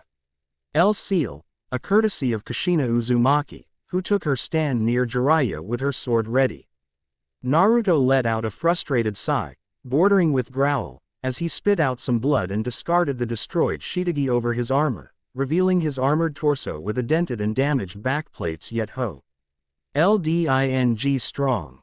Looking at his godfather and mother, standing in protection of Sasuke, Sakura and Kakashi, he thought to himself. So, Jiraiya Tem has decided to pull out the Sage mode on me, though it looks incomplete. Still, had it not been for my armor, I would be dead. Naruto glanced at his mother, noticing her slightly shaking hands. The stance is one for attack, yet her intent has not been fully formed for battle. Does that woman really think that she can bring me back as her son? Anyway, looks like it's time to get serious myself here. Naruto, that S bloody enough, you moron. Jiraiya shouted at him. Can you see that we are trying to help you? Exclamation mark. And this is how you greet us? By attacking and killing your own friends. Your father must be turning in his grave at how you act towards your village. At this point, Naruto's control of emotions and years of repressed anger and fury got out, triggered by the seeming ignorance of these people. My village. Jiraiya, that damned place was a hellhole for me. People had tried to kill me, exploited me and have taken away from me everything that I had. Naruto shouted out in clear anger at him and everyone else. Father, sisters, friends, childhood and even my own memories were taken away from by you, that bastard of a Hokage and this that dares to call me her son. I put everything on the line for that hellhole and how did it repay me? Exclamation mark. By banishing me for doing my duty. Sochi, please, I beg of you to stop. I know that Konoha and its people had hurt you, but you need to put it behind you and come back with me, your mother. Your family and friends, they are all willing and wanting you to come back and forgive it all. I want you to come back, Sochi, so please. Kushina had tried to plead to Naruto, but it was unsuccessful. You, who the hell do you think you are to ask anything of me? You abandoned me on the same day I was born, just because I had whiskers and you saw not my eyes, but the eyes of Kyuubi when it was sealed in me, unlike your precious little Menma. Naruto shouted back at his biological mother. T forget about that bounty you put on me as well. Had you really been my mother, you wouldn't T see me as anything but your son, but no, and as for family and home, both are right here, where I stand to protect them, from you. Naruto positioned himself with his house scene right behind him, as he let his two katanas fall onto the ground, ready to summon his true weapon. Your family and home is Konoha and its people, Naruto, not some clueless girl you managed to hook up and pretend to mar. Rai, Jiraiya shouted out, with Naruto S key intensifying. We only done what was best for Konoha, always. Just like your grandfathers would done before Sarutobi sensei and your father would done as well. You duty, no, your destiny is to be the shinobi of Konoha and live in there, to uphold the legacy your families have left for us. And we will make you uphold them, like it or not, and nothing will deter us from it. Now, stop being such a brat and come quietly, and maybe we LL put a good word for Tsunade after all that you have done here to your friends here. I LL even let you sign the Toad contract back and teach you sage arts with your brother. Yes, Naruto boy, come back to Konoha and let go of your anger for it. S time you looked past it and embraced your fate, as one of children of prophecies. The green small toad said directly to Naruto, sitting on Jiraiya S shoulder. You and your brother are destined to change this world, so embrace my fate, my destiny and duty. Naruto shouted at them, as his chakra began to become visible all over his body, without traces of Kyuubi S power included. Prophecies, fates, destinies and all this crap, they are for blind fools that are unable to see past their own nose and arrogant beliefs. And that village, my father, my grandfather and granduncle would rather kill themselves than see what it became. A cesspool of corruption, power-hungry civilians, eyeing up for only money, influence and led by their greed, with Shinobi Council S warmongering ways, building up more and more power, thinking that it would keep the peace through enforcement, when in reality it will only unite those that fear and hate Konoha for its misdeeds. And on top it all off, hypocrisy, treachery, betrayal and sacrifice of its shinobi so that this atrocity known as Konoha could stand strong. That is not the will of fire that you preach. This is the will of darkness, where few sacrifice many for their own personal needs, like Danzo, Hiruzen, and that damned council, just to keep up the appearances. And you want me to go back there, to bring my family in there, the place that had taken away all I had and cared for. Exclamation mark. Think again. Zanjetsu. And with this shout, in Naruto S right arm appeared a sheathed long katana, with black handle without tsuba, which he immediately unsheathed, revealing black as night blade. Kushina looked shocked at that sword, instantly recognizing it, as Naruto swung it around and ready. Edit for the fight. Sochi, how, where did you get that sword? Do you know what sword is that? Kushina shouted at Naruto, who answered her. Zanjetsu, the relic of Uzumaki clan and the sword of one of its founders, Masamune Senju. It was passed down to each head of the clan throughout generations, a symbol of true master of Uzumaki clan, with its last user being my grandfather, Shingen Uzumaki, the Tiger of Uzu. Kushina flinched at the mention of her father's name. You may claim that Menma is the head of Uzumaki clan in Konoha, but the true leader of Uzumaki is the one who holds this sword, and you know it, Uzumaki Kushina. And with this blade, I will uphold Uzumaki-s and Senju-s most sacred tenet. Stand by your family and protect it with your life, for it shish. I'll stand by you and protect you in return. Naruto, if you T stand back, I use my full power to bring you down and beat you into your senses. Jiraiya warned him as he took his position. I knew that Sarutobi-sensei shouldn't T have allowed you so many freedoms. You were always the weaker one of the twins, to fall under Kyuubi-s influence like that. Sochi, it must be Kyuubi blinding you. T listened to its words. It had corrupted and blinded Mito Ba-chan with its words, all just so it could gain control over its Jinchuriki, pretending to be a friend to its host. But I did not fall for it, nor did Menma, and I know you can be free of it too, just come with us. Kushina tried to reason with her son in hopes of getting her family back, but instead she saw how Naruto-s chakra stated to become white and his hair were starting to move upwards. Enough talk with you two. This time, I be serious, so prepare yourselves, for this is my full power. The white aura around his body began to intensify and it looked like his hair was starting to become silver or white. Senju Hidden Jutsu. Me gotta know. Just as Naruto was ready to unleash his fullest power, suddenly in front of him, Kushina and Jiraiya appeared a wall made of the pink crystals, blocking the page for both sides to engage. Naruto understood what this meant and discharged channeling his chakra, as he turned to his right, as did Jiraiya and Kushina, seeing 9 persons walking towards them, as the wall of crystals dispelled between them.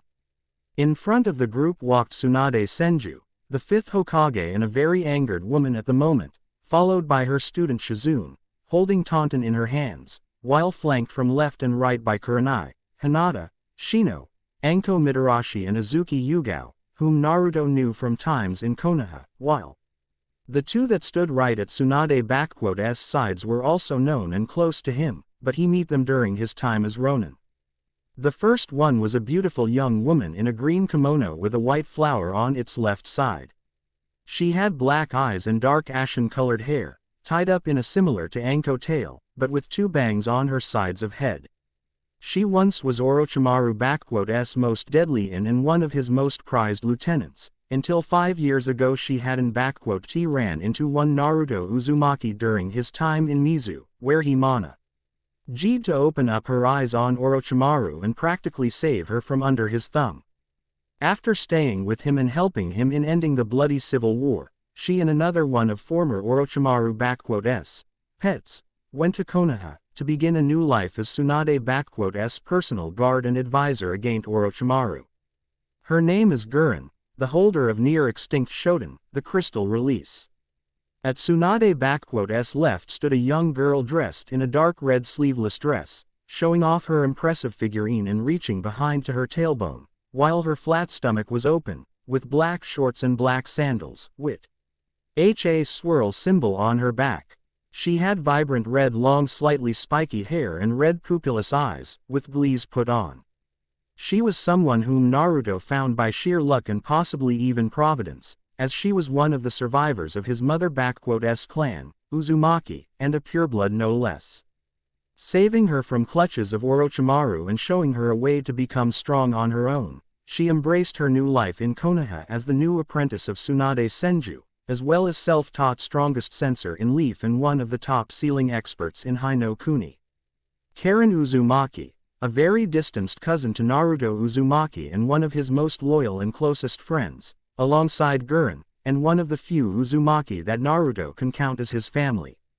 Seeing this entire group, Naruto couldn't help but smirk, as he sealed back his sword and put back his katanas, Jiraiya and Kushina paled at the look of Tsunade and her honor guard, alongside with Kurenai, Hinata and Shino.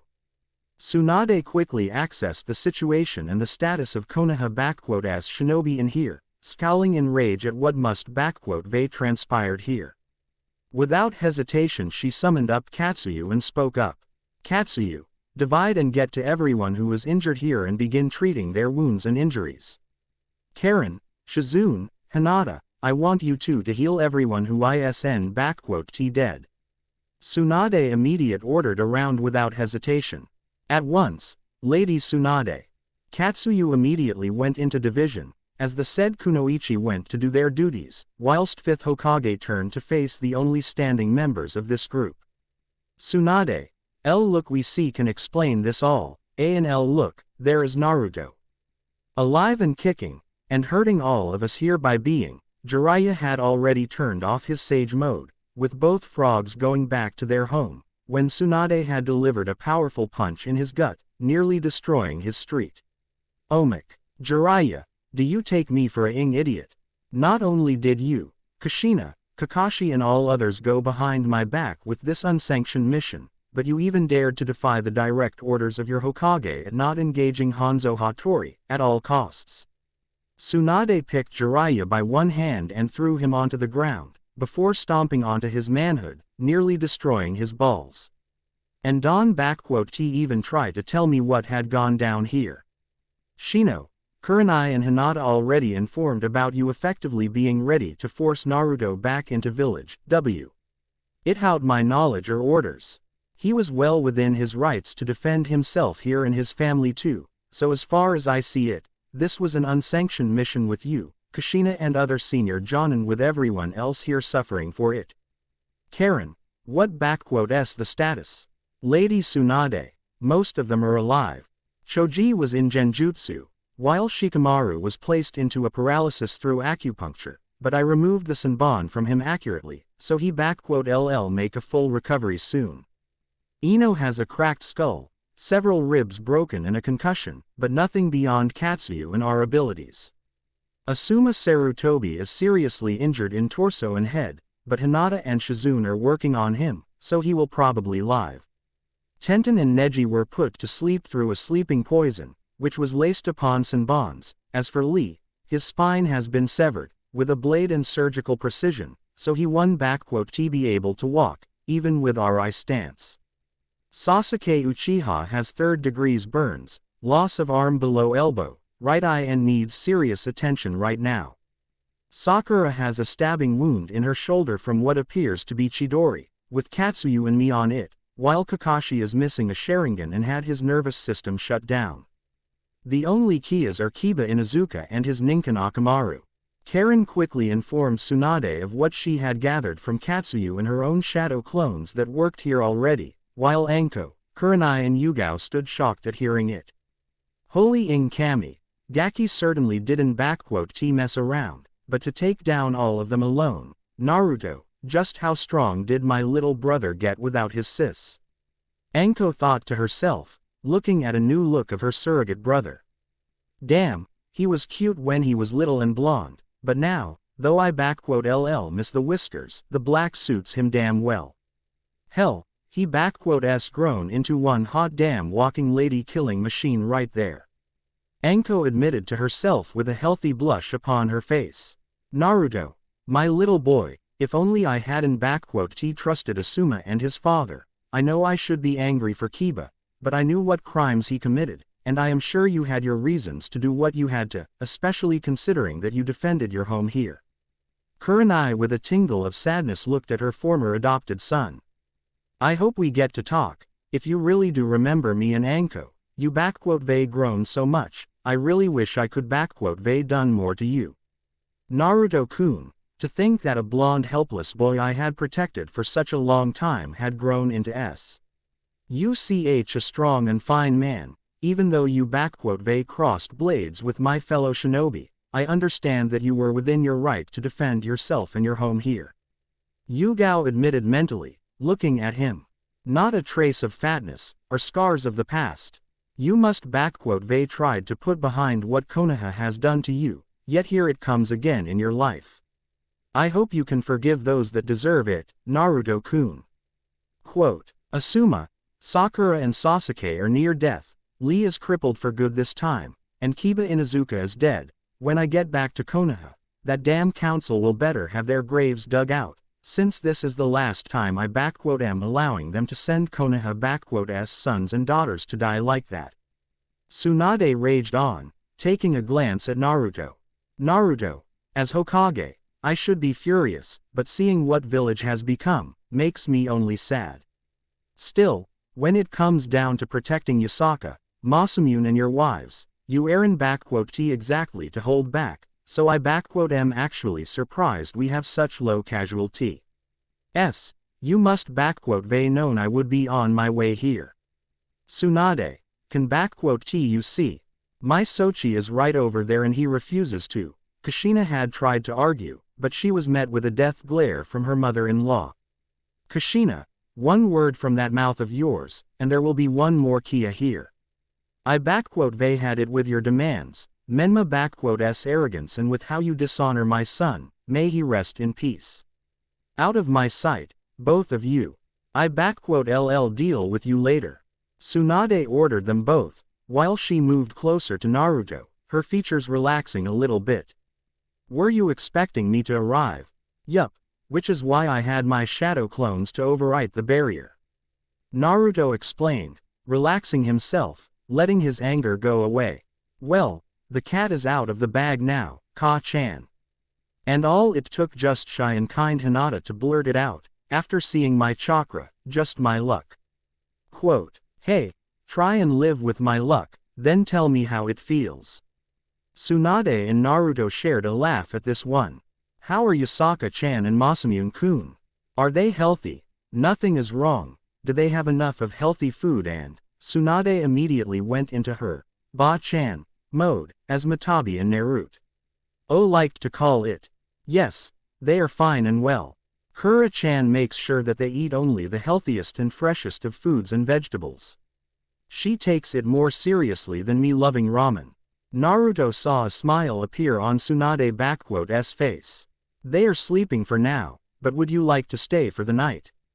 They will be happy to see you, and Yasaka especially has been missing her Ba-chan.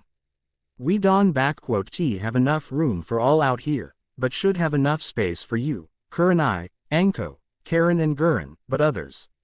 They manage, don't worry, Naruto. And yeah, I stay for the night.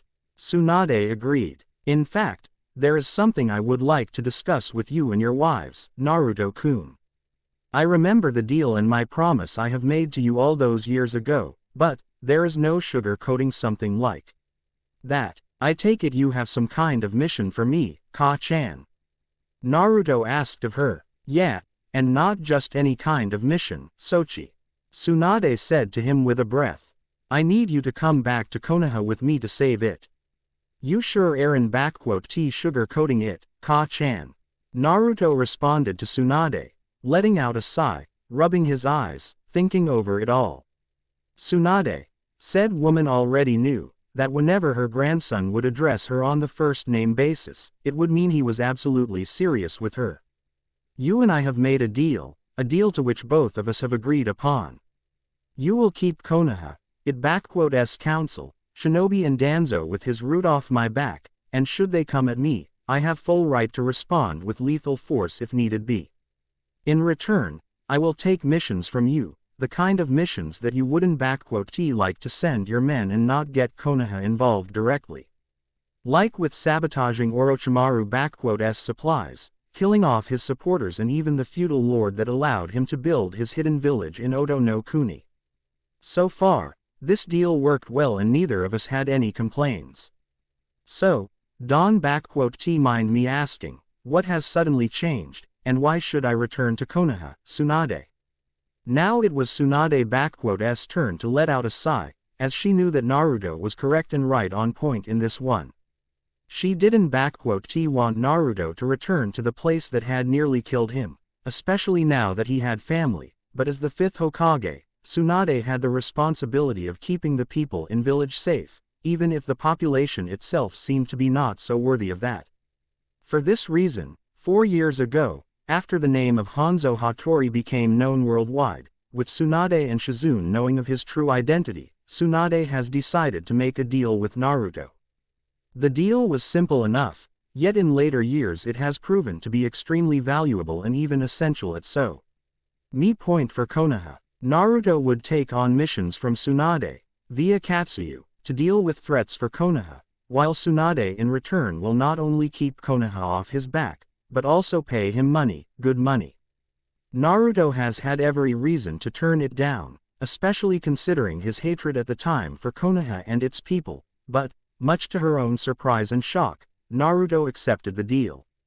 When she asked of him why, he simply stated to Tsunade that, there are more dangerous and vile creatures in people than those that live in Konoha, like one still breathing and seething in Odo. If taking them out of the game means making this world a little better for others, I game. That statement, as well as the tone at which Naruto spoke about it in Konoha showed Tsunade just how much more mature and grown-up he has become, along with the fact that while he has not let go of his hatred of Konoha, he didn't allow it to become his main living motivator and driving force. He may been resentful towards Konoha, but Naruto now understood, after Mizu, that there are people that only want to see the world burn for their own amusement, and the fact that many of them were eyeing up Konoha as their target was merely a side effect. And that is how the deal worked, with Naruto hunting down people, organizations, Orochimaru's forces and other hidden enemies and taking them down, one by one, swiftly and mercilessly. He never took any contracts that meant harming other nations and their hidden villages, like with Kumo or Iwa, as Naruto would only deal with those threats that posed immediate danger not just to Konoha, but other nations as well. However, while the deal has ensured that Naruto would keep Konoha safe from its threats, that didn't mean he was on Konoha's side when it tried to play dirty and stab friends in the back. The mission in River Country is the prime example of what Naruto was ready to do if Konoha were to play the AGG.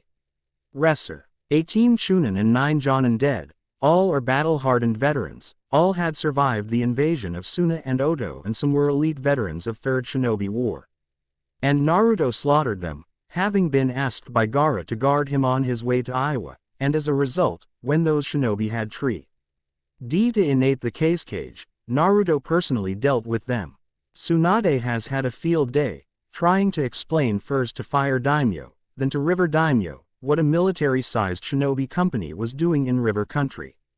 Next was a backlash from Suna, which nearly led to next shinobi war, and it was followed by Tsunade practically demolishing the Council of Konoha, as she learned how they were the ones to IGN those shinobi to this mission, behind Tsunade's back and her knowledge, just like now.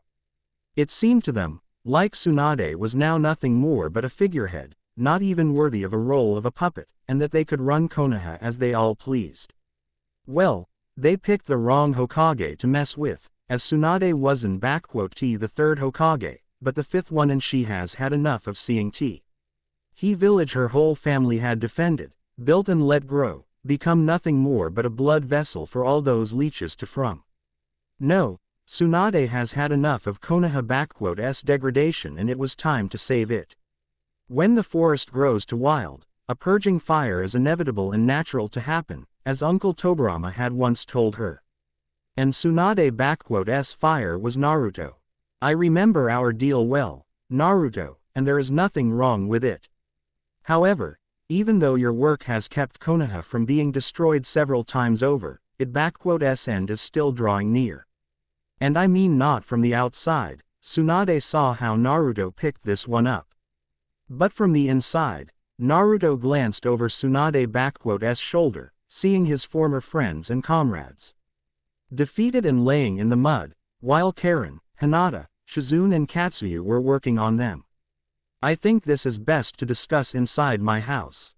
You can bring your guard with you, Ka-chan, but not any of the unwanted guests. They are free to stay here for the night, but if anyone tries to come inside the house without my say-so, then Kiba will have some company on his way to hell. Fine by me. Anko, Kurenai, you are with me. Gurren, Yugao, take the defensive posts around here. make sure that those idiots don't try anything stupid. Karen, Shizune, Hinata, once you are finished here, you are welcomed in as well. Tsunade commanded right ahead, with Kurenai and Anko all eager and glad to come along, while Yugao and Gurren Ga. Vei affirmative nods to this one. Hey, and what about us too? Naruto, Eren you going to invite us in? We are the closest people you Vei got. Jiraiya shouted in indignation, as he and Kushina moved to intercept the pair. At least let us stay for the night.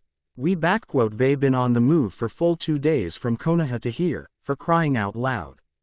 Naruto-kun, I know that we Vei started out on the wrong note, but if you can just let me talk to you, I am sure you will understand that I am. Kushina had tried to speak up, but Naruto didn't want to listen to either of the two. You Vei barged in on my private land, insulted me, my family and tried to force me to go with you, and now you want to come in my home for some tea and cakes. Had it not been for my real Ka-chan here, I would Vei sent you home in body bags. Naruto coldly stated, with Jiraiya fuming at what he said to him, which didn't escape Naruto.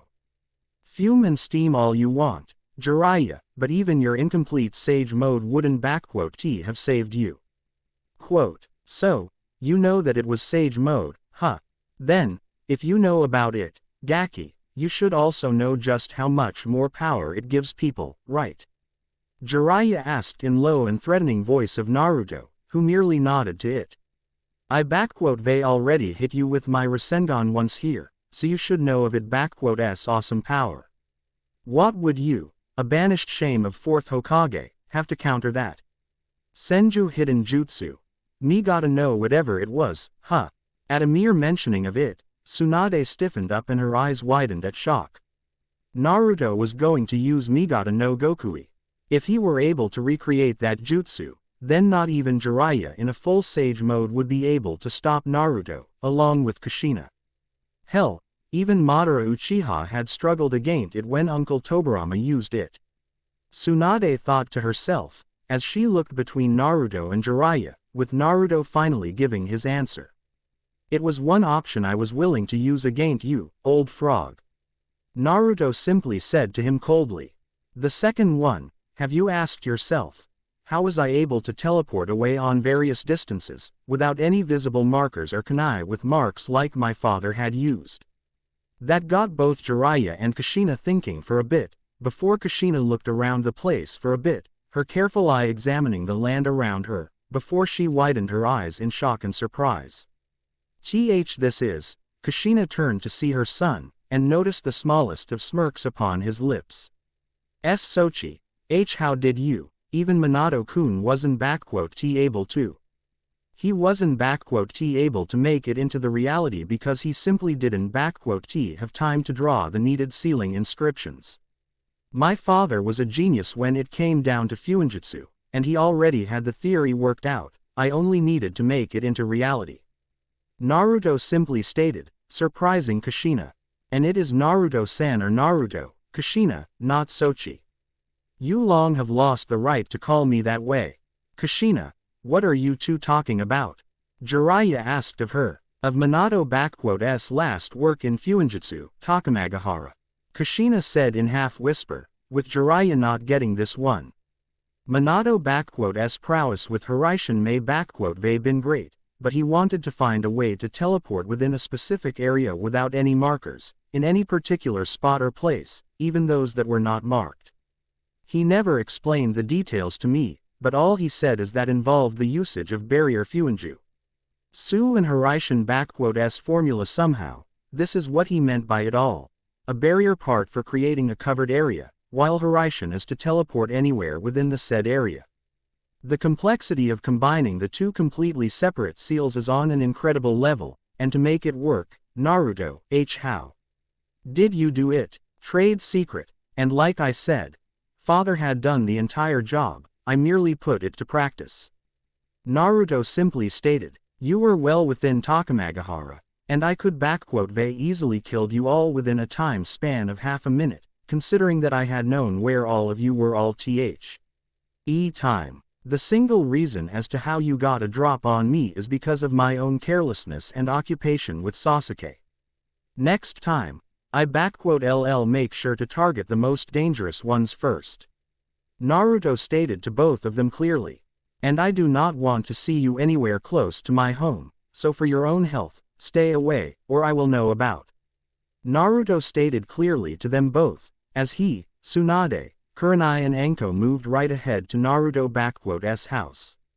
Wow, Gaki, not only did you get bigger, but it looks like you they grown some pretty big balls too along the way. Anko laughed, getting glares from both Kurenai and Tsunade, while Naruto simply chuckled up at this one. Though, if I recall correctly, you were always ballsy like hell, even back in the good old days of your Chunin exams, remember? Yeah, though back then I was much dumber, shorter, wore a kill-me orange jumpsuit, had little to no skill speak of, and had the morticity of forgetting the sweet taste of good dango and my favorite hubby Ne-chan that introduced me to it. Naruto said with a smile to Anko, as she froze in place at hearing it all, while Naruto turned around to face her.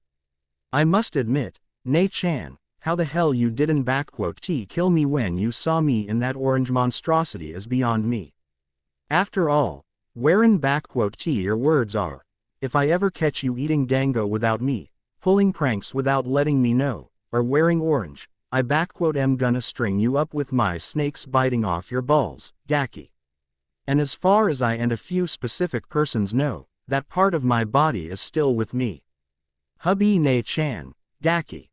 Anko's mind immediately rebooted back, and with tears and smiles she launched herself right into Naruto's arms, crying out loud and not caring for ruining her, tough as hell, reputation. She made herself, for now it didn't matter to Anko. What really mattered to her was the fact that Naruto, her surrogate little brother and closest thing she ever had for a family, has remembered her. Anko may always been one of the hardest persons to get around with and to make friends with, but she wasn't one without feelings, far from it. Her best friend, Kurenai, was the prime example of Anko being a human being, and when Kurenai had taken from the streets, Naruto, who at the time looked worse than dead, covered in blood, bruises, injuries, malnourished and half dead, Anko took an instant liking to Kurenai's adopted son, almost immediately becoming extremely protective of him and spending time with him whenever she had the chance. Though to some it may seem like Anko would be the worst possible sister material, to Naruto she was the best big sister ever, his closest, after Kurenai. Person. Anko took caring after Naruto more seriously than even her duties as a shinobi, though not to a detriment of her work. Whenever Kurenai was out on missions, Anko would be the one looking after the blonde bundle of energy, and during the time that Naruto had stayed with Kurenai, any civilian or shinobi had dared to even glare at him, would have to deal with a very, very pissed off Anko Mitarashi, as she would not forgive or forget anyone who would hurt her little brother. Anko didn't spare any affections or her money on him, buying him cloths, gifts on birthday or simply on random days. Taking him out to Dango restaurant and even to Forest of Death, though the last one had earned her a deaf ear after a 5-hour lecture that Kurenai had given to her. But overall, Anko loved Naruto like her own flesh and blood and he loved her back as his big sister.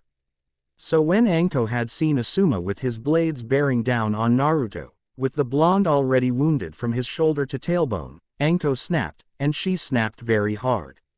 It was the only time that Anko had willingly activated the curse mark Orochimaru had given to her, and even though she swore never to use it, that time she didn't care about it. Her little brother was about to be killed by a bastard of a son of Hokage. Anko nearly killed Asuma back then, had she not been stopped by Anbu who appeared when Naruto suddenly flared up Kyuubi chakra, a response in an effort of protecting his sister. And after that, it was a nightmare for Anko. Naruto memories of Kurenai and Anko, along with this incident were sealed away. Asuma didn't get punished, and Anko was forced to keep quiet about Asuma attempt at Naruto life. Had she told Kurenai or anyone else about it, Hokage made it clear as day to her that Anko would be sentenced to death, along with Kurenai.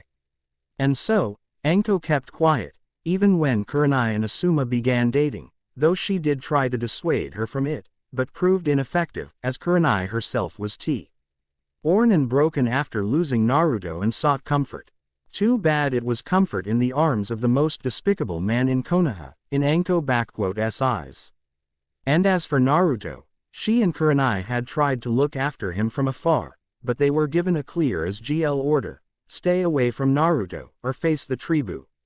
Null and death on charges of treason and putting the village in harm's way. The girls may been always loyal, but that order, it took everything from both Kurenai and Anko not to betray the village and simply kidnap Naruto away from the place. Forced to see him grow up alone, no friends, hated and beaten by the village, and then thrown away like trash, Anko nearly defected from the village, only stopped by Kurenai, who nearly killed herself from grief.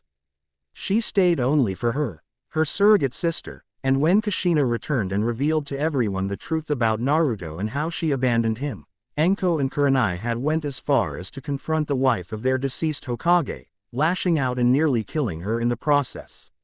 After the news of Naruto's death reached them, Anko and Kurenai had thought they were stabbed into hearts. They mourned his death for 2 long years, and it was a living hell, being in Konoha and serving the people that had sent him to his death. It was only because of 5th Hokage's personal persuasion that the two didn't quit being shinobi, saying that Naruto wouldn't want them both to suffer because of him, and that he would want them both to live if not for this village, then so that he wouldn't be forced to cry for them if they died. Becca use of him. It worked, and Anko with Kurenai stayed shinobi, with Anko becoming a member of Hokage's personal honor guard, and Kurenai continuing on with her career. And now, Anko was literally crying happy tears on her brother's shoulder. My sweet little Gaki finally remembered his hubby Ne-chan. I am so happy awa. Anko cried loudly, literally running rivers of tears from her eyes, while Naruto held her in a hug. Anko, stop crying now. You are a jonin, not a 5-year-old girl that got her toy back.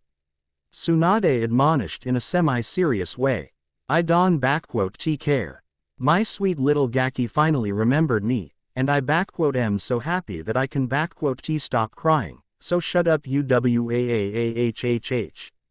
Anko answered through her tears, before separated from Naruto with tears still running down and a quivering lip. How could you not let me and Nai-chan know that you remembered us? And why did you fake your death, you baka? Do you know how sad we both were? Don you love your Nai-chan. Anko demanded to know through her tears, with Tsunade having sweat dropped at this one, while Kurenai simply chuckled at this one, but she herself was silently crying out of happiness. And no, of course I love you and Kurenai Oni-chan very much, but, okay, how about this? I LL treat you to free dango for the rest of your life, plus you LL get to meet your niece and nephew, plus I LL tell you how did I manage to pull that one prank on Anbu on your birthday, as an apology. If Naruto had learned anything about taming a wild Anko Mitarashi, then it that you need to remember 4 things: dango, family, free of charge and pranks. Anko's mind immediately caught on to the key words heard in the sentence and her tears instantly ceased and she grinned in her usual way and D immediately agreed. Deal, you are forgiven. Anko instantly declared, before her mind caught on to something. Wait, niece, nephew, both her and Kurenai's eyes widened to the size of the saucers at the realization of what they heard. Naruto-kun, you mean, you have KK kids? Kurenai asked in a shocked way, with Naruto nodding to this. Yes, I do. Yusaka and Masamune, a girl of 4 and a boy of 3, born from the 2 out 3 wives I love. And both are eager to meet you too. Naruto said with a smile to them. Awa. My little Gaki has lost his V card and even has his own 2 little Gaki. Why I wasn't there and wait a flipping second, wives. ! Anko shouted out loud, nearly making Naruto deaf at this one. Naruto. A as in, more than one. Kurenai asked herself, with Naruto slowly nodding at this one, before Kurenai blinked at this one, processing it. I don't even know. I know that polygamy is not prohibited, but to have 3 wives, Naruto, maybe we should have a talk about. I bloody knew it. Anko shouted out proudly. I knew that no girl will be enough for you, but to get 3 wives, oh ho, Gaki, I need the details, and I want them now. Anko demanded of him. Do they take turns with you, or you prefer to do it all in one time? Do they have preferred positions, or like to alternate? Do they also do each other while you are? Anko's mind was already running wild with thoughts and images, but Naruto stopped her. Anko, no offense, but you are starting to sound like Jiraiya. Anko immediately stopped for a second in her ramblings, before huffing. Hey, can ta big sis show interest in her little brother's private activities? She asked of him innocently, before a wicked smile came upon her face. And you know, your big, and beautiful big sister wouldn't mind teaching you and your girls a couple of special moves in art of extreme close horizontal taijutsu Naruto, even with all the built-in self-control, couldn't ko. Ntain the blush. Oh, looks like you are interested. Lady Tsunade, if you do not mind me asking, why did you allow Naruto to marry 3 girls at the same time? Kurenai asked of Tsunade, while Naruto was dealing with Anko, with Sanin turning her head to Kurenai in surprise. Was there a reason I shouldn't have? I mean, sure, it's not a very common practice and most people nowadays don't like to see this type of relations and I was pretty confused myself at first, but it's nothing too wrong for my eye. If anything, our former blonde Gaki here can be too much of a HLE to contain for just one girl, and with his 3 wives, I know he is in very good and loving hands. Tsunade simply stated, what made you think I was against it, Kurenai? Quote, well, I mean, I thought that, given your experience and age, I would assume you were more of a traditional type of woman and Yuhi, did I just hear a comment about my real age, didn't ti? And what is this about, traditional type of woman, stuff? Exclamation mark. Are you implying that I am a wrinkled old crone, like that dustbag Kaharu? Tsunade unleashes a large amount of ki, making Kurenai immediately pale and scared for her life. No, of course not, Lady Tsunade. You are a woman at a peak of her beauty and spirit, I just meant that. Kurenai began to respond in panic, before Tsunade spoke up again. Forget it, come on, I been on the move all day and I haven't even eaten yet, and I really want to see my cute little grandkids, so move it. Tsunade commanded to the entire group, as she led the way to the house, with Anko separating from Naruto, who now was closer to Kurenai, speaking up to her. Anyway, I can apologize to you for what I did, Oni-chan. Naruto asked of her calmly, with Kurenai simply coming closer to him and hugging him tightly. Now you are forgiven, Naru-kun. Kurenai said to him, feeling her surrogate son, little brother hugging her tightly. How you grown, you were such a cute little boy, and now, Naru-kun, forgive me, Hey, it's alright, Oni-chan. I know, and I understand what you and Anko-ne-chan had to go through. I only wish that I was there for both of you, Naruto simply said with sadness in his voice, with Kurenai smiling to him, before separating from him. Looks like I LL have to work on Gutatsu more. Should they gone for the heart to be certain, Naruto admonished himself. I am sure you LL have your chance, but I would prefer to get my own swing at that bastard s neck. Kurenai joked a little, with Naruto chuckling. Naruto, about Tsunade's proposal, do you at least consider it? I know and understand how much Konoha had hurt you, but there really are people that miss you dearly. Iruka, Konohamaru, Shizune, Yugao, Tsuki and Ayame, not to mention Lady Hokage, me and Anko. All of us miss you deeply. Oni-chan, While I resent everything there is in Konoha and hate it, and there was a time that hatred for it nearly cost me all that I had, Naruto shuddered at mentioning of he time when he was too deep in his own hatred. I am willing to listen to Ka-chan and what she has in mind, and maybe I LL even go with her. They had over 7 years to grow up and learn to put aside anger and fury for the betterment of mission and others. However, what I am really worried about is not me, but my family. You know how cruel and horrible that place can be, Oni-chan, and do you think that I want my children and my beloved wives to be there, among wolves, vipers and hawks, all eyeing them up in hopes of striking at them? Quote, I see where you are coming from, Naru-kun. Kurenai understood him well. Don T worry, Sochi, I they got that front covered for you. Tsunade said to Naruto, as they were beginning to approach the house, with Naruto-ing up his brow. Should you accept my proposal, you and your entire family will not be considered as part of Konoha, no. Rather, you will be considered as personal help, sent to us by Fire Daimyo. And if you, kids or your wives were to be attacked, harmed or in any other way harmed, you will be in full right to execute those that harmed you in any way. No worries about paperwork, I they got it covered for you. All I need is your signature and all is done. You know that I will ask you, how the hell did you get the Fire Daimyo to agree to this? I know that previous Daimyo owed you for helping to deliver his daughter, the current Daimyo, but even so, I doubt there is a way she would agree with this one. Naruto admitted, the truth of the matter is that our current Daimyo is actually in pretty bad mood because of Konoha and how it has been handling itself. Specifically, she is in a very foul mood for the council and wishes to deal with the corruption and villainy as soon as possible. As you can imagine, Konoha's aggressiveness towards others have caused other countries alienate from Hino Kuni. Tsunade saw Naruto nod to this one.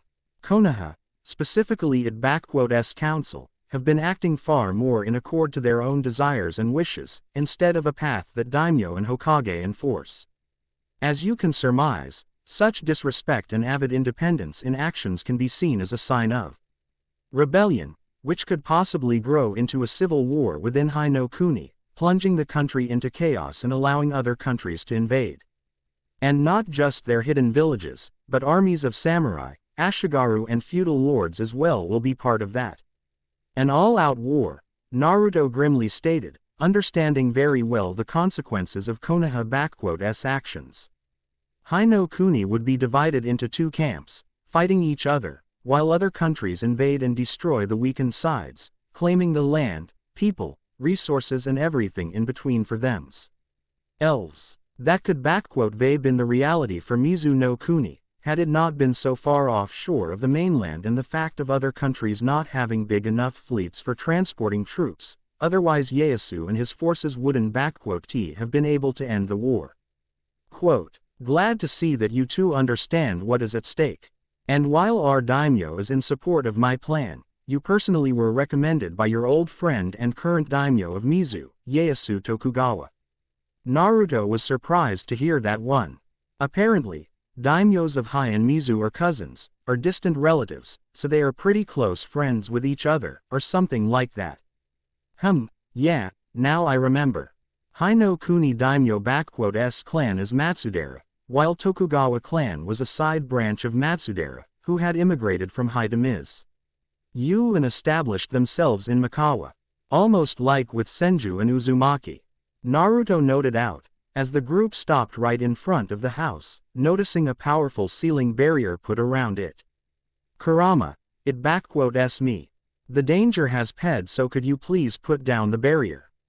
Naruto mentally asked of his first wife. I still have a link with you, so I heard and saw it all, Naru-kun. It'll be down in a second, but I do warn you, if I smell that red-haired banshee anywhere near our home, I Bijudama herein. To oblivion. Kurama mentally responded to her husband, with the barrier going down instantly. And just so you know, I really don't like hearing about going back to Konoha. Let S get inside, and I introduce you two to my family. Just so you know, kids are asleep, so don't go around making noise, Yusaka has a very light sleep. Naruto warned them, with Anko immediately coming up with a quip. Really? Then how you and your ladies get to practice your horizontal taijutsu, or are you starting their education early on tilde? Anko immediately got in glares from both Tsunade and Kurenai, while Naruto calmly answered. No, Nei-chan, a good old silencing seal placed in room, and the only thing you need to worry about is not breaking the bed, or the wall, like that one time. Naruto simply replied, with Anko letting out a wolf whistle, with Naruto opening up the door and going inside with everyone.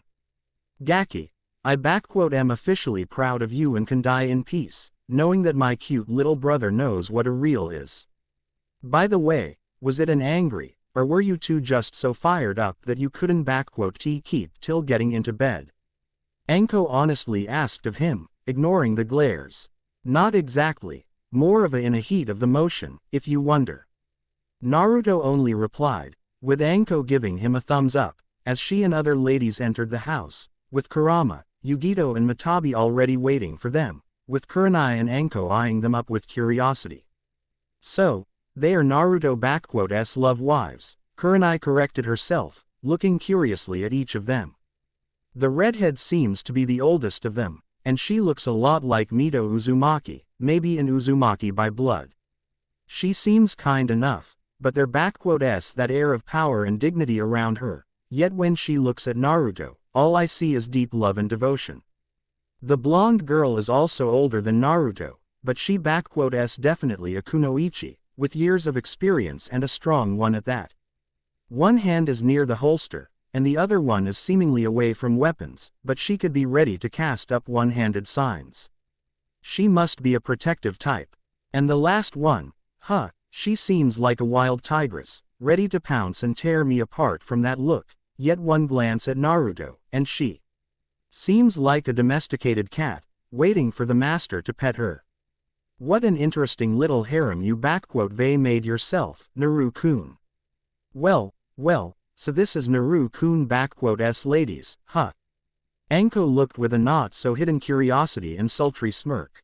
So, the redhead here seems to be the type for more traditional and one-on-one type of action, but you never really know with redheads, plus it always the quiet ones that are the most wicked in bed, and I can bet she packing quite the set underneath that kimono. The blondie here seems to have less in an rear department than the two, but what a fine piece of legs, and I would bet my dango that she is one for athletics. And if so, then Naru-kun certainly doesn't need to worry about things getting stale for certain. And the brunette, whoa, not only is she packing quite the sets, but she is most definitely a wild one. No messing around, straightforward hardcore till the bed is broken and you are sore in all places. So he got a traditional Miko, with possibly a closet aptitude for kinky stuff, an agile kunoichi with flexibility, which goes well with reach of Naruto, from where I see it, and finally, a wild bombshell like little old me here, Naruto, I am so proud of you and jealous of them that I could kiss and, wait a minute, Anko, are you?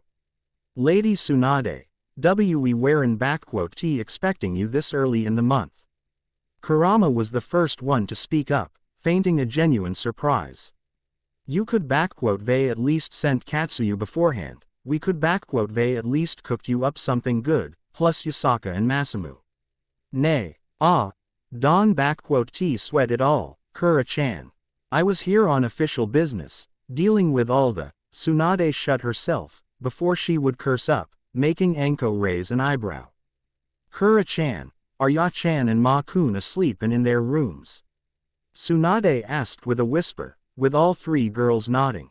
They are, plus I put up sound-suppressing seals, not wanting the ruckus to wake up Yusaka and Masamu. Kurama said with a smile, with Tsunade letting out a relieved sigh. Phew, that good to know. Now, where was I? Yes. So, me and my honor guard here got her like we're on bloody fire, dealing with those nut-brained idiots sent here by those goddamned counselors just to get Naruto here, and now I nearly had another sizable chunk of Konoha***'s forces sent to Shinaga.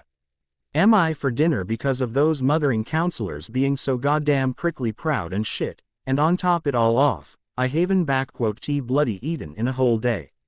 Tsunade let it all out in one go shout, before catching the breath, with Kurama, Yugito and Matabi just standing there unfazed, while Kurenai and Anko looked surprised. Ah, I needed that. Sorry about it, girls. Nah, it alright. Compared to when Kurenai-chan gets all hotly and angry about stuff, you are pretty manageable and easy to handle. Plus you don't break limbs when someone pissing you off. Mata laughed at that one, with Kurama shooting her a glare, while Kurenai and Anko looked even more surprised. Wait, did our Hokage just check if she could safely curse? Anko asked surprised, with Naruto nodding to this one. When the hell did that happen? Since when does Tsunade ing Senju needs to check if she safe to curse? Since because I don't want our children to grow up into delinquents and I want them to have proper upbringing, and if I catch you, MIT. Arashi-san, cursing in any manner within an earshot of my daughter or Ma-kun, I will make sure you very sorry you had cursed. I hope I make myself clear. Kurama said with a harshly cold, steel voice, rolling with such amount of ki, that even Orochimaru would be sweating bullets, with Anko pal ing and shaking in fear at it. Shit, this lady isn just talk, but full on business too.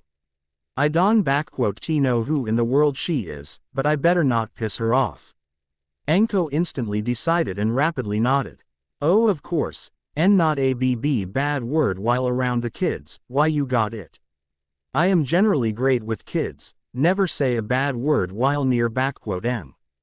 Well, on this one, I can actually vouch for her. Anko can be loud, full-mouthed, has manners worse than a sailor, but with kids, she the most trustworthy person you can find. I would know, since I left Naru-kun with her more times than I can count, and not that I didn't care about him. I just, Kurenai immediately realized the form of what she said and wanted to clarify it, but Yugito stopped her. We know, Kurenai-san, and all three of us here would like to thank you too for taking care of our husband here for us. Yugito, Kurama and Matabi bowed before the two girls. We are in your debt and very grateful to you for being there for our Naruto-kun. Both Anko and Kurenai looked stunned, before looking at Naruto for a second.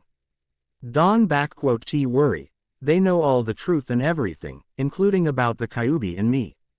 On this one Naruto lied to both of his sisters, while Kurama mentally chuckled through their link. I they got no secrets from my family, and we trust each other. Yeah, we know all about Naru-kun big bad foxy sitting in his stomach. Matabi said easily, waving it off. Oh, we didn't even introduce ourselves to ya. Sorry about that. I am Matabi, or Mata, if you like for friends, but you are totally a family, so call me Mata-chan. The beautiful blondie, besides Naru-kun here, is Yugito, Naru-kun second wife and my bestie, alongside Kura-chan. Quote, a pleasure to make your acquaintance. I heard many good things about you from Naruto-kun, and I am happy to be able to meet his big sisters. Yugito smiled to them, with Anko sheepishly, and a tiny bit emberingly, rubbed the back her head, with Kurenai smiling to her.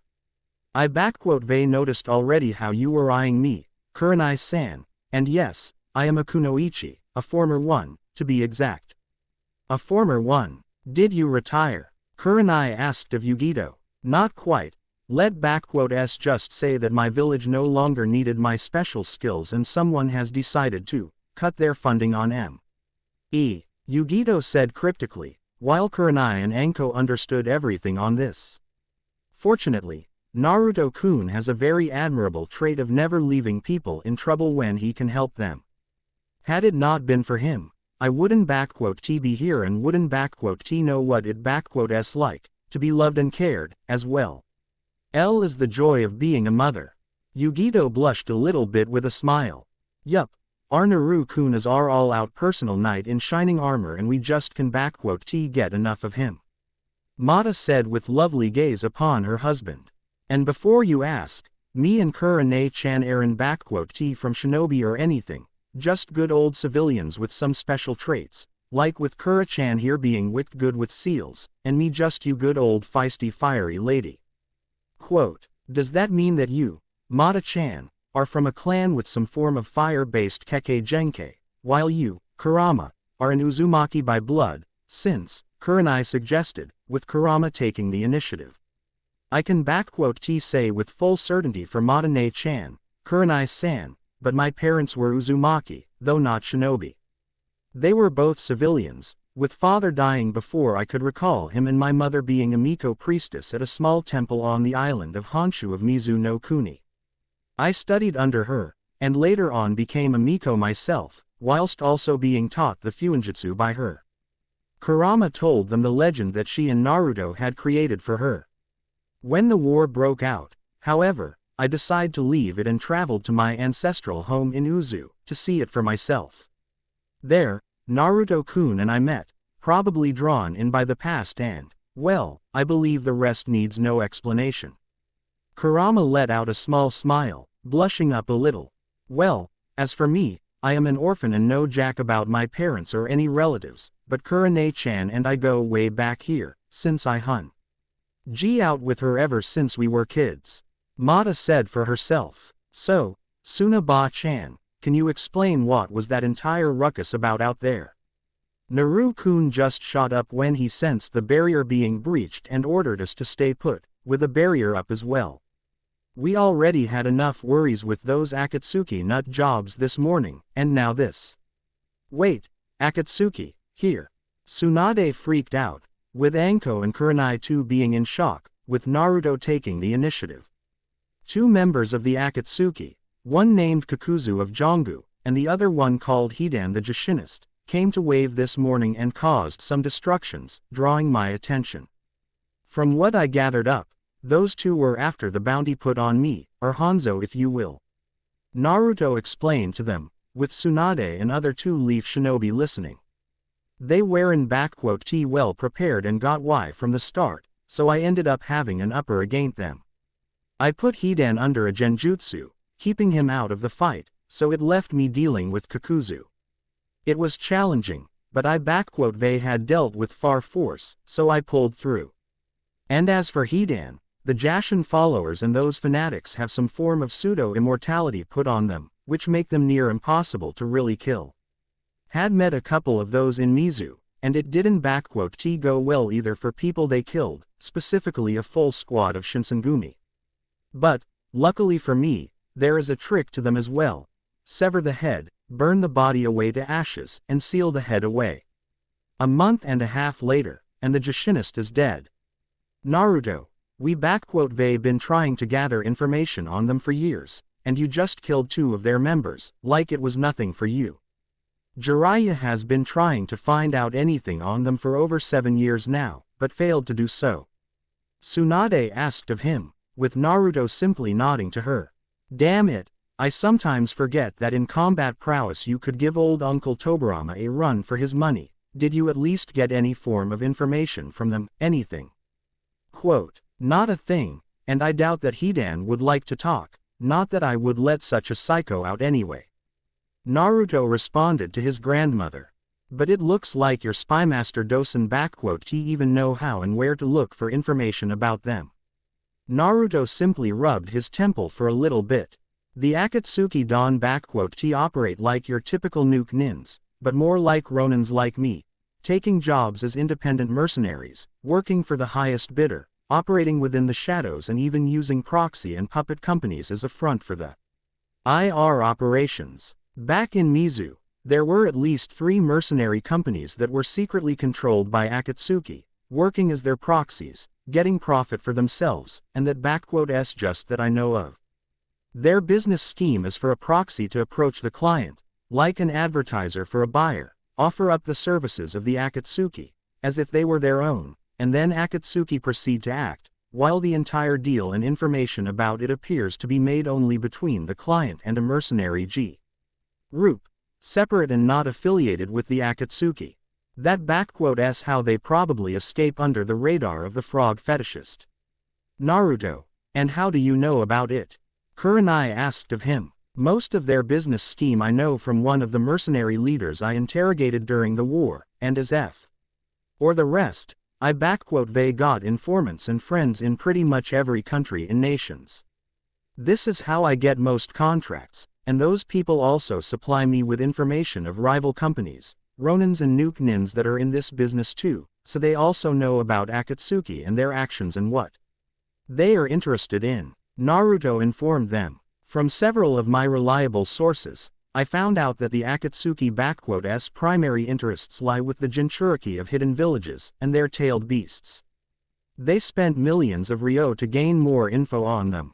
Identities, family members, powers, rank, ways to approach them, aka everything. Such information gathering is not something that can be hidden well, and when someone starts to ask so many questions about Jinchuriki, let just say, my informants. Started to get a very bad feeling that this one was no longer in their level of business. With the amount of data they were gathering, I can tell that they were really after capturing the tailed beasts, and they could gone at them at least 3 years ago, but there was a sudden and emergency change of plans on their part, due to sudden death of Sanbi, and later on, the death of Gobi. All done by yours truly, though I don't understand or get it, why would deaths of 2 tailed beasts put a stop to them? Quote, this is far more than we they gathered on them in 7 years. When I get back to the village, this information will be put to good use. Tsunade already determined, before remembering why she was here.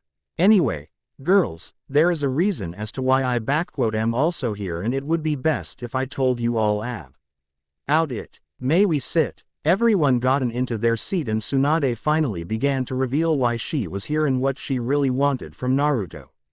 20 minutes later, Tsunade had concluded her tale and talk, telling Naruto, Enko and Kurenai, along with Naruto wives, what kind of mission she had in her mind for Naruto and what she was planning.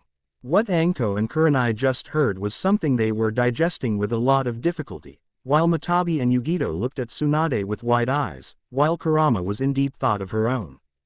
Naruto simply listened to it all, hands on his knees as he sat, eyes closed and thinking this all over, until he finally spoke up. I gotta hand it to you, Ka-chan. Out of every possible mission, request, or just a friendly favor, I did not expect that you would be giving me such a mission.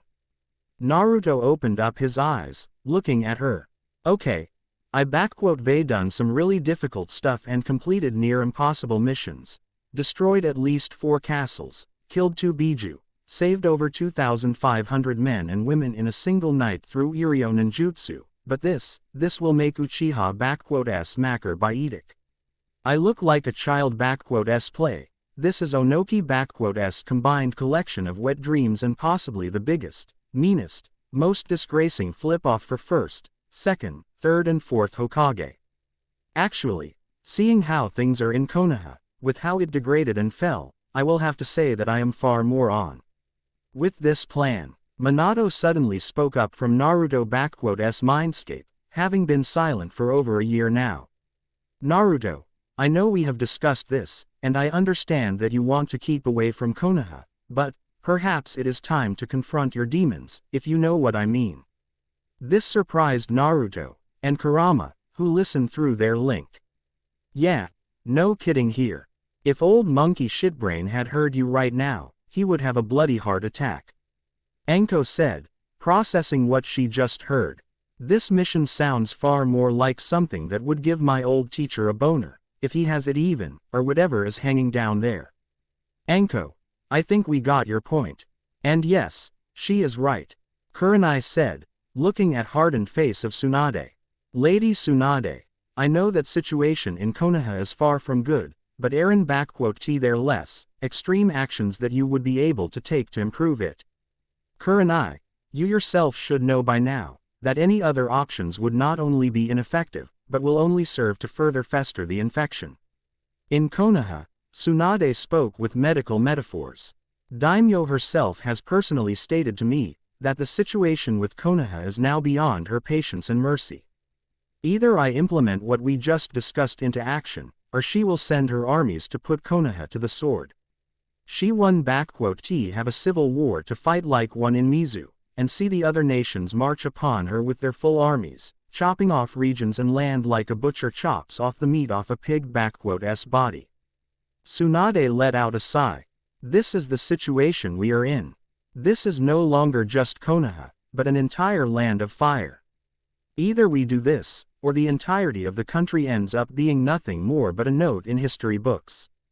Yeah, and what you are proposing here can be translated as the highest form of treason. Yugito spoke up. Me, Matabi, Kurama and Naruto here hold no loyalties for your village, Tsunade, and you know it, but, what you are proposing, if other villages catch a wind of this, a new shinobi war will be on the horizon for you. Quote, I know, Tsunade simply stated to them with sorrow.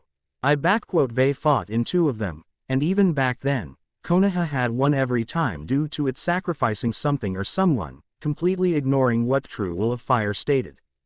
Uncle Tobarama, clans of Senju, Uzumaki, hundreds of shinobi and more, am sick and tired of this way, of sacrificing fine men and women on the pedestal of Konoha, like some savages. Besides that, when compared to an all-out civil war, shinobi wars were always a far more contained sorts of conflict. CTS. Battles were fought far away from the civilian-populated areas, daimyos, feudal lords and other politically significant persons were kept out of it, people of the country itself almost never even noticed the battles or wars. In fact, the most destructive and costly of them all was the Second Shinobi World War, with the majority of all the action taken in Aim no Kuni, all because Hanzo has declared it a battle zone in its entirety, which has led to deaths of thousands of civilians and shinobi alike, the only instance in Shinobi World Wars, Naruto summarized, as he opened his eyes. But the kind of war that Ka-chan speaks here about, this kind of war, it makes Shinobi World War look like a little skirmish on the borders, a contained small experiment between the nations, a show of their force in a controlled manner. But civil war, it is an uncontrollable chaos made into reality, where civilians die not in dozens or tens, but in tens of thousands daily. Former friends become worst enemies in a single night, and there is no trust in one another, just battles, fighting and death. You don't know if you LLC the next day or not, or if your partner stab you in the back, being an undercover agent or a traitor. I may not seen your Shinobi World Wars, but I will take any of them over what has happened in Mizu. Naruto stated with grim confidence and knowledge. Was it that bad out there? Anko asked of him, having heard only rumors regarding the entire event, but she believed that they were exaggerated. I heard some very up things happened there, but it couldn't have been that bad, could it? Quote, no, Anko, it was worse. Naruto simply stated to her, shocking Anko, as she saw in his eyes clear flashes of nightmares that plagued Naruto's mind at night, while he sighed and spoke up again. When all is considered, what Ka-chan is proposing is the lesser of 2 evils, of 3 even. Naruto stated simply, so, Naruto, does that mean that you will accept this mission? Tsunade asked of him, with Naruto responding, you know, had it simply been about me, I would gladly taken this mission. Hell, just thinking about makes me kinda giddy. Naruto said with a small chuckle, before became serious again. However, this is no longer just about me. If I am returning back to Konoha, then I am bringing my family with me. I can just leave them here, and Akatsuki will soon react to the loss of 2 of their members. However, I will not bring my wives and my children back into that nest of vile and corrupt, if I don't know if they will be defended or not. I can personally vouch and guarantee their protection, and you already know what will happen if someone harms them. You get a full reign to respond with lethal force if you want. No strings from Konoha attached. You, and everyone you bring along for this mission, are officially part of Daimyo per. Sonal private contractors, hired by her to East Konoha and ordered to take orders only from me personally. The council will have nothing on you, and if they do make their move, then you get the carte blanche to do whatever you see fit to put them in their place, within the borders of law, that is. Tsunade explained to him, with Naruto sighing at this one. And just to make it clear, you and your family will be staying over in my estate. Not even civilians will be stupid enough to try anything in my house, plus it let me see my cute little grandkids far more often. Tsunade said in a giddy way, already planning out to spoil them rotten while she had the chance. Well, I personally got no good or bad feels for Konoha, save for what they done to Naru-kun, so, if Naru-kun is in, I am going along with it. Mata said, same here, and I will not let my husband be all alone in that nest.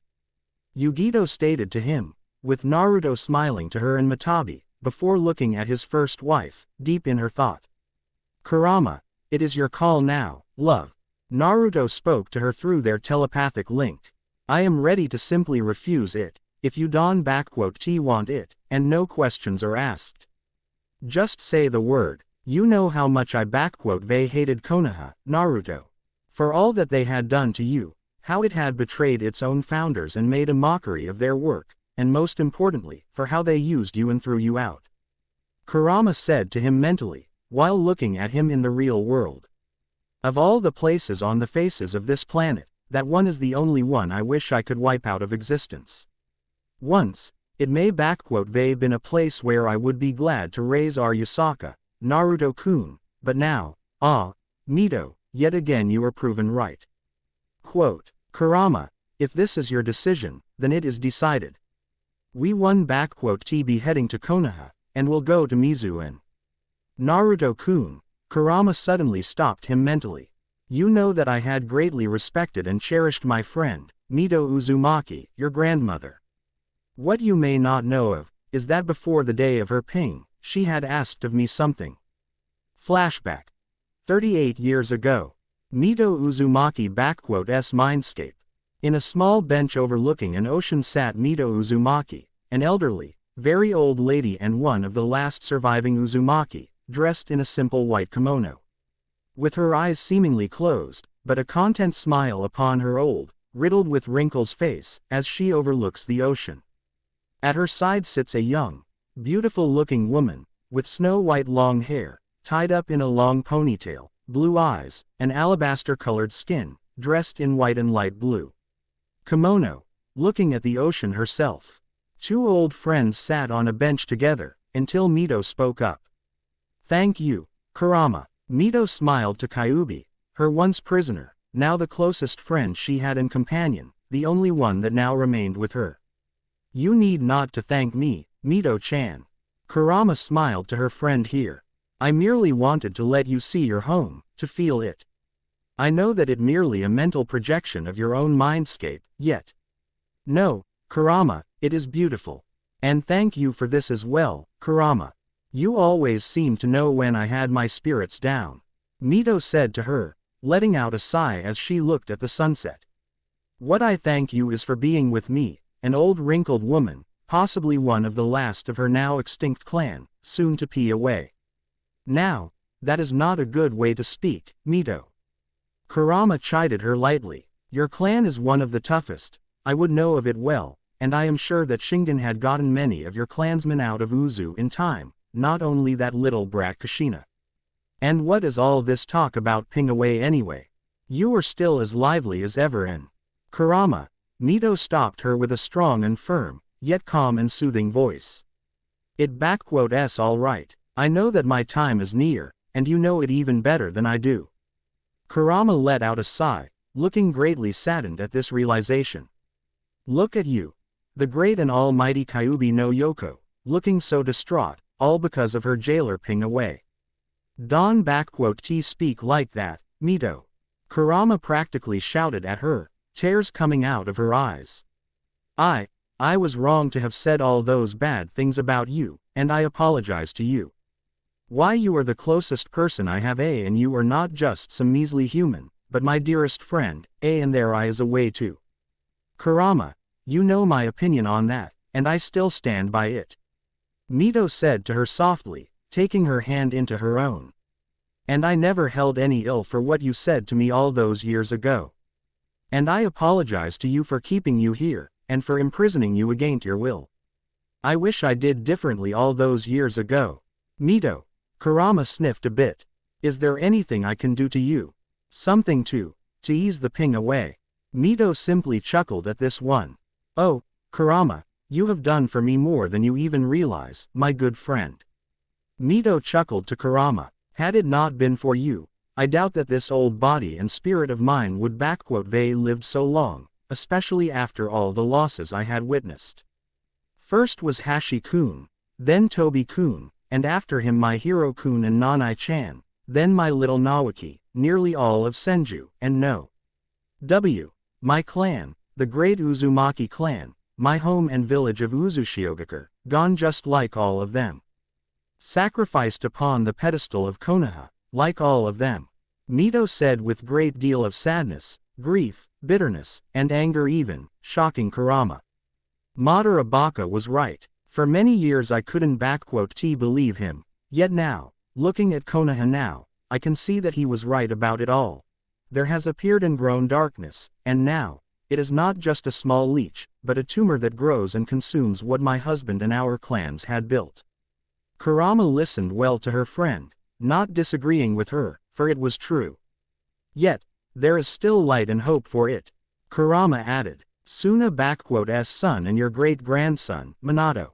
Even though he is still young, I can clearly see the best of Hashirama and Tobirama in him, calm and collected, not seeking conflict, yet understanding that to protect the peace, one must be ready to defend it with his life. I am sure he will lead the village out of these turbulent tides and into calmer waters. Yes, he has what it takes to be a worthy Hokage, yet I fear that this village may no longer be worthy of a true Hokage. Mito let out what she truly thought. Hiruzen's ideals of peace and pacifism may be good, but how he had seen them implemented had corrupted this village. His peace, it is not the peace that Hashi-kun wanted. It is an apathy, negligence and inability to stand for peace when it matters the most, and it is this apathy that gave way to corruption. And at the other end is Danzo, with his ideas of truly strong hidden village. He may think himself smarter greater than Hiruzen, yet he is the same fool as Suru. Cold and brute force without any emotions and focused in the hands one man for his own ambitions will not bring strength to village, but will only get it destroyed. Tobi-kun knew it well, very well, yet he failed to teach them both about it. And in the end, we have a man that is blinded by the light of so-called peace, and another one so deep in the darkness that he no longer sees shadows of light, and in between them grew the Konoha I now know, yet not recognize from before. Now it is not a beacon of prosperous future and peaceful life for our children, but a tree, whose roots are rotting, and its leaves burn away in light of sun, and there is no true shadow anymore. Kurama, I fear that Konoha's days may now be counting, and its own people will one day not just bring its end, but may once again ignite the Sengoku Jidai in Hai no Kuni, Mito admitted to Kurama, who couldn't help but agree with her. Minato-kun, I truly hope that you save the leaves and roots of our great tree. Kurama, you have been my greatest friend and companion, one that I will always be most grateful of knowing. The feeling is mutual and even greater, Mito-chan. Kurama bowed to her a little. I know it is not my place to ask anything of you, but do not say it like that, Mito. If there is anything I can do, just ask of me. Kurama wanted to ease the last hours for her dearest friend and was ready to do anything. Thank you, Kurama. Mito smiled to her with tears. I wish to ask you of a favor. Should there ever come a time when Konoha has shed away all of its ways and teachings of its founders, I wish for you, the one that has been here in Konoha since its true days, to save the village from itself. Save it from itself. Mito, if what you are thinking is true, then, are you sure? Kurama asked of her, knowing of her thoughts through their link. To go this far, would Hashirama and Tobirama approve of this? Hashi-kun would not. He would seek to return the village to its beginnings through more peaceful means, yet I fear that by that time, all of his words would fall upon deaf ears. Even so, he would understand the need for doing this.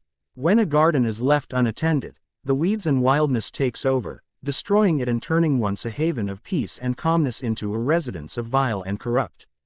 Mito let out a sigh, gazing out in the ocean. If it comes to such garden may become a threat to the fields of crops, take away the precious bread that people eat.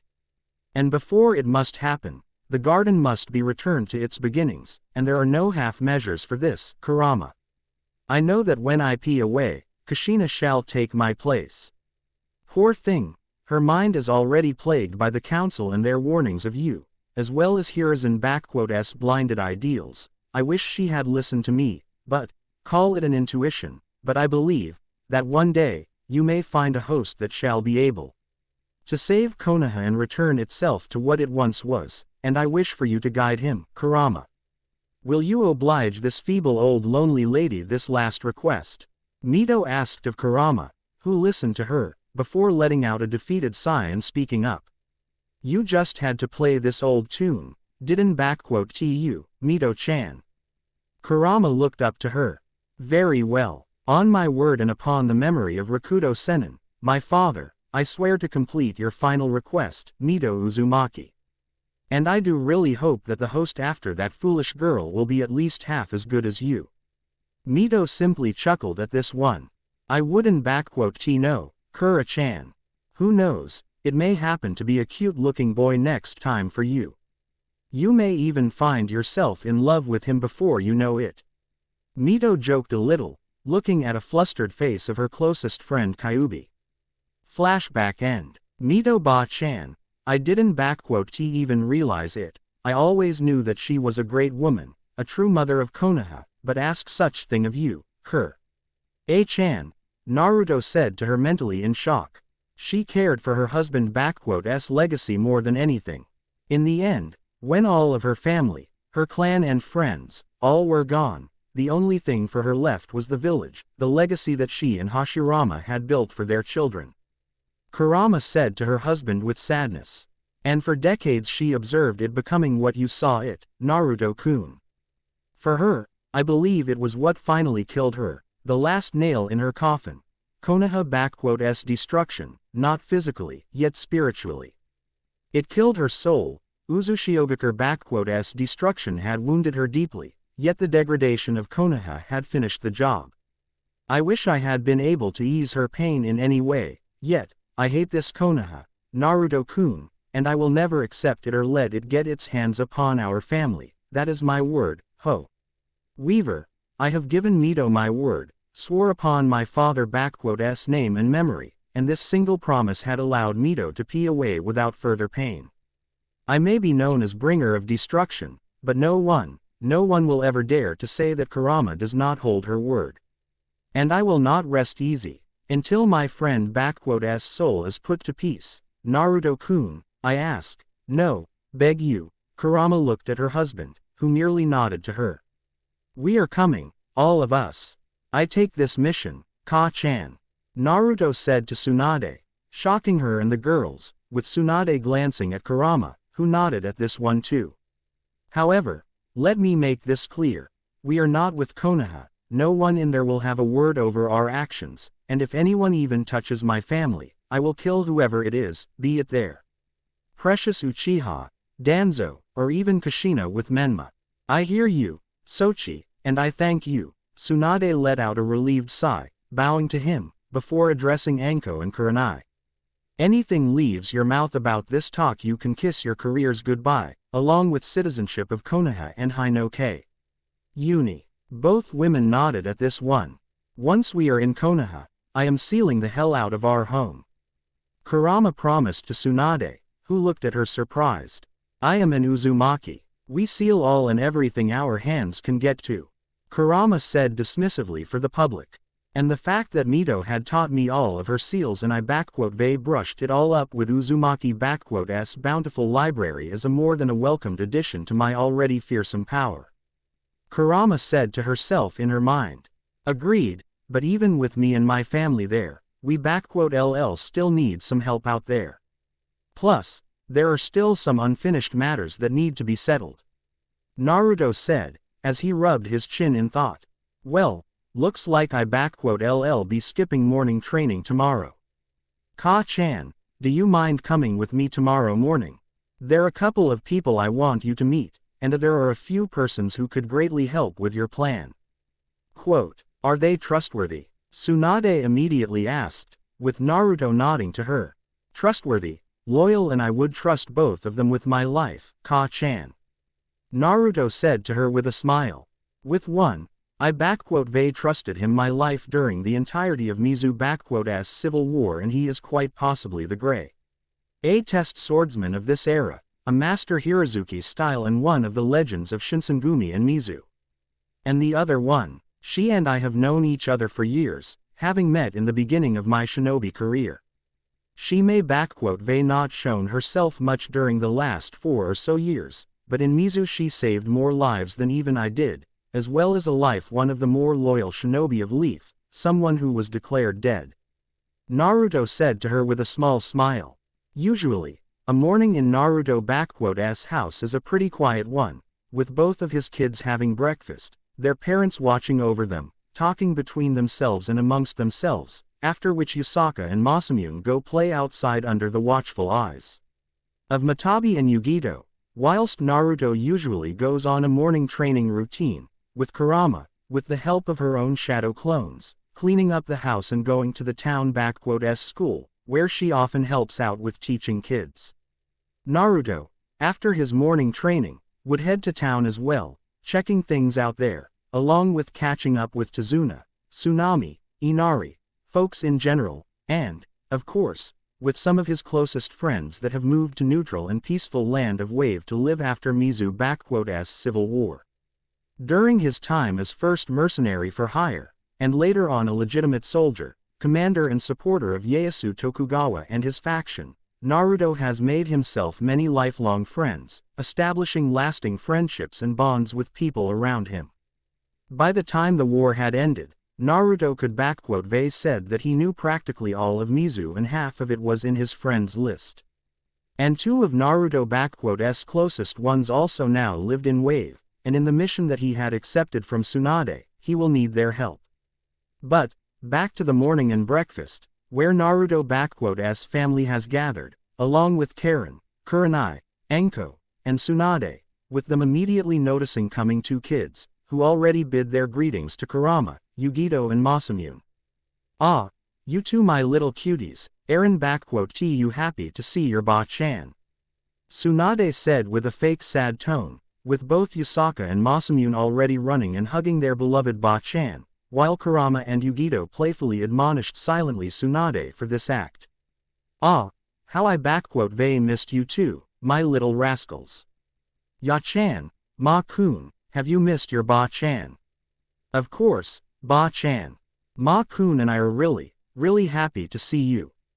Yusaka said with a smile, with Masamune smiling and nodding eagerly, with Tsunade hugging her grandkids even tighter. Naruto, I just noticed that while your daughter seems pretty talkative, your son on the other hand, Kurenai, having witnessed the morning exchange of words in the family, decided to ask something that bugged her out a bit. Masamune is fine, Kurenai, he simply likes to speak when he has something to say, as Yugi-chan said to me. According to her, my son is too smart to waste words for something that people already know about him or something obvious. Naruto said to Kurenai, who nodded to this one. I think he gets this one from me. I was the same way when I was his age, wasn't ti. Now that you mention it, you were like that too. Kurenai nodded to this, turning her gaze towards children, as the 2 made their way to Kurenai, Enko and Naruto, looking curiously at the former 2. Papa, are they shinobi like you? Masamune asked, curiously looking at smiling Enko and Kurenai. They look pretty strong. Both Kurenai and Enko both blinked at this one with smiles, while Naruto kneeled before his kids to speak to them. Yusaka, Masamune, remember a couple of weeks back I told you about my past, and about 2 very strong and very kind women that took care of me, about my 2 big sisters. Both kids nodded to this one, with Naruto smiling to them rising up. Now, I would like you two to meet said big sisters of mine. This is Kurenai Yuhi and Anko Mitarashi, my two big sisters and two of my closest friends in Konoha that I had at the time when I was your age. Naruto gave way to both women to look at them with smiles. Hi, little munchkins, am Anko. Anko introduced herself. Wow, Naruto-kun really wasn't kidding saying that you are cute. You two look almost delicious enough that I could eat you both up in one go. Quote, Mama said that people don't eat other people, because it is bad for stomach and is also very bad manners. Yusaka remembered, with Anko chuckled at this one, moving closer to them both. Your mom is right on this one, munchkin. Anko said to Yusaka with a smile, then looking at Masamune. So, Blondie, have something smart to say. You know, you look practically like a copy of your dad here, though his hair used to be of a brighter tone, but yours are also pretty. Quote, and you also have a very pretty color of hair. Masamune said, with Anko grinning and blushing up. Papa said that it reminds him of some beautiful flowers. He was right, it kinda reminds me of violets Mama Kurama likes. Anko blushed up at this one, bringing Masamune close to her and hugging him very tightly. Ah, you are just so little and cute, and already know all the right things to say to a lady. Kawaii, Anko stated, hugging Masamune closely, nearly suffocating him, while Kurenai and Yusaka exchanged whoa. RDS. Mama said that you and this violet lady took care of Papa when he was very little. Is that right? Yusaka suddenly asked of Kurenai, who nodded to her. Yes, I took your father in when he was very little, around your and Masamune's age. He is like a son or a little brother to me, so I hope that we can get along. Kurenai said with a hopeful smile, with Yusaka smiling to her and nodding. If Papa is like a little brother to you, then you are like an aunt to me, Auntie Kurenai. Yusaka simply said with a smile, while Kurenai chuckled at this one, while Yusaka suddenly bowed before her. Thank you for taking care of Papa for Mamas. Kurenai almost lost gift of speech at this one. And no problems, it was nothing too special for me and Anko. Kurenai stammered a bit, with Yusaka looking up at her. Well, if you didn't take care of Papa, he and Mama wouldn't meet, and they wouldn't later have me and Ma-ni-san, that's what Mama and Papa said to me. Yusaka said to Kurenai, who looked at Naruto and Kurama, who both simply signaled to her to go with it. Well, I wouldn't go that far, but still, thank you. You are a very nice girl, Yusaka. Kurenai said to her with a smile, with Yusaka smiling to her as well. Say, did your parents tell you what shinobi are? I don't know much about shinobi, but Mama says that Papa is a very strong shinobi. She says that Papa is one of the strongest shinobi in the world, and that Ba-chan is the strongest lady in all of world and the best healer, even better than Papa. Yusaka simply answered to her. She once asked me if I want to be a shinobi myself one day. And what did you answer? Kurenai was genuinely curious on this subject, interested in Naruto kids wanted to go his way. Do you want to be a shinobi, like your Papa and Ba-chan? Yusaka didn't wait with the answer. Nope, I don't want to. This answer brought a look of surprise from both Kurenai and Anko. Mama and Papa say that shinobi fight a lot of bad people, but I don't like fighting, because it gets people and hurt. But I really like how Papa and Ba-chan help people and heal them, so I want to be a healer, like Ba-chan. She is both very strong and can heal people, so I want to be like her. Ah, Ya-chan, you make want to cry with pride. Tsunade sniffed, taking away the lone tear coming from her eye, as she hugged her granddaughter from behind. So sorry, Kurenai, but Ya-chan is already taken as my future best apprentice and successor, so back off. I don't take kindly to people trying to steal my apprentices, especially my own granddaughter. Tsunade made it clear as day that she was deadly serious on this subject. Of course, Lady Tsunade. Kurenai simply gulped at this one. Alright, Kids, you two get to know your nuance here, while Ba-chan and I will head to town. We have some things to take care of in town, but I promise that we LL be back soon. Naruto kissed the forehead of his daughter and roughed up his son's hair, before Yusaka suddenly stopped him, but pulling back his pants. Yusaka, what's wrong? Papa, can we not play outside today? Yusaka suddenly asked of him in a bit of meek and somewhat frightened voice. There is a lot of people out there and they feel bad. This last bit surprised Kurenai and Anko, but not others in here. Our little Ya-chan here is a censor, much like me. Karen answered for everyone, sipping her coffee, after a tough night of healing the idiots outside. In her age, I too already had developed the ability of sensing others, though little Ya-chan seems to be an even better censor than me here. Naruto nodded to this one, confirming what Karen just said, though she did forget to mention that unlike most of the other censor types, Yusaka also could sense other people's emotions and feelings via a powerful empathy. This was something very unexpected when Naruto and his family first realized it, but Kurama was surprised the most when she found out about it. The humanoid Biju explained to her beloved and his wives that she herself possessed a powerful empathic ability, capable of sensing other people from dozens of miles away from her when she wished. It would seem like Yusaka had inherited Kurama's ability, and it may even activated when she was but an infant. The proof to that was the fact of Yusaka reacting accordingly to various emotions that she sensed coming to her, clinging closer when in Mother's loving embrace, laughing when with Matabi, quietly smiling with Yugito and more.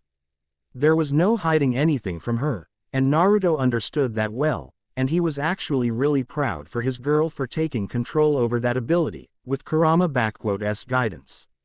And, unbeknownst to most, he was secretly glad and relieved that Yusaka didn't want to pursue a life of a shinobi for herself, instead taking a path of a healer. When he was young, all that Naruto could think of was becoming a Hokage, which meant becoming a shinobi himself. He was so naive and foolish. All he wanted was just to be recognized and respected, and since Hokage was the most respected and loved person in T. He village, it was clear, in young Naruto's mind, that he would need to be a Hokage so that others would start treating him with respect. Only years, a countless number of killed enemies and hundreds of saved comrades and friends did Naruto realize the full horror and hardship of a way of shinobi, he way of taking one's life to save several more. A path, littered with death, blood, treachery, immorality and more. It was a way that destroyed one's soul, if he were to give into darkness, and Naruto has walked on the line with it for many times, yet managing to not fall. He didn't want the same for his children, not really, but he would understand if Masamune and Yusaka had wished to pursue this path. He would teach them both and let them learn what that path is, not to discourage them, but to prepare them for the future. The Shinobi Academy of Konoha has done very little to nothing in preparations of their students to what really is life of a shinobi, nor did it even teach them more useful stuff, like importance of survival out in the wild, or gave the basics in using weapons for close and ranged combat, aside from just kunai and shuriken throwing. Main reasons why Naruto had learned Kenjutsu and Iryo Ninjutsu were because it was a bit easier to kill your enemies with a skilled usage of a weapon, instead of wasting your chakra on elaborate jutsu, while Iryo Ninjutsu was essential for every shinobi to know at least in basics. In the heat of battle, a skilled medic is worth more than a dozen of shinobi, as he can save your life through medical treatment and not just jutsu. Naruto himself at first wanted to pursue this path in honor of Tsunade, but later because he realized the importance of this ninjutsu and how it could save other people. That way, Naruto was capable of turning the tide of war in Mizu through not just being a merciless killing machine, but also as being someone who saved lives. In his own estimates, he saved about 12.491 lives during the Mizu Civil War, using Kurama chakra, hundreds of shadow clones and not sparing anything he had in him in saving lives. Just in Battle of Saruga Castle, Naruto and 400 of his shadow clones saved 2.671 lives of Tokugawa soldiers and shinobi on his side. And while he may "they taken over 20.000 lives over his entire career, which would weigh down on him at times, understanding of the fact that he fought to preserve lives of more people and knowing that he personally saved those 12,000 men and women gave Naruto some peace to his soul, which would be troubled by the realizations of your hands being soaked in blood of thousands. Naruto didn't want the same for his kids, especially for Yusaka.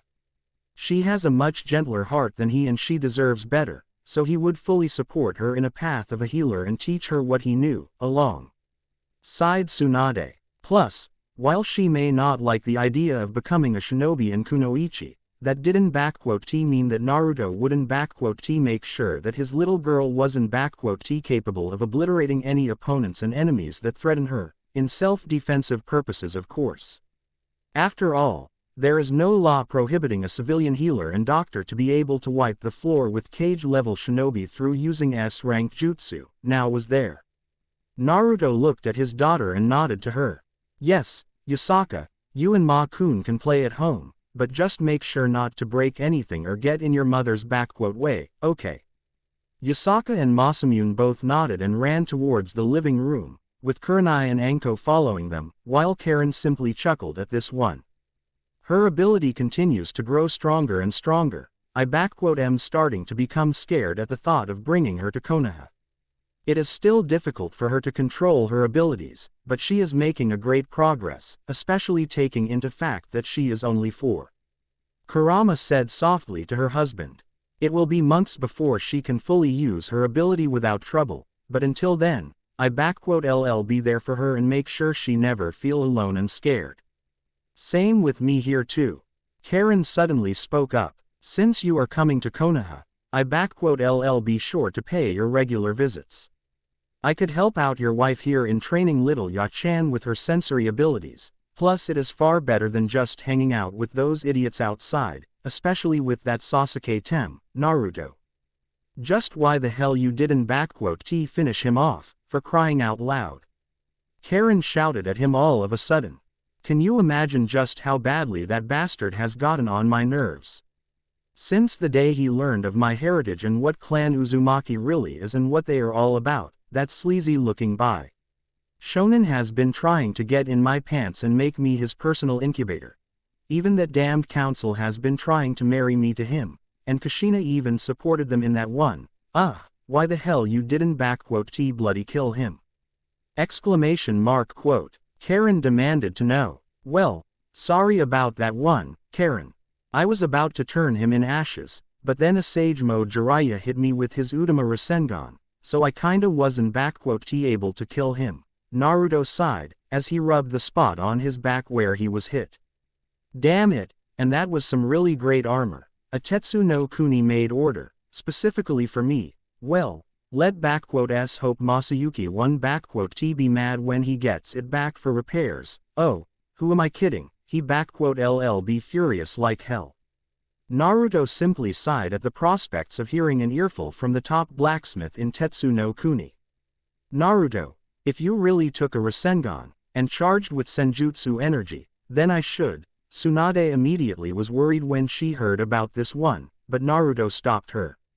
It's okay, Ka-chan. The armor took about 90% of damage and the rest 10 I healed up right after I teleported out of the spot. Naruto said to her with a smile. Still, to fight against another sage is not something to look forward to, though compared to Chen Stormstout, Jiraiya still has a long way to go. Isn't that the name of a famous brewer from Kumo no Kuni? Tsunade asked of him. How come that good jolly fella is sage, what summon does he even has?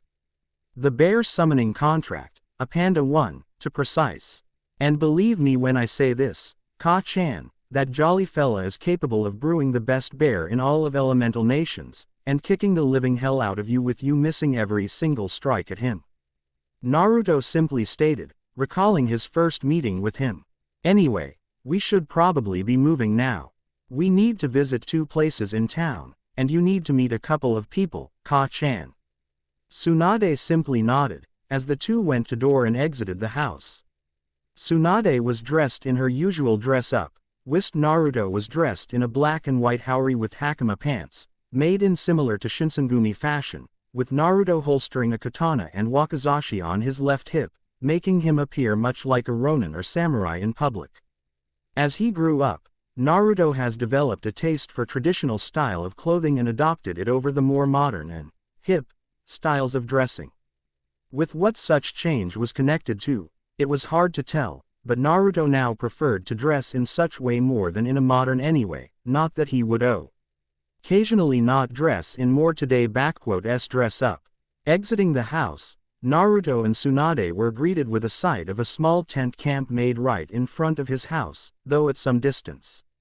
It has taken Shizune, Karen and Hinata to heal up everyone last night, but it was done and the group was let us set up camp right at Naruto doorsteps, not wanting to leave the place. Naruto could already sense the glares of Guy, who was near Lee, sitting in a wheelchair, Asuma, with his face now disfigured via a deep scar, destroying his former handsome mug, Sasuke, whose beauty evaporated with his scarred face and missing eye and arm, and others as well. And right in front of him and Tsunade stood Gurren, who was in an argument with Jiraiya and Kushina. Okay, are you deaf or just stupid, because I they told for 100, that Hokage will not be receiving any visitors, that Dawn T have her pay. Our mission to enter that house. And she made it damn clear, that anyone, aside from her guard, Hinata and Kurenai, can T enter that place, and you Eren T them, so scram. Gurren has had enough with those two already as it is in Konoha. Listen, you Orochimaru s whore, unless you let me inside to talk to my Sochi, I make sure that you are trialed and hanged when we reach Konoha. Kushina threatened Gurren, who didn't take that threat well, but didn't show it directly. This is a matter of grave importance, so unless you move your crystal plane away, I make you move, got it? Then let me counter this one, pepper for brains. Gurren didn't miss the beat. You take one more step towards that home, and you become the latest example of art, a crystallized Uzuma. He whore. I bet people would pay quite hefty sums to see something like that.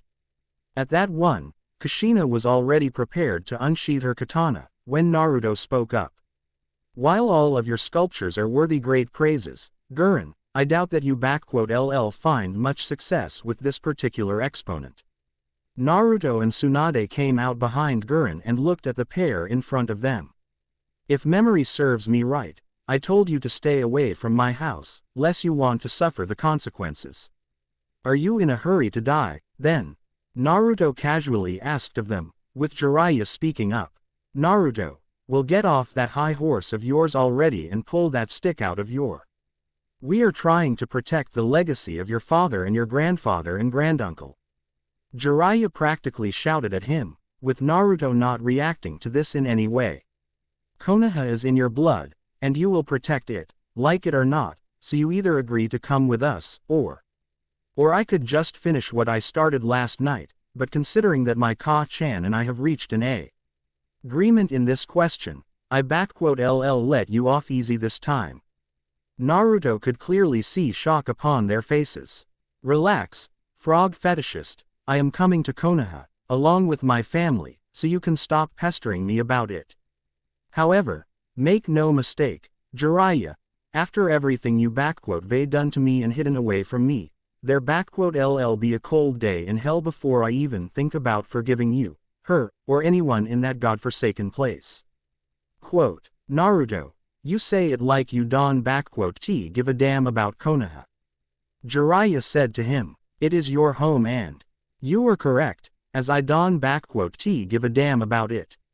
However, I am a professional ronin, and professionals don't let their personal feelings get in the way of completing their mission and doing their job. It is bad for the reputation and business, Naruto simply stated, seeing a questioning look on them. Why the look of confusion? I am sure you know how I made my reputation as Hanzo Hattori, right?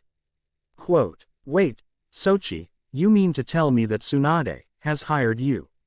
Like a sellsword of something. How could you fall so low as to demand payment for protecting your own home, your real family? Kushina practically shouted at him, with Naruto not even reacting to this one. Kushina, I've been stripped of everything by that place, so how else could I sustain my living, if not by using the skills and knowledge I had?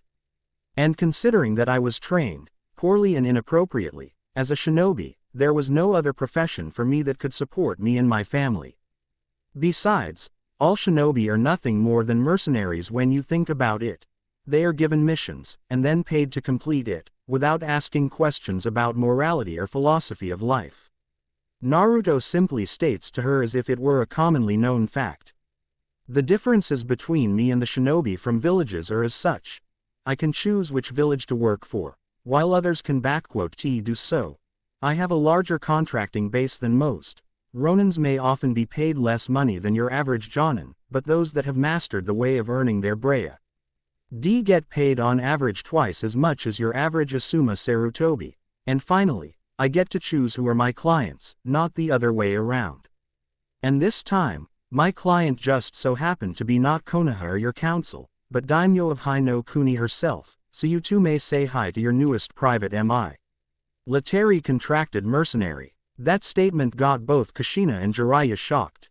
Daimyo of Hino Kuni hired you. How did that happen, and, if she had a job, then why? Jiraiya was about to go on a rant, when Tsunade spoke up. Because our Daimyo has decided that it's time for her to step up her game, or our village will get in a bad light. She tasked me with delivering a message to Hanzo here, who happened to be Naruto, and he agreed on the terms of contract. Tsunade simply stated to them. So from now on, Naruto Uzumaki is an officially hired Ronin, contracted by Daimyo to work on her in Konoha for a specified duration of time, with a payment and other forthcoming privileges. Like it or not, but from now on, Naruto works for Daimyo as her official aide to Konoha, and has an official political and judicial protection of Fire Court and Daimyo. In other words, you try and mess with him and his family, then you will be receiving his punishment, not mine. Quote, to think that my own grandson would stoop so low, Naruto, your father would. Jiraiya had hoped that mention of Minato would bring Naruto back to his senses, but it did the opposite. My father had wanted for me to make my own way in life, not waste my time in pursuits of other people's dreams and duties. Naruto simply answered, knowing the truth already, which Jiraiya simply took as a jab to his own pride. Your pitiful attempts at manipulations and schemes have already cost me everything, Jiraiya, so do not think I let you drag me into that hellhole once again. Find another fool to pee on your so valued legacy, and I believe that Menma has already started grasping it, so focus on him while you still can. And even if you did focus on me, there is literally nothing you could teach me, nothing of worth to me at this point, anyway. Quote, oh really? And how about learning an elemental Rasengan, Did you know that your genius of a brother has already perfected the Rasengan of Minato and taught me how to do it? Jiraiya grinned, knowing that Naruto would get hooked in a second at the thought of getting a new jutsu. How about that, my apprentice? Naruto merely blinked at this one, sighing and stepping a couple paces away from them. He rose up his right hand, and within 2 seconds a familiar-looking spinning ball of chakra formed, yet it seemed like there was fire right inside of it, giving the Rasengan amming look. Jiraiya, Kushina, Sasuke, Kakashi, Guy and Asuma looked at this one with shock, seeing Naruto so effortlessly pulling out an elemental variant of Rasengan. Naruto simply looked at Jiraiya with an impish look, speaking up. Does Menma infuse fire with Rasengan through using shadow clones to stabilize the process? Naruto simply asked of them. And no, he infuses wind with Rasengan, but his D does use 2 shadow clones for the process. Quote, Kushina answered in a shocked way. Sochi, when and how did you learn to do it? It took Menma years to just make his R Rasenshuriken, and why you? Kushina, do not compare Menma and me. We are completely different and probably opposite of one another, so it would be foolish to draw comparisons between us, as we were molded completely and utterly differently into whom we are now. Naruto simply stated, easily dispelling his resentment. If you are finished, Ka-chan and I have business in town, before I move out tomorrow towards your revered Konoha. You can tag along if you want, but when I say stay away, you will stay away. Naruto and Tsunade didn't even stay to listen for their reply, as they moved towards the town, while Jiraiya and Kushina quickly followed them, and once the town was in sight, Kushina decided to speak up again.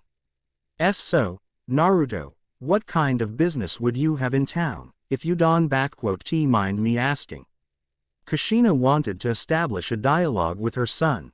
Personal and professional, Naruto simply stated to her, making it clear he did not want to say any more on this topic, but Jiraiya decided to try some more with Naruto, wanting for his grandson to once again look at him with adoration.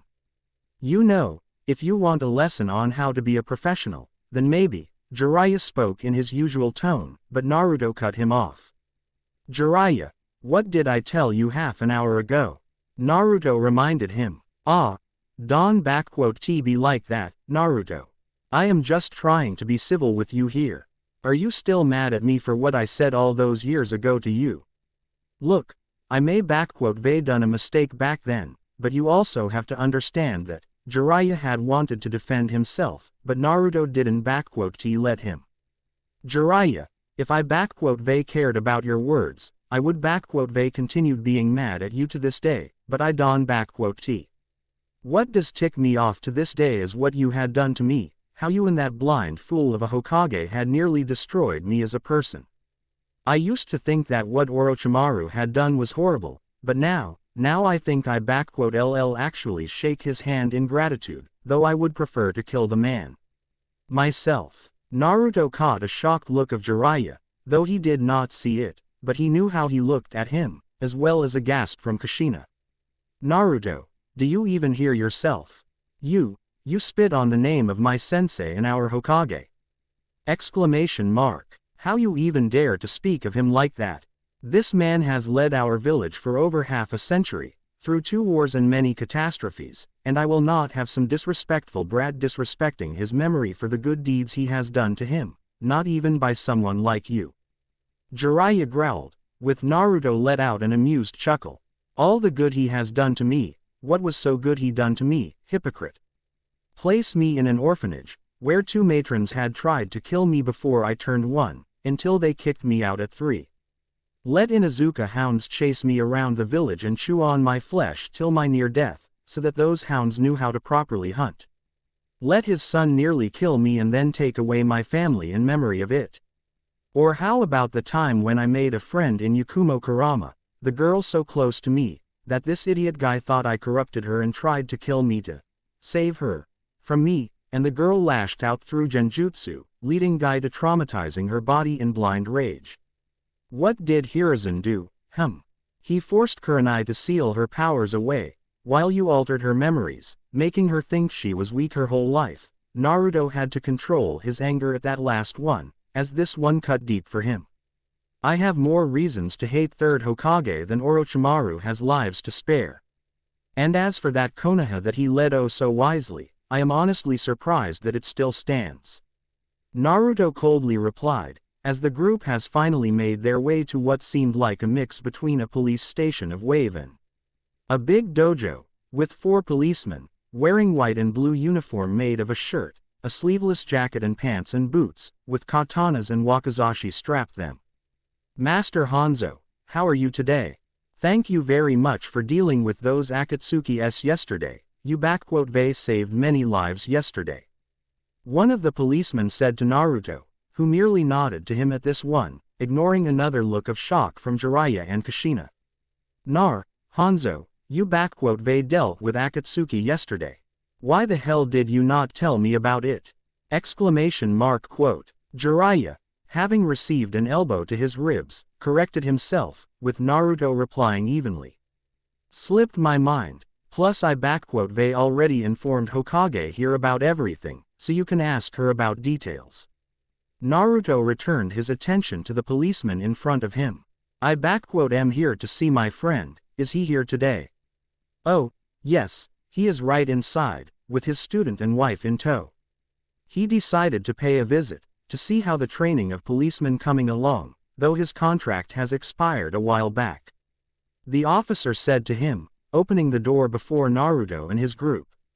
You LL find them inside, at a training yard, as always. Again, thank you very much for what you have done yesterday. Don T mention it. Naruto smiled to him and proceeded inside with his group, pinged by the policemen and officers of Wave, all of them either greeting Naruto with great amount of respect and admiration, or bowing low to him for the same reason, but before he has done it all, Naruto made a single shadow clone and sent it further into town to find someone he needed. Okay, Sochi, who are we going to meet in here? You Vei told me that you two have known each other since Mizu's civil war and fought together in there. Tsunade asked quietly of him. We have, and, as I have stated before, he is a former Shinsengumi and one of the best swordsmen in the world, easily my better in swordplay. Along with that, Tazuna, now Wave Daimyo, had contracted him with establishing and training Wave police force, officers of which you see here. Naruto informed Tsunade, who was starting to think things over, when she heard a new idea from her adopted son. Considering that Konoha police force has been effectively defunct for over 12 years, I think as a Hokage you would like an opportunity to re-establish it, with a capable contractor effectively putting T back together. What? We are here to see another one of those mercs. Kid, you really need to refresh the circle of your friends, Jiraiya admonished, but Naruto ignored him as the group entered the training yard, looking at the scene before them. On the training yard stood 4 persons, 3 fully grown young men in training garments and 1 young girl, dressed in a training garments, with a tied-up light brown ponytail hair and green eyes, holding a shinai in her hands, while others held similar weapons. They stood in combat positions, and as soon as the bamboo touched the water in a fountain, the match began. The men moved to attack the girl first, with one in the right aiming at her left, one in the center to strike from above and the last one at her right. Girl didn't hesitate and moved 2 paces backwards, with strikes missing her, before went sprinted right at them in full speed. In what seemed like a blur to these policemen, yet a normal shinobi speed to Naruto and his group, equal to that of a high chunin and low jonin, the girl appeared again for her enemies, going for one on her left and slashing him with her shinai on his arm in a thrusting attack. His comrades began to move towards her, and girl moved her blade in a horizontal slash, string one who was at the center previously, before ducking at the strike on her. In half-seated position, she brought her blade again to her shoulder and thrust at a close range at her only remaining opponent, striking at his vital point and ending the spar. Kushina was very impressed at how well the girl had moved and stroke, recognizing the style of Hirazuki with her trained Yi and wondering, who would teach the girl her age the style of Shinsengumi, while Naruto merely smiled at how far this girl has come along in Kenjutsu. That will be enough, Makoto.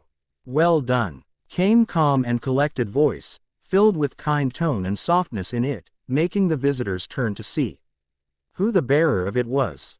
A couple of meters away from the group stood a pair of a young man and a young woman. The man had short brown messy hair, green eyes and was dressed in black and yellow coat, with a green shirt underneath with red fingerless gloves above, reaching to his elbows, followed by tight black pants and dark brown high boots. He had a katana and wakizashi on his left and generally looked like a very handsome young man, yet also had an air of calm and collected mind. On his left stood a young beautiful-looking girl with red markings on her face, black eyes and brown hair, mad into a ponytail with 2 strands on sides of her face. She wears light brown clothing with black shorts and a purse at her side. She looks surprised at seeing Tsunade, who is also greatly surprised at the sight of a girl, but before either can say a thing, young man speaks again. Do not take your defeat too close to heart. Makoto has had more time and practice to master her sword style, as well as more experience in fighting several opponents at once. However, while your combined ult was executed well in theory, in practice, you should not stick so close to each other. It limits your own maneuverability and gives more room for your opponent to strike or evade. When you hold a numerical advantage, use to encircle your opponent and strike at it different points, making sure to limit the range of movements for your enemy, as well as lesser his chance on escape and evasion. He spoke in a kind, yet teaching tone, with the men nodding to him. Now, if you would be so kind as to give us some privacy, as it would seem our guests here have something important to discuss here with me. Quote, "Hi, Taiko." The men bowed before him and quickly deserted the yard, leaving Naruto and his group alone with this man, his apprentice and the young girl. "My apologies for not being able to east you yesterday, Naruto." The man spoke in kind and collected way, turning to him and his group. "The attack of Akatsuki had thrown public into a fray, so I assisted the police and medics in recovering the injured and calming down the populace. Had you not intervened when you did, casualties would been far greater than what we experienced, and fortunately no killed were reported. You have my gratitude for your actions yesterday, Naruto. It is nothing new for me, are you? All in the day work, Soji." Naruto said with a smile to him, looking at the young girl. "Great job on those three, Miko-chan. Your usage of Hirazuki is almost frighteningly good. Thank you, Naruto-sensei." Makoto smiled to him, bowing before him, before looking at a surprised Tsunade Senju. "Lady Hokage, it has been a long time. I am glad that you appear to be in a good health."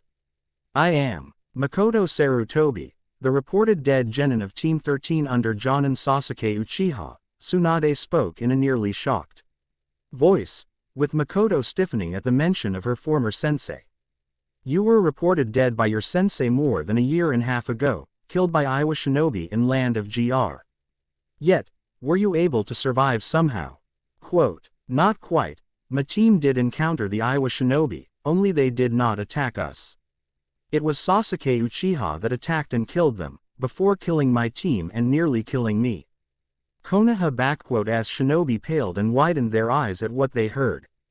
"Naruto-sensei had found me, healed me and buried my fallen teammates, before bringing me here. After that, I have become an apprentice to Soji-sensei and lived here.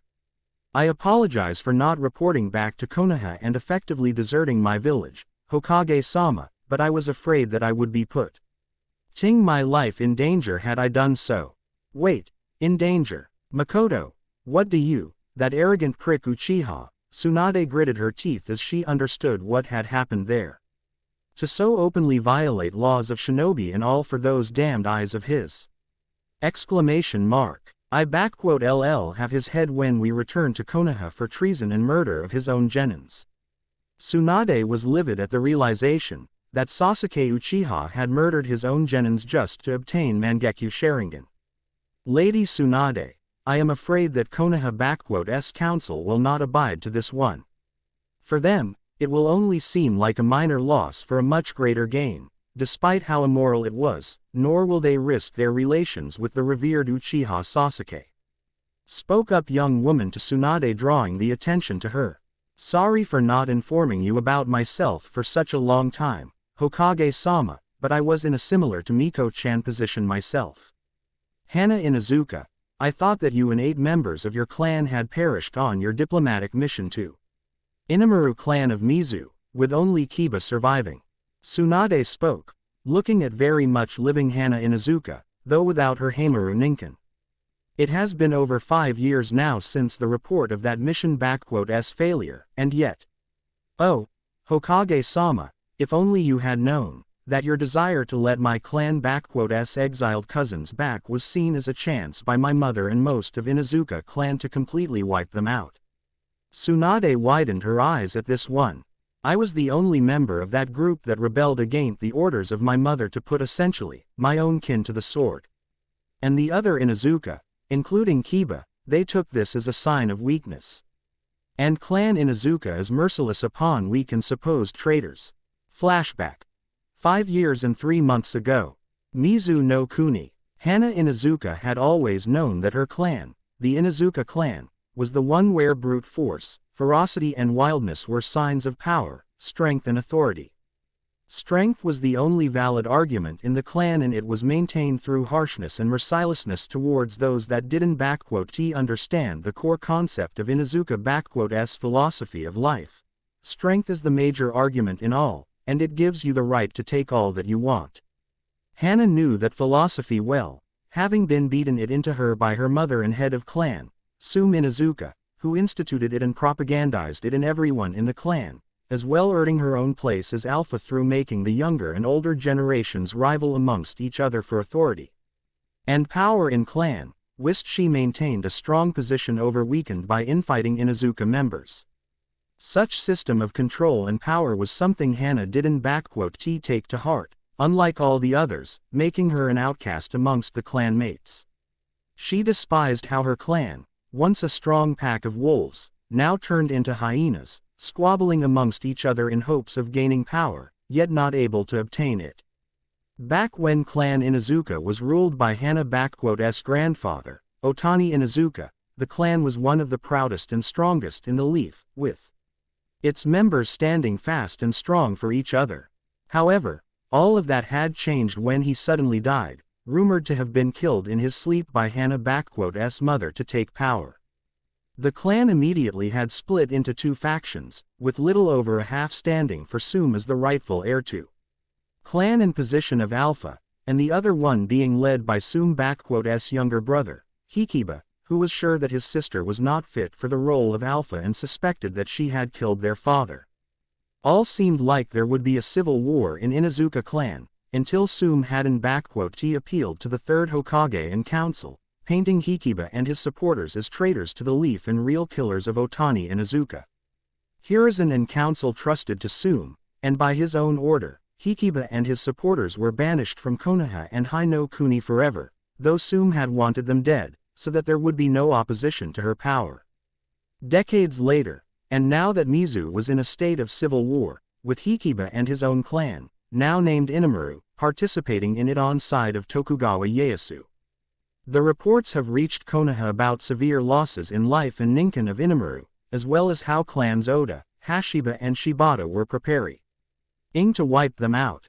Tsunade decided to lift their banishment and welcome them back in Konoha, to strengthen the positions of Konoha and Clan Inuzuka as a whole.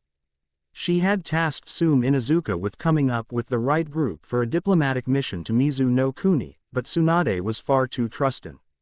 To Tsume, who wouldn't have Hikiba and his renegades back.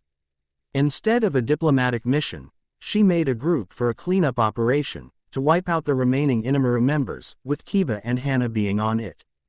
Kiba was more than happy to wipe them all out, along with other members of his team, while Hana was abhorred and horrified, yet submitted to this. However, once they reached for Mizu no Kuni and they were soon to reach the Inamaru clan site, her group and Kiba killing almost a half of clan Sinj. Elderly and too young, as the rest of clan was out defending the to their camp, Hana rebelled against the orders of her mother. That wasn't taken well by her other teammates, especially by Kiba, who was the first one to attack her and Heimaru triplets. His Gatsuga ripped through one of the triplets without mercy, killing him, with Hana horrified and shocked at how merciless her own little brother was. Her other teammates weren't any less violent and or merciful, with their Ninken literally eating away the other two Heimaru hounds, and their human partners beating her mercilessly and having their way with her body. Even her own brother, her own flesh and blood, didn't stay away from her and was even the first to violate her in that way. In several hours, Hana, wrapped, beaten to half-death and violated on more than one level, laid down on the ground and looked how Kiba pulled back his pants after finishing with her, snarling at her. "Ha! I guess you were good at least for something, Hana. A shame such a nice has to be put down, but you know our way, sister, only strong can live in Inuzuka, and you are weak." Kiba smirked at her, as his teammates were all ready to finish her off as well, with Hana unable to even move a muscle of her bloodied, inert and violated naked body. However, Just as Kiba was about to deliver her the finishing blow with his own fangs, screams, whines and shouts of terror and paw filled the forest and night. Right behind Kiba and Akamaru, his group came under a coordinated attack of what seemed like samurai wearing blue and white haori, cutting their way through Inuzuka shinobi without mercy. Among them, one could see an all-black shinobi, wearing a full mask with face guard, leather armor all over his torso, shoulders, arms and legs, and black clothing on it, slashing with a katana and wakizashi at the enemies.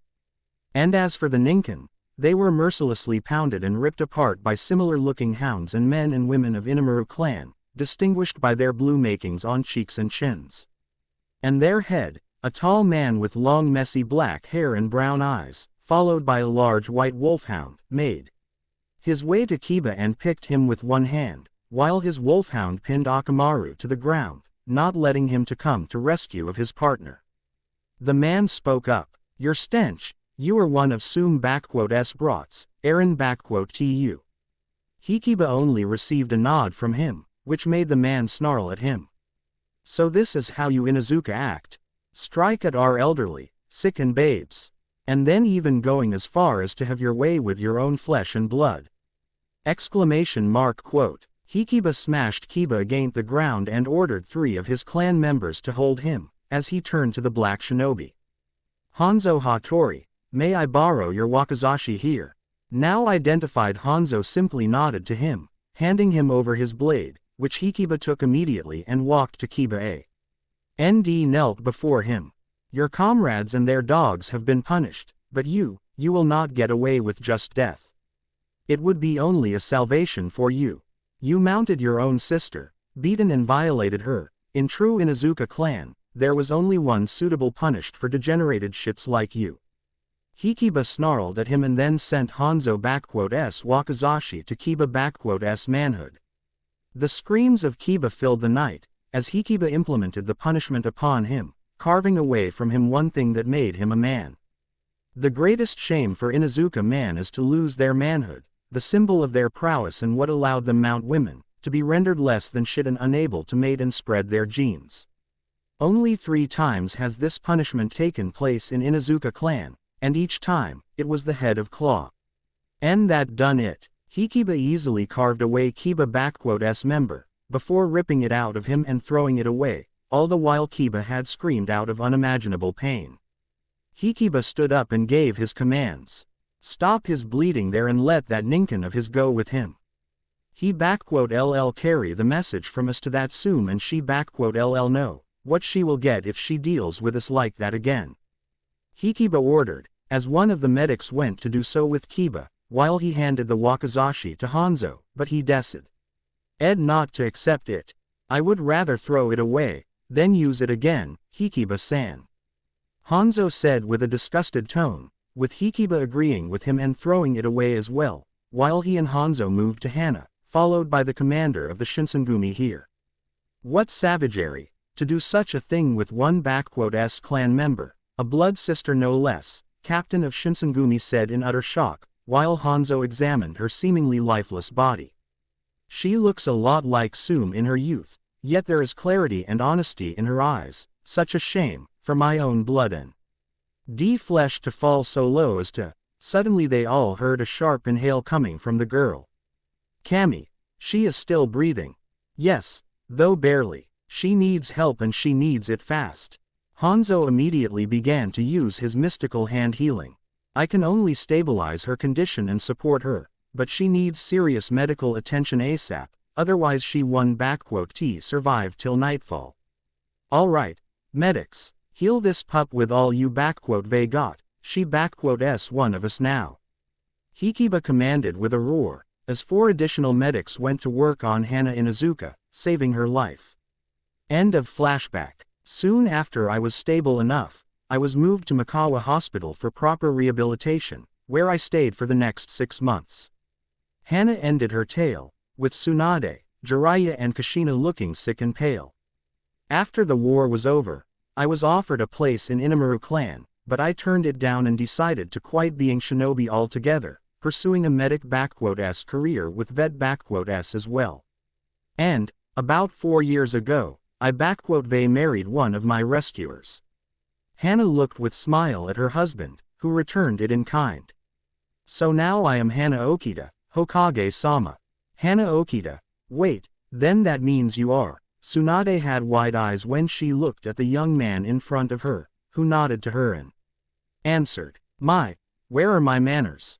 I completely forgot to introduce myself properly. Haven Ti. Lady Tsunade Senju, it is my privilege and honor to meet a medic of such renown and legend. The man made a small bow to her. Allow me to introduce myself properly to you. I am Soji Okita, former member of Shinsengumi and captain of their 1st Division, now retired, as you can see for yourself.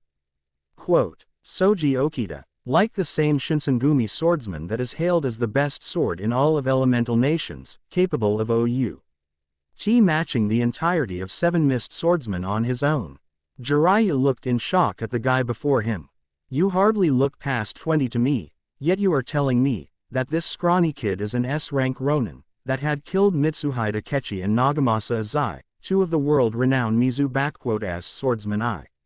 End duels. Rumors exaggerated my deeds quite a great deal. I am skilled in swordplay. True, but to go up against 7 ninja swords of mist would be suicidal for me, and there are better swordsmen than me out there, like Hajime Saito and Kenshin Himura, both my dear friends and quite are some swordsmen themselves, Soji humbly stated about himself. As for Mitsuhide and Nagamasa, I did have the stance of my good friend Hanzo, or Naruto, here. Ever the humility himself, Aaron Tu, Soji. Naruto simply shook his head at the antics of his friend. You never admit a clear fact about yourself, even if it as great as those, one Tu. And you didn't even need my help out there with them. All I did was simply keep the reinforcements away. You did the job with them on your own there. Quote, perhaps, my friend, but your help and support there were invaluable for me in our cause. Soji smiled to him. Now, do not take this the wrong way, but, would you mind telling my my lovely wife and my apprentice here, stand in a presence of 2 out of 3 Sanins and Konoha Mr. S of Sword and Seals all of a sudden? Would it have something to do with Konoha group suddenly invading your property last night? Soji asked of Naruto in a serious voice. It would, Soji, it most certainly would. Naruto sighed at this one. I have a business proposition for you, but first I would like to discuss it with you and Hana in private, if you two do not mind. Seeing how your mother, our Hokage and former teacher of yours are here, I assume this has something to do with Konoha. Hana asked of Naruto, who nodded to her, with her turning to Makoto. I wish for Makoto to also be there, if this is possible. Actually, it would be great. Naruto looked at Makoto, who nodded to him, moving closer to Naruto. Soji, let us take this to the warehouse here, it has a good soundproofing and there we shall be able to talk without being interrupted. Naruto nodded to him, with him, Soji, Hana and Makoto going towards the warehouse and leaving Naruto group here alone. Meanwhile, in the other part of town, you continue to find trouble upon yourself, Naruto. A young-looking woman with green hair made into a bun, with orange bangs on her sides, and orange pupilless eyes, dressed in an attire consisting of a sleeveless, backless top and short tight pants, with 2 lapels on the front and the back, with an obi around her waist, as well as purple arm warmers which extend up to her shoulders, and has bandages around her tights and ankles, said to Naruto with a chuckle. First the Akatsuki show up to wreck things up while I was out in Port Market, then your old friends show up for a little reunion, followed by your Hokage, and now you are tasked with completing the most ambitious and one of the most audacious missions in history. I would envy you, but that Bania. Me. I take it Yugi-chan has spilled the beans to you already over the phone, didn't she? Naruto simply shook his head at this one, while his friend merely nodded. Well, add up to this the appearance my mother, godfather and the guy that nearly killed Miko-chan and the hole that violated Hana-chan, and you can imagine how my evening went yesterday. Wait, You mean to tell me that Sasuke Uchiha and Kiba Inuzuka were there too? She asked, surprised of him. I remember how pissed you were at both of them for what they had done. I am still surprised that the dog bastard had survived the castration. Well, Hikiba May they punished him that way. They decided to finish him off for good. Naruto saw a look of surprise on his friend's face again. He and Akamaru now burn in hell for all I know. And as for that Uchiha Sob, he had a bad taste of my Enten, costing him half of his face, one Sharingan, burned up half of body and an arm. But that bastard has more luck than me in gambling and surviving, as Kushina and Jiraiya stepped in and saved Hai. Goddammit. Naruto cursed at this one, with his friend shaking her head at his misfortune.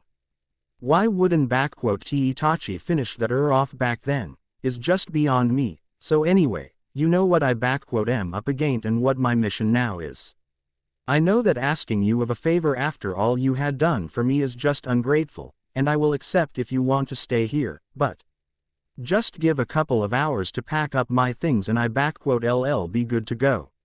She simply said to him, surprising Naruto. Naruto, did you really think I'll leave my former student, best friend and a father of my goddaughter out on this one? I'm not going to let those vultures get anywhere close to my family and kids, and I too have a score to settle with Konoha of my own. You recall, so I am game on this one, whether Soji, Hana and Miko-chan are coming or not. Naruto smiled to her back. Thank you, Pakura. This means a lot to me. Naruto said genuinely to his former sensei, Pakura, former kunoichi of Sand, user or Scorch release and one of the heroines of Mizu Civil War. Thanks for watching.